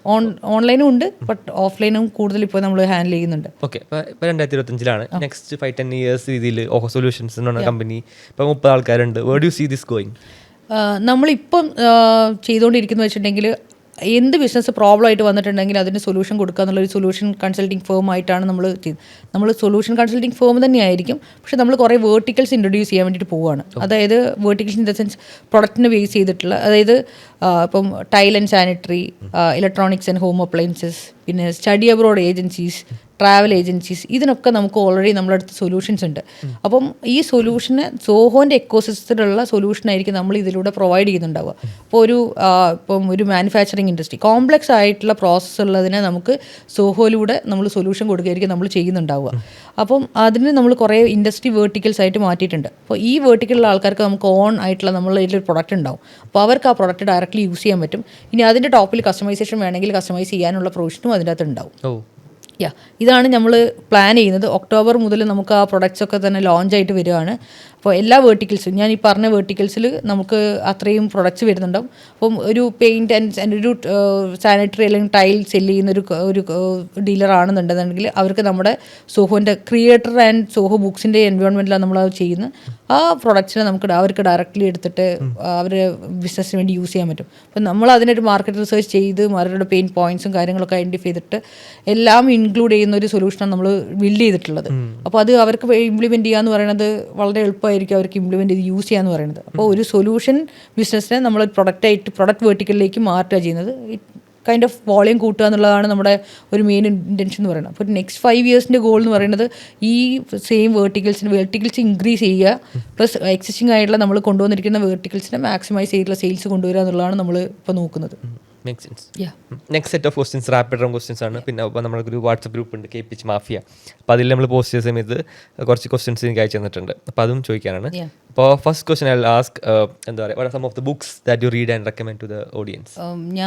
ഞാൻ അത്ര വലിയൊരു വായിക്കുന്ന ആളല്ല. ഫ്രണ്ട്സ് റെഫർ ചെയ്യുന്ന സമയത്ത് ബുക്സ് വായിക്കാറുള്ളത്. ഒന്നുള്ളത് 0 to 1 പീരതീൻ്റെ വായിച്ചിട്ടുണ്ട്. പിന്നെ നസീഫ് റെക്കമെൻഡ് ചെയ്തിട്ടാണ് ബിൽഡ് ടു സെൽ എന്ന് പറഞ്ഞിട്ടുള്ളൊരു ബുക്ക്, അത് വായിച്ചുകൊണ്ടിരിക്കുകയാണ്, കഴിഞ്ഞിട്ടില്ല. ഇപ്പോൾ ഈ 2 ബുക്സാണ് പറയാനുള്ളത്. ഏതൊക്കെ പോഡ്കാസ്റ്റ് ആണ് apart from KPH you listen to? KPH അല്ല പോഡ്കാസ്റ്റ്, ഞാൻ KPHന്റെ പോഡ്കാസ്റ്റ് ഇപ്പോൾ ഓൾമോസ്റ്റ് ഞാൻ കാണാറുണ്ട്. എങ്ങനെയുണ്ട് പോഡ്കാസ്റ്റ്? നല്ല പോഡ്കാസ്റ്റ് ആണ്. What is feedback? അയ്യോ നല്ല സമയം പോകുന്ന അറിയില്ല. It's very very very very informative. Not a paid promotion. ഇത് പോഡ്കാസ്റ്റ് ഇതുപോലെ തന്നെ ഞാനിങ്ങനെ ഓരോന്ന് എന്താ പറയുക ഫോർവേഡ് ചെയ്ത് വരുന്ന സാധനങ്ങൾ കാണുക. അങ്ങനെ റെഗുലർ വ്യൂവർ എന്ന് പറഞ്ഞിട്ടുള്ള ഇതിൽ വരുന്നില്ല. ഞാൻ കാണുന്ന എല്ലാം കാണും, അങ്ങനെ സ്പെസിഫിക് ആയിട്ടുള്ളതൊന്നും വരില്ല. എനിക്കിങ്ങനെ വീഡിയോസ് അലി അബ്ദാലിൽ ആളുടെ വീഡിയോസ് കുറേ കാണും. എനിക്കിങ്ങനെ പ്രൊഡക്ടിവിറ്റി ടൂൾസ് അങ്ങനത്തെ കാര്യങ്ങളൊക്കെ ഭയങ്കര ഇഷ്ടമാണ്. അപ്പോൾ അങ്ങനത്തെ അത് കാണാറുണ്ട്. ഏതൊക്കെ ടൂൾസ് എന്തെങ്കിലും ഉപയോഗിക്കുന്നുണ്ടോ? ടൂൾസ് ഞാൻ യൂസ് ചെയ്യുന്നത് ChatGPT യും ജെമിനിയാണ് യൂസ് ചെയ്യുന്നത്. എനിക്ക് ഈ ഡോക്യുമെൻറ്റേഷനോ അങ്ങനത്തെ കാര്യത്തിലൊക്കെ ഹെൽപ്പ് ചെയ്യാൻ വേണ്ടിയിട്ട് ChatGPT യൂസ് ചെയ്യുന്നുണ്ട്. അതാണ് ഞാൻ യൂസ് ചെയ്യുന്നത്. പിന്നെ ഞങ്ങൾക്ക് സോഹോൻ്റെ ടൂൾസ് കംപ്ലീറ്റ്ലി ഉള്ളത് കൊണ്ട് സോഹോൻ്റെ ടൂൾസ് തന്നെയാണ് നമ്മൾ എല്ലാത്തിനും യൂസ് ചെയ്യുന്നത്. സോഹോൻ്റെ ടൂൾസ് അല്ലാണ്ട് ഉപയോഗിക്കുന്ന ടൂൾസ് ലൂസിഡ് ചാർട്ട് യൂസ് ചെയ്യുന്നുണ്ട്. എനിക്ക് ഈ ഞാൻ പറഞ്ഞല്ലോ പ്രോസസ് ഫ്ലോ ഡയഗ്രാംസ് അങ്ങനത്തെ കാര്യത്തിനൊക്കെ. പിന്നെ ഫിഗ്മ യൂസ് ചെയ്യുന്നുണ്ട്. ഇത് രണ്ടുമാണ് ഞാൻ എൻ്റെ most of the time use ചെയ്യുന്നതിൽ ഫിഗ്മയും ലൂസിഡ് ചാർട്ടുമാണ് വരുന്നത്. ബാക്കിയുള്ളത് ഫുള്ള് സോഹോന്റെ ഗൂഗിൾ ഡോക്കിന് ഈക്വലന്റ് ആയിട്ടുള്ള സംഭവം നമുക്ക് സോഹോയിൽ വരുന്നുണ്ട്. സോഹോ അധികം നമ്മൾ എക്സ്പ്ലോർ ചെയ്തിട്ടില്ല പേഴ്സണലി, പക്ഷേ for a audience who is watching it, അപ്പോൾ എങ്ങനെ സോഹോനെ ഇൻട്രൊഡ്യൂസ് ചെയ്യാം? സോഹോ എന്ന് പറയുന്നത് എ കംപ്ലീറ്റ് പാക്കേജ്. നിങ്ങൾക്ക് ഒരു ബിസിനസ് തുടങ്ങുന്ന ആളോ അല്ലെങ്കിൽ റൺ ചെയ്തുകൊണ്ടിരിക്കുന്ന ആളാണെന്നുണ്ടെങ്കിൽ സോഹോൻ്റെ ഇപ്പം ഞാൻ പറഞ്ഞില്ലേ സോഹോ 1 എന്ന് പറഞ്ഞ പ്രൊഡക്റ്റ് വരുന്നുണ്ട്. That's a suite actually. സോഹോൻ്റെ ഒരു ബണ്ടിൽ പ്രൊഡക്റ്റാണ്. അതിൻ്റെ അത് സോഹോൻ്റെ എല്ലാ പ്രൊഡക്ട്സും അവൈലബിൾ ആണ്. എല്ലാ പ്രൊഡക്ട്സും, അതായത് HR വരുന്നുണ്ട്, CRM വരുന്നുണ്ട്, പീപ്പിൾ ഇമെയിൽ വരുന്നുണ്ട്, ബുക്സ് വരുന്നുണ്ട്, ഇൻവെന്ററി വരുന്നുണ്ട്, പിന്നെ സോഷ്യൽ മീഡിയ മാനേജ്മെൻറ്റിലുള്ള പ്രൊഡക്ട്സ് വരുന്നുണ്ട്, മാർക്കറ്റിംഗ് പ്രൊഡക്ട്സ് വരുന്നുണ്ട്. അങ്ങനെ ഒരു കമ്പനിക്ക് വേണ്ട എല്ലാ പ്രൊഡക്ട്സും അവൈലബിൾ ആയിട്ടുള്ള സൂട്ടാണ് സോഹോ 1 എന്ന് പറയുന്നത്. It's actually that is also very cheap also. 1,000 to 50 ആണ് ഒരു യൂസിൻ്റെ റേറ്റ് എന്ന് പറയുന്നത്. അപ്പോൾ അതിൻ്റെ ഒറ്റ കണ്ടീഷൻ എന്താണെന്ന് വെച്ചിട്ടുണ്ടെങ്കിൽ ഒരു ഓർഗനൈസേഷനിൽ 10 എംപ്ലോയീസ് ഉണ്ടെങ്കിൽ 10 എംപ്ലോയീസും സോഹോ 1 പർച്ചേസ് ചെയ്യണം. 2 പേർക്ക് മാത്രമായിട്ട് വാങ്ങിക്കാൻ പറ്റില്ല, 10 പേർക്കായിട്ട് ഒരുമിച്ച് വാങ്ങിക്കണം. എത്ര എംപ്ലോയീസിൻ്റെ അക്കൗണ്ട് അനുസരിച്ചിട്ടാണ് വരുന്നുണ്ടാവും. പക്ഷെ അത് വാങ്ങിച്ചിട്ടുണ്ടെന്നുണ്ടെങ്കിൽ നിങ്ങളുടെ ഓർഗനൈസേഷനിലേക്ക് വേണ്ടിയിട്ടുള്ള എല്ലാ കാര്യങ്ങളും അതിൽ നടന്നോളും. പീപ്പിൾ, പേറോൾ, ഞാൻ പറഞ്ഞില്ലേ എല്ലാ പ്രൊഡക്ട്സും അതിൻ്റെ അത് വരുന്നുണ്ട്. പിന്നെ സ്ലാക്ക് പോലത്തെ പ്രൊഡക്റ്റാണ് ക്ലിക്ക് എന്ന് പറഞ്ഞിട്ട് ക്ലിക്ക് വരുന്നുണ്ട്. പിന്നെ മെയിൽസിൻ്റെ വരുന്നുണ്ട്, റൈറ്റർ, ഈ വേർഡ്, എക്സൽ, പവർ പോയിന്റ് എന്ന് പറഞ്ഞ പോലെ അത് മൊത്തം വരുന്നുണ്ട്. ദെൻ നമ്മൾ യൂസ് ചെയ്യുന്ന പ്രൊഡക്ട്സിൽ വരുന്നതിൽ ക്ലിക്ക്, മെയിൽ, ഇതേപോലത്തെ പ്രൊഡക്ട്സ്, CRMs, പിന്നെ പ്രൊജക്ട് മാനേജ്മെൻറ്റ്, പ്രൊജക്ട്സ് വരുന്നുണ്ട്. ഇതൊക്കെയാണ് നമ്മുടെ പ്രൊഡക്ട്സ് വരുന്നത്. Awesome. Next question from Nasif. നിങ്ങളുടെ ഒരു ഫ്രണ്ടാണ്. അപ്പോൾ നാസിഫ് കുറച്ച് ക്വസ്റ്റ്യൻസ് അയച്ചു തന്നിട്ടുണ്ട് സൂര്യ. അപ്പോൾ one of the questions he asked me was എന്താ പറയുക her best travel experience, and I think you been to 22 countries. അപ്പോൾ ആ ഒരു ട്രാവൽ എക്സ്പീരിയൻസ് ഷെയർ ചെയ്യാൻ പറ്റിയ? ട്രാവൽ ചെയ്യാൻ ഒത്തിരി ഇഷ്ടമാണ്. ഞാൻ എൻ്റെ ഒരു ഫ്രീ സോളോ ട്രാവലറാണോ? സോളോ ട്രാവലറാണ്. ഞാൻ ആദ്യം ഗ്രൂപ്പായിരുന്നു ഉണ്ടായിരുന്നത്, ഗ്രൂപ്പിലൊക്കെ ഫ്രണ്ട്സിൻ്റെ കൂടെയായിരുന്നു. ഇപ്പോൾ കുറച്ചായി ഞാൻ സോളോ ട്രാവലിംഗ് ആണ് ഉണ്ടായിരുന്നത്. അപ്പോൾ അത് ഭയങ്കര ഇഷ്ടമുള്ള കാര്യമാണ്. അത് ബെസ്റ്റ് എക്സ്പീരിയൻസ് പറയുകയാണെങ്കിൽ എല്ലാ ട്രാവലും എനിക്ക് നല്ല നല്ല എക്സ്പീരിയൻസ് ആണ്. ഞാൻ അധികം ബാക്ക് പാക്കിംഗ് ആണ് ഉണ്ടാവുക, പിന്നെ ഹോസ്റ്റലിലേക്ക് ആയിരിക്കും ട്രാവൽ ചെയ്യുന്നുണ്ടാവുക. അപ്പോൾ അവിടെ നിന്ന് കുറേ ആൾക്കാരെ മീറ്റ് ചെയ്തിട്ട് ഒരു 4-5 കൺട്രിയിലുള്ള ആൾക്കാരൊക്കെ മീറ്റ് ചെയ്തിട്ട് ട്രാവൽ ചെയ്യുക. അവിടെ എത്തിയിട്ടായിരിക്കും ചിലപ്പം ട്രാവൽ ഡിസൈഡ് ചെയ്യുന്നുണ്ടാവുക. അപ്പം എല്ലാ എക്സ്പീരിയൻസും അങ്ങനെ ബെസ്റ്റ് എക്സ്പീരിയൻസ് ഒന്നുമില്ല. എല്ലാം എക്സ്പ്ലോർ ചെയ്യുക, ഫുഡ് എക്സ്പ്ലോർ ചെയ്യുക. നല്ലൊരു ഫുഡിയാണ്. അപ്പോൾ ഫുഡ് അവിടെയുള്ള ഓരോ കൺട്രി പോവുക, അവിടുത്തെ ലോക്കൽ ഫുഡ് എക്സ്പ്ലോർ ചെയ്യുക, കാര്യങ്ങളൊക്കെ ചെയ്യുക എന്നുള്ളതാണ് ട്രാവൽ എക്സ്പീരിയൻസ്. എല്ലാ കൺട്രീസും എനിക്ക് നല്ല എക്സ്പീരിയൻസ് ഉണ്ടായിട്ടുള്ളൂ. എനിക്ക് ആ ട്രാവൽ പ്ലാൻ ചെയ്യുന്നതിലാണ് കൂടുതൽ ഇതുള്ളത്. അപ്പം ഇറ്റ് ഈസ് നോട്ട് ഈസി. ഫെലിക്സും എനിക്കൊന്ന് കുറെ ട്രാവൽ ചെയ്തിട്ടുണ്ട്. 26 countries സോളോ ബാക്ക്പാക്കർ ആയിരുന്നു. അതെ. അപ്പോൾ അത് എന്താ പറയുക, ഞാൻ കണ്ടിട്ടുണ്ടായിരുന്നു, ഇൻസ്റ്റാഗ്രാമിൽ കണ്ടിട്ടുണ്ടായിരുന്നു. അപ്പം ഇറ്റ് ഈസ് നോട്ട് ഈസി, അത്ര ഈസി ഒന്നുമല്ല, പക്ഷെ അതൊരു നല്ല രസമുള്ള ചലഞ്ചാണ്. അപ്പോൾ അത് എനിക്കത് ഐ ബാഡ്ലി നീഡ്. എനിക്കൊരു ബ്രേക്ക് എടുക്കുന്ന സമയത്ത് ഞാനത് എൻഷുർ ചെയ്തിട്ടുണ്ട് എല്ലാ കൊല്ലം എവിടെയെങ്കിലുമൊക്കെ പോകും എന്നുള്ളത് ഞാൻ എൻഷുർ ചെയ്യാറുണ്ട്. ആക്ച്വലി ഞാൻ നോക്കുമ്പോൾ I mean adding to the point not drifting away conversation, ഈ travelling really help me as really. I mean ആ ഒരു സോർട്ട് ഓഫ് ഒരു ബിസിനസിന്റെ തോട്ട് ഉണ്ടാവില്ല. We will be travelling and present moment enjoy ചെയ്യാൻ പറ്റിയ ഒരു സാധനമാണ് സോളോ ട്രാവൽ ചെയ്യുമ്പോൾ എനിക്ക് തോന്നിയിട്ടുള്ളത്. പിന്നെ അതുമല്ല നല്ല കോൺഫിഡൻസ് കിട്ടും. നമ്മൾ അറിയാത്തൊരു സ്ഥലത്താണ് പോകുന്നത്, അറിയാത്ത കാര്യങ്ങളാണ് ചെയ്യാൻ പോകുന്നത്, നമുക്ക് എന്താണെന്നുള്ളത് അറിയില്ല. അപ്പം അതൊരു കോൺഫിഡൻസ് ബൂസ്റ്ററാണ് എന്നെ സംബന്ധിച്ചിട്ടുള്ളത്. ഞാൻ ഈ US വിസ കിട്ടാൻ വേണ്ടിയിട്ടാണ് ഷെങ്കനിൽ മറ്റേ യൂറോപ്പിൽ പോയിട്ടുണ്ടായിരുന്നത്. ഒരു 3 വീക്സോളം ഉണ്ടായിരുന്നു യൂറോപ്പിൽ. അപ്പോൾ യൂറോപ്പിൽ പോകുന്ന സമയത്ത് എനിക്ക് ഇവിടെ ബിസിനസ് ഉള്ളതുകൊണ്ട് അധികം ഫുള്ളി പ്ലാൻ ചെയ്യാനും പറ്റിയില്ല. അപ്പോൾ ഞാനിങ്ങനെ പോയിട്ടാണ് പ്ലാൻ ചെയ്തത്. ടിക്കറ്റ് മറ്റേ യൂറോ റെയിലിൻ്റെ ടിക്കറ്റ് കൊടുത്തിട്ട് പാസ് എടുത്ത് കഴിഞ്ഞിട്ട് പോകാൻ പറ്റില്ല. അപ്പോൾ അങ്ങനെ കുറച്ച് പ്ലാൻ ചെയ്തു, എവിടേക്കാണ് പോകേണ്ടതെന്നുള്ളതും റിട്ടേണും ഒക്കെ പ്ലാൻ ചെയ്തു. ഉള്ളിലൊക്കെ അങ്ങനെ ഓരോരോ സ്ഥലത്ത് പോയിട്ടായിരുന്നു. അപ്പോൾ അതൊക്കെ ശരിക്കും പറഞ്ഞിട്ടുണ്ടെങ്കിൽ നല്ല ചലഞ്ചിങ് ആണ്. ഈ പോർച്ചുഗലിൽ പോയിട്ട് രാത്രി ലേറ്റ് നൈറ്റ് ആയിട്ട് ഇറങ്ങിയിട്ടുണ്ടായിരുന്നു. അപ്പോൾ അവിടെ പോയിട്ട് ഫുൾ മഴയൊക്കെ പെയ്തിട്ട് ആരുമില്ലായിരുന്നു. അപ്പോൾ ഒരാളുടെ രാത്രി ഉണ്ട് ഇങ്ങനെ ഗിറ്റാറൊക്കെ വായിച്ചിരിക്കുന്നു. അപ്പോൾ ശരിക്കും പേടിച്ച് നമ്മുടെ ഈ ഫിലിമിലൊക്കെ കാണുന്ന ഇതുണ്ടല്ലോ, അങ്ങനെ ഭയങ്കര കുറേ എക്സ്പീരിയൻസ് ഉണ്ട്. നല്ലതാണ് ശരിക്കും പറഞ്ഞാൽ, നല്ലൊരു നമ്മളെ മൈൻഡ് റിഫ്രഷ് ആവുന്നൊരു കേസാണ്. Then another thing Asifa asked is her social circle is school. How she manages and maintains? കുറേ സംസാരിക്കും, പിന്നെ ഭക്ഷണം കഴിക്കാൻ ഇഷ്ടമാണ്. ഫുഡ് ഭയങ്കര ഇഷ്ടമാണ്. ഇപ്പോൾ കോഴിക്കോട് പറഞ്ഞപ്പോഴാണ് something that which is your favourite food? എനിക്ക് കോഴിക്കോട് വരുന്ന സമയത്ത് വീട്ടിലുണ്ടാക്കുന്ന ചോറും മീൻകറിയാണ് ഏറ്റവും ഇഷ്ടമുള്ളത്. കോഴിക്കോട് ഇഷ്ടം പോലെ നല്ല ചോറും മീൻകറിയും കിട്ടും. പിന്നെ ബിരിയാണി, ഓഫ് കോഴ്സ് ബിരിയാണിയും ഇഷ്ടമുള്ളതാണ്. ഞങ്ങൾ കോഴിക്കോട് ബിരിയാണി നാട്ടിൽ നിന്ന് വരുന്നതുകൊണ്ട് ബിരിയാണി ഭയങ്കര ഫേവറേറ്റ് ആണ്. നൈസ്. നമുക്ക് ആ ഫുഡിലേക്ക് വീണ്ടും എത്താം. വേറെ any advice for future women entrepreneurs എന്നുള്ള ക്വസ്റ്റ്യൻ ചോദിച്ചായിരുന്നു. ഫ്യൂച്ചർ ഓൺട്രപ്രണേഴ്സിനോടുള്ള advice, it is not that much easy. നമ്മളെ ടൈമും നമ്മളെ എനർജിയൊക്കെ നമ്മൾ സ്പെൻഡ് ചെയ്തിട്ടാണ് നമ്മളൊരു ബിസിനസ് സ്റ്റാർട്ട് ചെയ്യുന്നത്. അപ്പോൾ അത് എന്താ പറയുക, അത് ഉൾക്കൊള്ളാൻ പറ്റുന്നുള്ള ആൾക്കാരാണെന്നുണ്ടെങ്കിൽ വെൽക്കം ടു ദ ട്രൈബ്. അതെ, പക്ഷേ ഇറ്റ് ഈസ് എളുപ്പമല്ല. കുറേ ആൾക്കാർ ഇങ്ങനെ അക്കരപ്പച്ച എന്ന് പറഞ്ഞിട്ട് ജോബ് ചെയ്തുകൊണ്ടിരിക്കുന്ന ആൾക്കാർക്ക് എല്ലാവർക്കും പറ്റുന്ന പണിയല്ല എന്നാണ് എനിക്ക് തോന്നുന്നത്.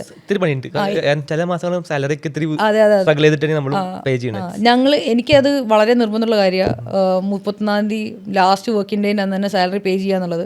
അപ്പോൾ അതിനൊക്കെ ഭയങ്കര നമ്മളും ഇതേപോലെ തന്നെ ടീം ടാർഗറ്റ് അച്ചീവ് ചെയ്യുക, പിന്നെ അത്യാവശ്യം നല്ല പ്രഷറുണ്ട്. പിന്നെ ഡിസിഷൻസ് എടുക്കുക എന്നുള്ള കാര്യം, അതും അത്യാവശ്യം നല്ല പ്രഷറുള്ള കേസാണ്. നമുക്ക് എടുക്കുന്ന കാര്യങ്ങൾ റൈറ്റ് ആണോ റോങ് ആണോ എന്നുള്ള. അപ്പം ഇപ്പോൾ എനിക്കൊരു കോ ഫൗണ്ടർ ഉള്ളതുകൊണ്ട് നമുക്ക് ഡിസ്കസ് ചെയ്തിട്ടെടുക്കാം. അപ്പോൾ അതൊക്കെ പറഞ്ഞാൽ നമ്മൾ കൂടുതൽ ആരാന്നുള്ളതൊക്കെ ഡിപ്പെൻഡ് ചെയ്തിരിക്കും. അപ്പോൾ അതും ഒരു വലിയ ഫാക്ടർ തന്നെയാണ്. അപ്പം ഇതൊക്കെ ഓക്കെ ആണെന്നുള്ള ആൾക്കാരാണെന്നുണ്ടെങ്കിൽ മാത്രം ഇതിലേക്ക് വരിക. പിന്നെ ഇത് എന്താ പറയുക, നമുക്കൊരു 9 to 5 ഫ്രീ ആയിട്ട് ഇരിക്കാൻ പറ്റുമോ അങ്ങനെയുള്ള പരിപാടിയൊന്നുമില്ല. അതെ, നമ്മൾ ഫുള്ളി ഇൻവോൾവ് ചെയ്യുക അതിൻ്റെ അകത്ത്. നമ്മളെ കൂടെ ചെയ്യാം. നമ്മൾ എല്ലാ മൈൻഡിലും നമ്മൾ ഇതിലൊക്കെ തന്നെ കമ്പനിയും ബിസിനസ്സും മാത്രമായിരിക്കും ഉണ്ടാവുക. അപ്പോൾ അതിനനുസരിച്ചിട്ടുള്ള, പിന്നെ അതിൻ്റെ കൂടെ തന്നെ വർക്കും ലൈഫും ബാലൻസ് ചെയ്യുക എന്ന് പറഞ്ഞാൽ ബാലൻസ് ചെയ്ത് പോകുക എന്നുള്ളത് മാത്രമേ ഉള്ളൂ. പക്ഷേ ഇറ്റ് ഈസ് എന്താ പറയുക, കുറച്ച് മെയിൻറ്റെയിൻ ചെയ്ത് കൊണ്ടുപോകണം നമ്മൾ. ഞാനിപ്പോൾ അടുത്ത് ആഡിങ് ടു ദ കോൺവെർസേഷൻ, ഇപ്പോൾ നമ്മളെല്ലാം കുറേ ടീം മെമ്പേഴ്സിനെ ആഡ് ചെയ്യുമ്പോൾ ഇറ്റ് ബിക്കംസ് ഹാർഡർ. ഇപ്പോൾ നമ്മൾ കുറേ സാധനം നമ്മൾ തന്നെ ഡെലിഗേറ്റ് ചെയ്ത് കൊടുക്കേണ്ടി വരും. ഇപ്പോൾ one of things which worked in our companies ഒരു EA വെക്കലാണ്. ഒരു എക്സിക്യൂട്ടീവ് അസിസ്റ്റന്റ് വെച്ചിട്ട് കറക്റ്റ് SOPs ഉണ്ടാക്കിയിട്ട് ലെറ്റ് ദം ഹാൻഡിൽ ഇറ്റ്. അത് actually severely saved out of time. അപ്പോൾ അതും അത് ചെയ്യാറുണ്ടോ? നമുക്ക് SOPs ഉണ്ട്. പിന്നെ നമ്മൾ ഒരാൾ റോള് ഡിഫൈൻ ചെയ്യുന്ന സമയത്ത് തന്നെ അവരുടെ KPIs നമ്മൾ പ്രൊവൈഡ് ചെയ്യും. അതായത് ഒരു റോള് നമുക്കൊരു ഓർഗനൈസേഷനിലേക്ക് ഒരു റോൾ വേണം, ഒരു പുതിയ റോളിലേക്ക് വരുന്നുണ്ടെന്നുണ്ടെങ്കിൽ നമ്മൾ ആദ്യം ചെയ്യുന്നുണ്ടാവുക അവരെന്തൊക്കെയാണ് അച്ചീവ് ചെയ്യേണ്ടത്, അവരുടെ KPIs എന്തൊക്കെയാണ്, അത് വെച്ചിട്ടായിരിക്കും അവരെ മോണിറ്റർ ചെയ്യുന്നുണ്ടാവുക. അപ്പം റോൾ ഡിഫൈൻ ചെയ്യുന്ന ഇൻ്റർവ്യൂ കഴിഞ്ഞിട്ടുണ്ടെന്നുണ്ടെങ്കിൽ ഇവർക്ക് ഈ KPIs ആയിരിക്കും പ്രൊവൈഡ് ചെയ്യുന്നത്. ഇതാണ് നിങ്ങൾ ചെയ്യേണ്ടത്. പിന്നെ നമ്മളുള്ള ഈ ഞാൻ പറഞ്ഞില്ല, ഈ എക്സ്പീരിയൻസ് ഉള്ള ആൾക്കാർ എടുക്കുന്ന സമയത്ത് നമ്മുടെ കോൺട്രിബ്യൂഷൻസ് കുറവായിരിക്കും. നമ്മളായാലും യൂഷ്വലി ഫ്രഷേഴ്സിന് മാത്രമാണ് ഹയർ ചെയ്തിട്ടുള്ളത്. ഈ ഒരു 10 year എക്സ്പീരിയൻസ് അല്ലെങ്കിൽ എക്സ്പീരിയൻസ് ഉള്ള ആൾ വരുമ്പോൾ വാട്ട് ഡിഫറൻസ് ആക്ച്വലി മേക്സ്? അവർക്ക് ചെയ്തിട്ടുള്ള സ്ഥലത്തു നിന്നുള്ള അതായത് അവർക്ക് അവരുടേതായിട്ടുള്ള കുറേ കാര്യങ്ങൾ, നമ്മൾ ഇപ്പോൾ ഒരു ഫ്രഷൻ എടുക്കുകയാണെന്നുണ്ടെങ്കിൽ നമ്മളടുത്ത് ഇൻപുട്ട് കുറേ എക്സ്പെക്ട് ചെയ്യും, നമ്മൾ കുറേ കാര്യങ്ങൾ പറയും. അപ്പോൾ നമ്മുടെ തോട്ട് തന്നെയായിരിക്കും അതിലൂടെ റിഫ്ലക്റ്റ് ആവുന്നുണ്ടാവുക. എക്സ്പീരിയൻസ് ഉള്ള ആൾ വരുന്ന സമയത്ത് അവരെ പണ്ട് പ്രീവിയസ് ആയിട്ടുള്ള കമ്പനീസിലുള്ള എക്സ്പീരിയൻസ് ഉണ്ടാവും. അപ്പോൾ അതും നമ്മുടെ തോട്ടം കൂടെ ആയിട്ടുള്ള ഒരു കോമ്പിനേഷൻ ആയിരിക്കും അവിടെ വർക്ക് ചെയ്യുന്നുണ്ടാവുക. എല്ലാ കാര്യങ്ങളും ചിലപ്പോൾ അവിടെ നിന്നുള്ള എടുക്കാൻ പറ്റില്ല, കാരണം നമ്മുടെ കൾച്ചറും നമ്മുടെ ഓർഗനൈസേഷനും ഡിഫറെൻ്റ് ആണ്. അതെല്ലാ കാര്യങ്ങളും അതേപോലെ തന്നെ റിഫ്ലക്ട് ചെയ്യിക്കാൻ പറ്റില്ല. അതിൻ്റെ ഒരു എന്താ പറയുക, ഒരു കോമ്പിനേഷൻ വേർഷൻ ആയിരിക്കും ഇവിടെ വരുന്നുണ്ടാവുക. അപ്പോൾ നമുക്കൊരു ഡിസ്കഷൻ ഉണ്ടാവും, അവരും ഒരു ഈക്വൽ ആയിട്ടുള്ള പോയിന്റ്സ് ആഡ് ചെയ്യാൻ പറ്റും. ഇതിങ്ങനെ ചെയ്തുകൂടെ, അപ്പോൾ നമുക്കറിയാം ഇതിങ്ങനെ ചെയ്താൽ ഇങ്ങനെ പ്രശ്നം ഉണ്ടാവും.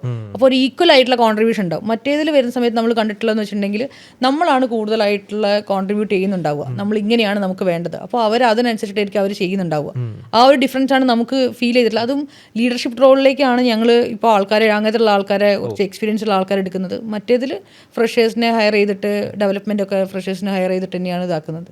അപ്പോൾ അവർക്കുള്ളൊരു എക്സ്പീരിയൻസ്, അവരുടെ പ്രീവിയസ് ഓർഗനൈസേഷനുള്ള എക്സ്പീരിയൻസ് നമുക്കിതിലേക്ക് ആഡ് ഓൺ ചെയ്യാന്നുള്ളതാണ് നമുക്കുള്ള ഒരു അഡ്വാൻറ്റേജ് എന്ന് പറയുന്നത്. Okay, make sense.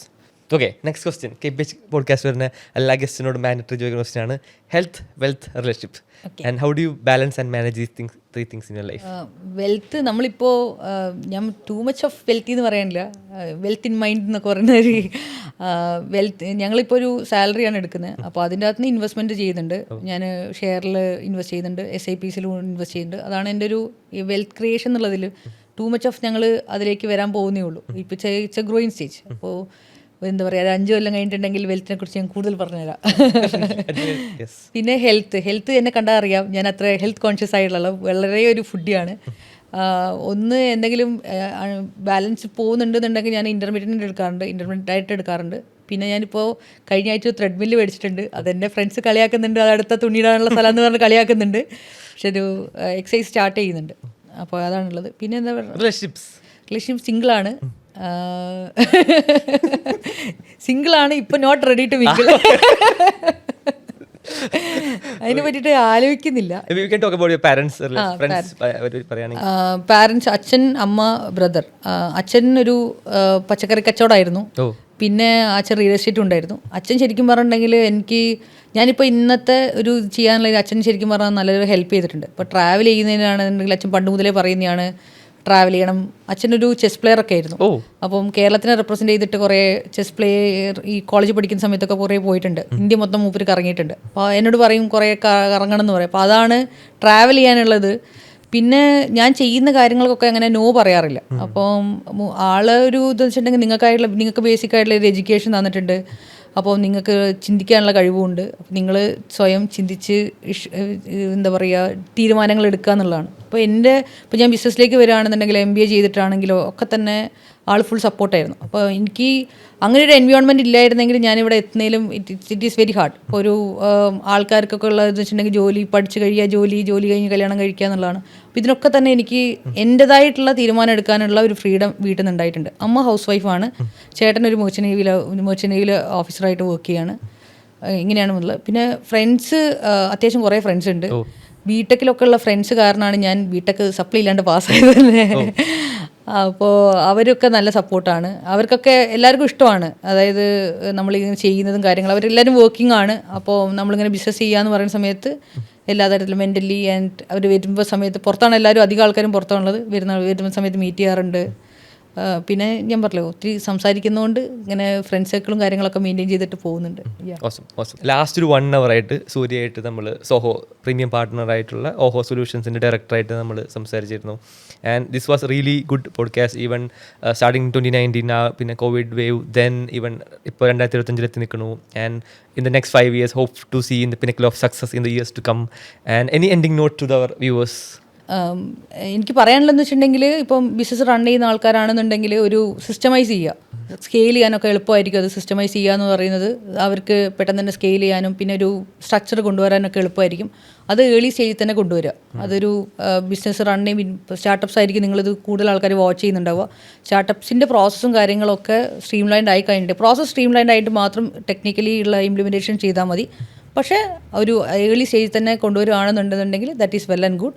അത് ഏത് ടൂൾ എന്നുള്ളതല്ല, പക്ഷേ നിങ്ങളുടെ പ്രോസസ്സിനെ ഓട്ടോമേറ്റ് ചെയ്തിട്ടുണ്ടെങ്കിൽ നിങ്ങൾക്ക് സ്കെയിൽ ചെയ്യുന്ന സമയത്ത് അത് ഈസി ആയിട്ട് സ്കെയിൽ ചെയ്യാൻ പറ്റും. അതാണ് എനിക്ക് പറയാനുള്ളത്. അതെ, use Zoho. Thank you so much. Thank you. KPH കമ്മ്യൂണിറ്റിയിലുള്ള പല ഫൗണ്ടേഴ്സും പറയുന്നത് പല പ്രൊഡക്റ്റും ഓവർ ദ വീക്കെൻഡ് പ്രൊജക്റ്റായിട്ട് ഉണ്ടാക്കിയിട്ടുള്ളതാണ്. ഫണ്ണായിട്ട് ശനിയും ഞായറായിരുന്നു ബിൽഡ് ചെയ്ത് മൺഡേ ലോഞ്ച് ചെയ്യുക എന്നൊരു ആക്ടിവിറ്റി തന്നെയാണ് പല ഫൗണ്ടേഴ്സും ചെയ്തിട്ടുള്ളത്. അത് റിപ്ലിക്കേറ്റ് ചെയ്യുക എന്നുള്ളതാണ് KPH ഹാക്കത്തോണിൻ്റെ intention. Can you build $1,000 per month generating products from Kerala? AI വന്നിട്ടുണ്ട്. Things have become really easier. Now it's matter of launching the products and scaling it. KPHന്റെ മറ്റൊരു ഇവൻറ്റ്സ് എല്ലാം പോലെ ഇത് ഇൻവൈറ്റ് ഓൺലി ഹാക്കത്തോൺ ആണ്. എക്സ്ട്രീം ക്യൂറേറ്റഡ് ആയിട്ടുള്ള serious ആയിട്ടുള്ള ആൾക്കാരെ മാത്രമാണ് നമ്മൾ ഉദ്ദേശിക്കുന്നത്. ആ ഫൗണ്ടേഴ്സ് ബിൽഡ് ചെയ്യുന്ന പ്രോഡക്റ്റ് നെക്സ്റ്റ് 3 മന്ത്സിൽ $1,000 പെർ മന്ത് ജനറേറ്റ് ചെയ്യാൻ പറ്റുമോ എന്നുള്ളതാണ് നമ്മുടെ ഒരു ചലഞ്ച്. നമ്മുടെ ഹാക്കത്തോൺ കഴിയുമ്പോൾ നിങ്ങൾ പ്രൊഡക്റ്റായിട്ട് ലോഞ്ച് ചെയ്യുക. ലോഞ്ച് ചെയ്ത് കഴിഞ്ഞിട്ടുള്ള ആ resources from launching to generating the first dollar from the internet and first $1 to $10, $10 to $100, $100 to $1,000 per month. ആ ഒരു step by step stages help ചെയ്യുക. അത് from the mentors from KPH ആണ് നമ്മൾ എനേബിൾ ചെയ്യാൻ നോക്കുന്നത്. KPH ഹാക്കത്തോണായിട്ട് കൊളാബറേറ്റ് ചെയ്യാൻ താല്പര്യമുള്ളവർക്ക് നമ്മളെ കോൺടാക്ട് ചെയ്യാവുന്നതാണ്. Feel free to reach us out. Hackathon link is in the bio and see you soon.